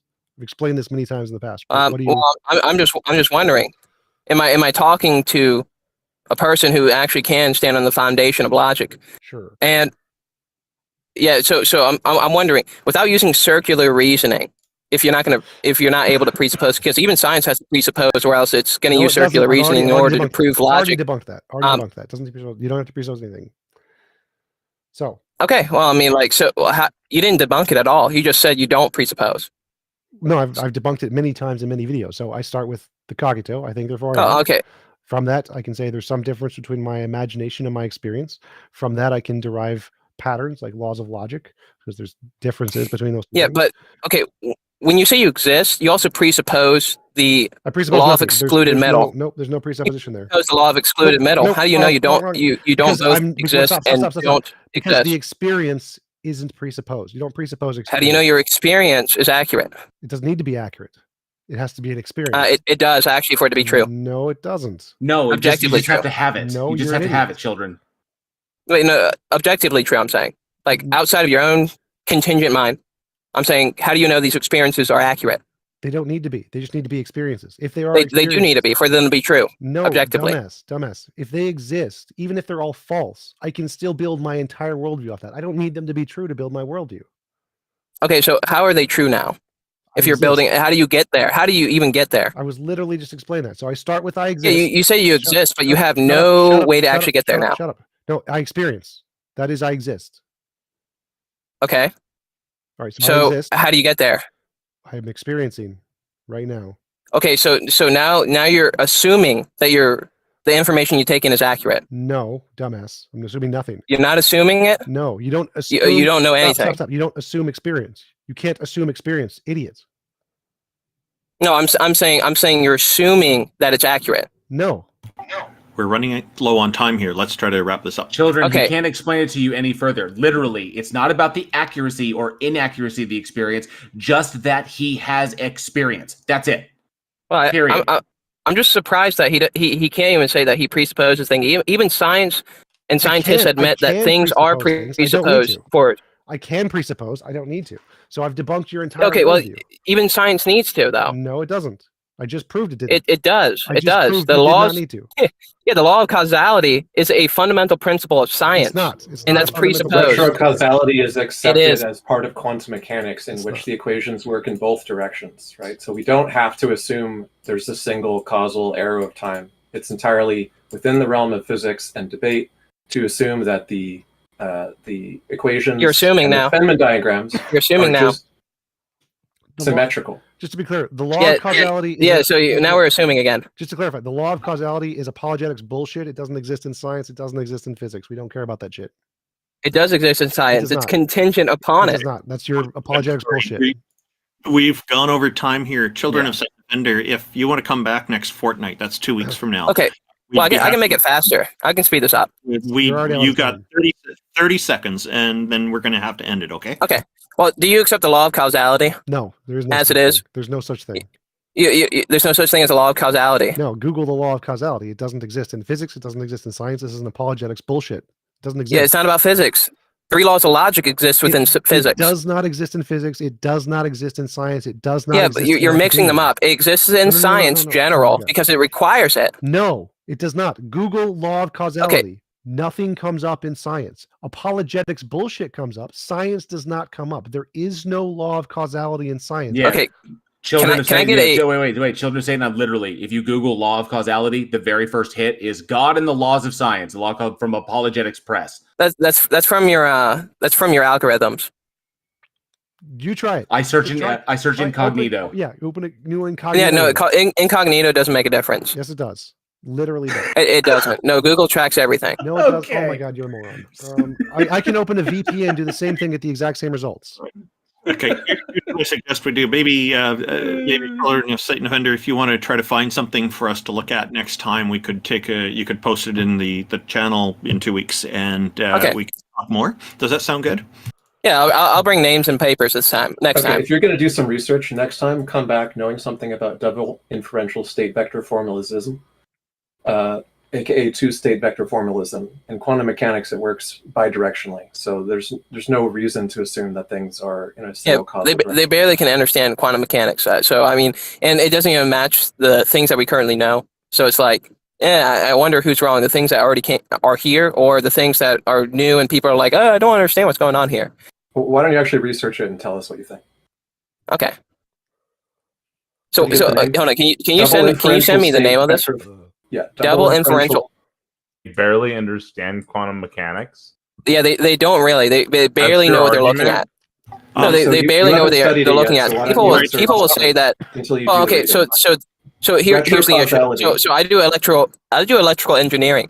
When it comes to electrical engineering, yeah. So the people that don't understand what's going on here, they'll say quantum mechanics breaks Ohm's law. It really doesn't. It's just they don't know what they're looking at. They don't know what information that they're actually taking in here.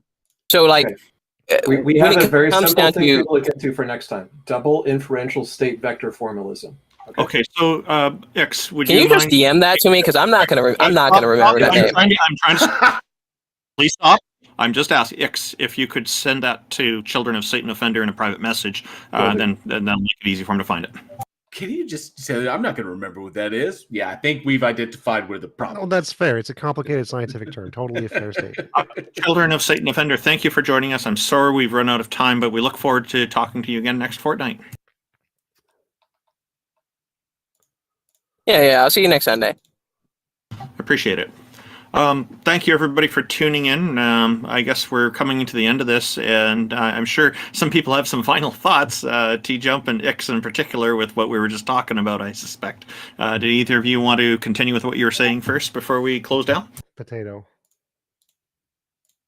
Potato, that always solves everything. Yeah. Okay, Ix, did you have something you want to continue with there first?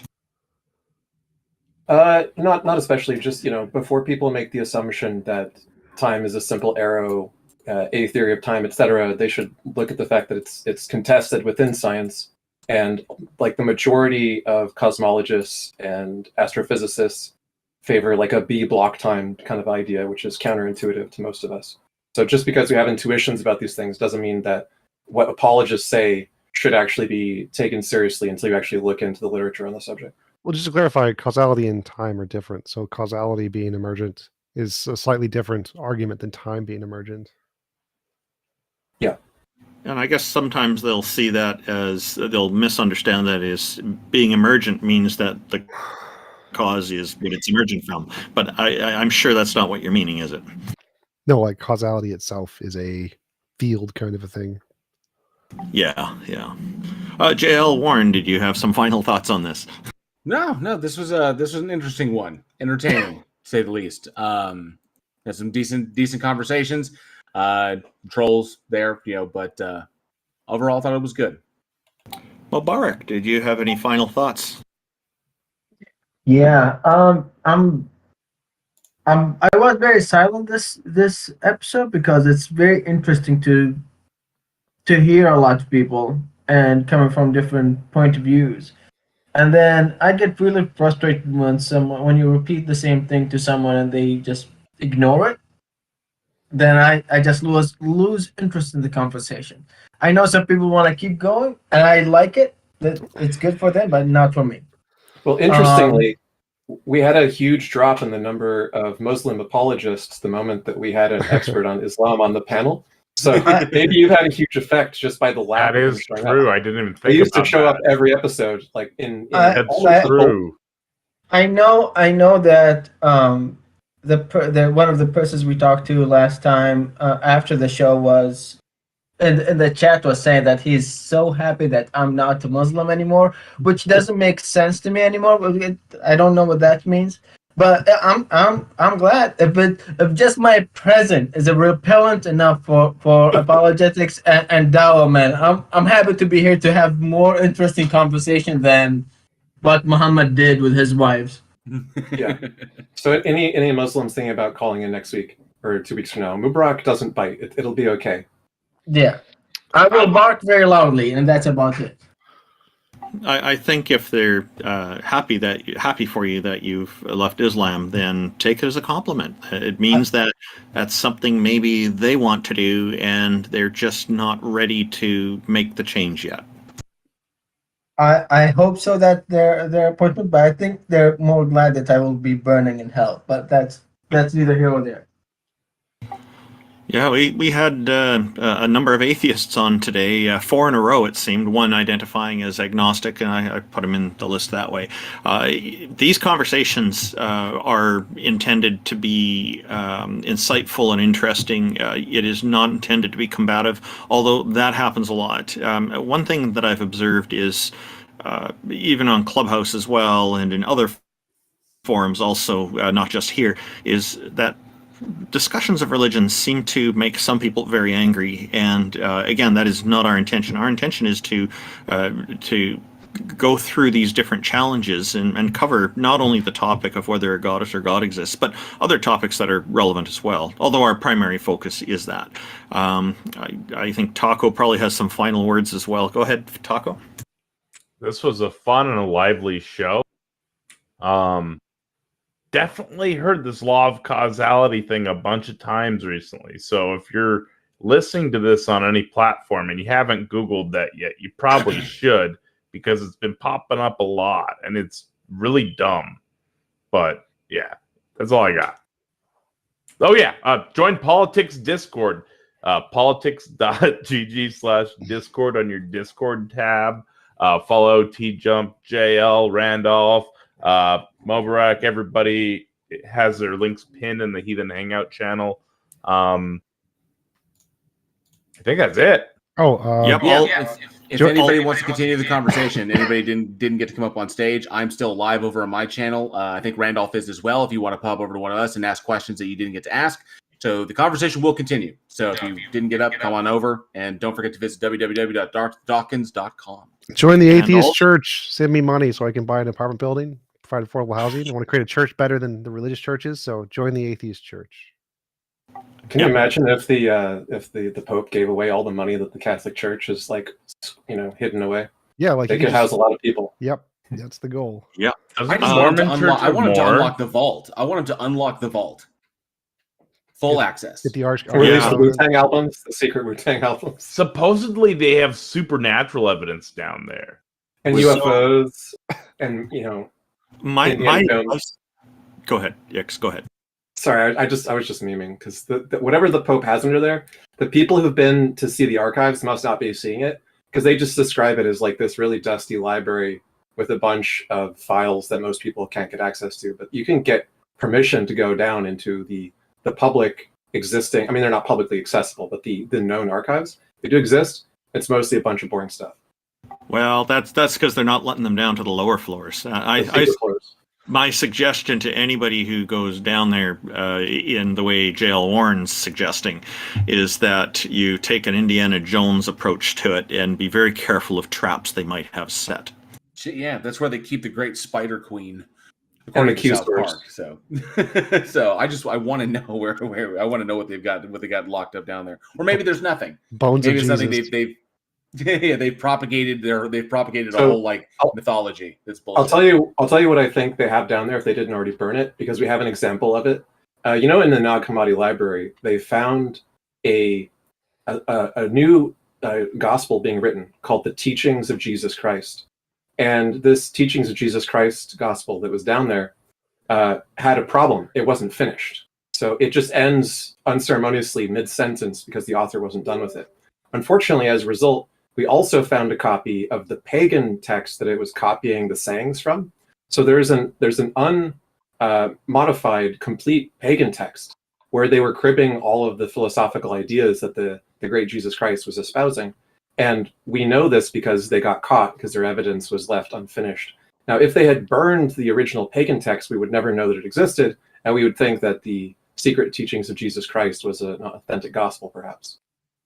That's the kind of stuff I bet they have hidden. That is very interesting. I'm very sorry we've run out of the time here, but I'd love to hear you speak more on this, Ix. Maybe next time we can get into it at the beginning of the show, if you want to cover more of that to kick things off. Religions are deceptive? Say it ain't so. Now, for people who are looking for all the links to all our hosts here, including TJump's effort and the darthdawkins.com and other websites and resources, including the helplines that Ix often recommends, please take a look at our website at theisthelpline.com, and you can find it under a number of the subsections of the website. Again, thank you everybody for a great show today. A special appreciation goes to everybody in our audience who tunes in and participates in various ways, not necessarily just up on stage, but also in the text chat audiences. Take care, everybody, and have a wonderful day. Woohoo.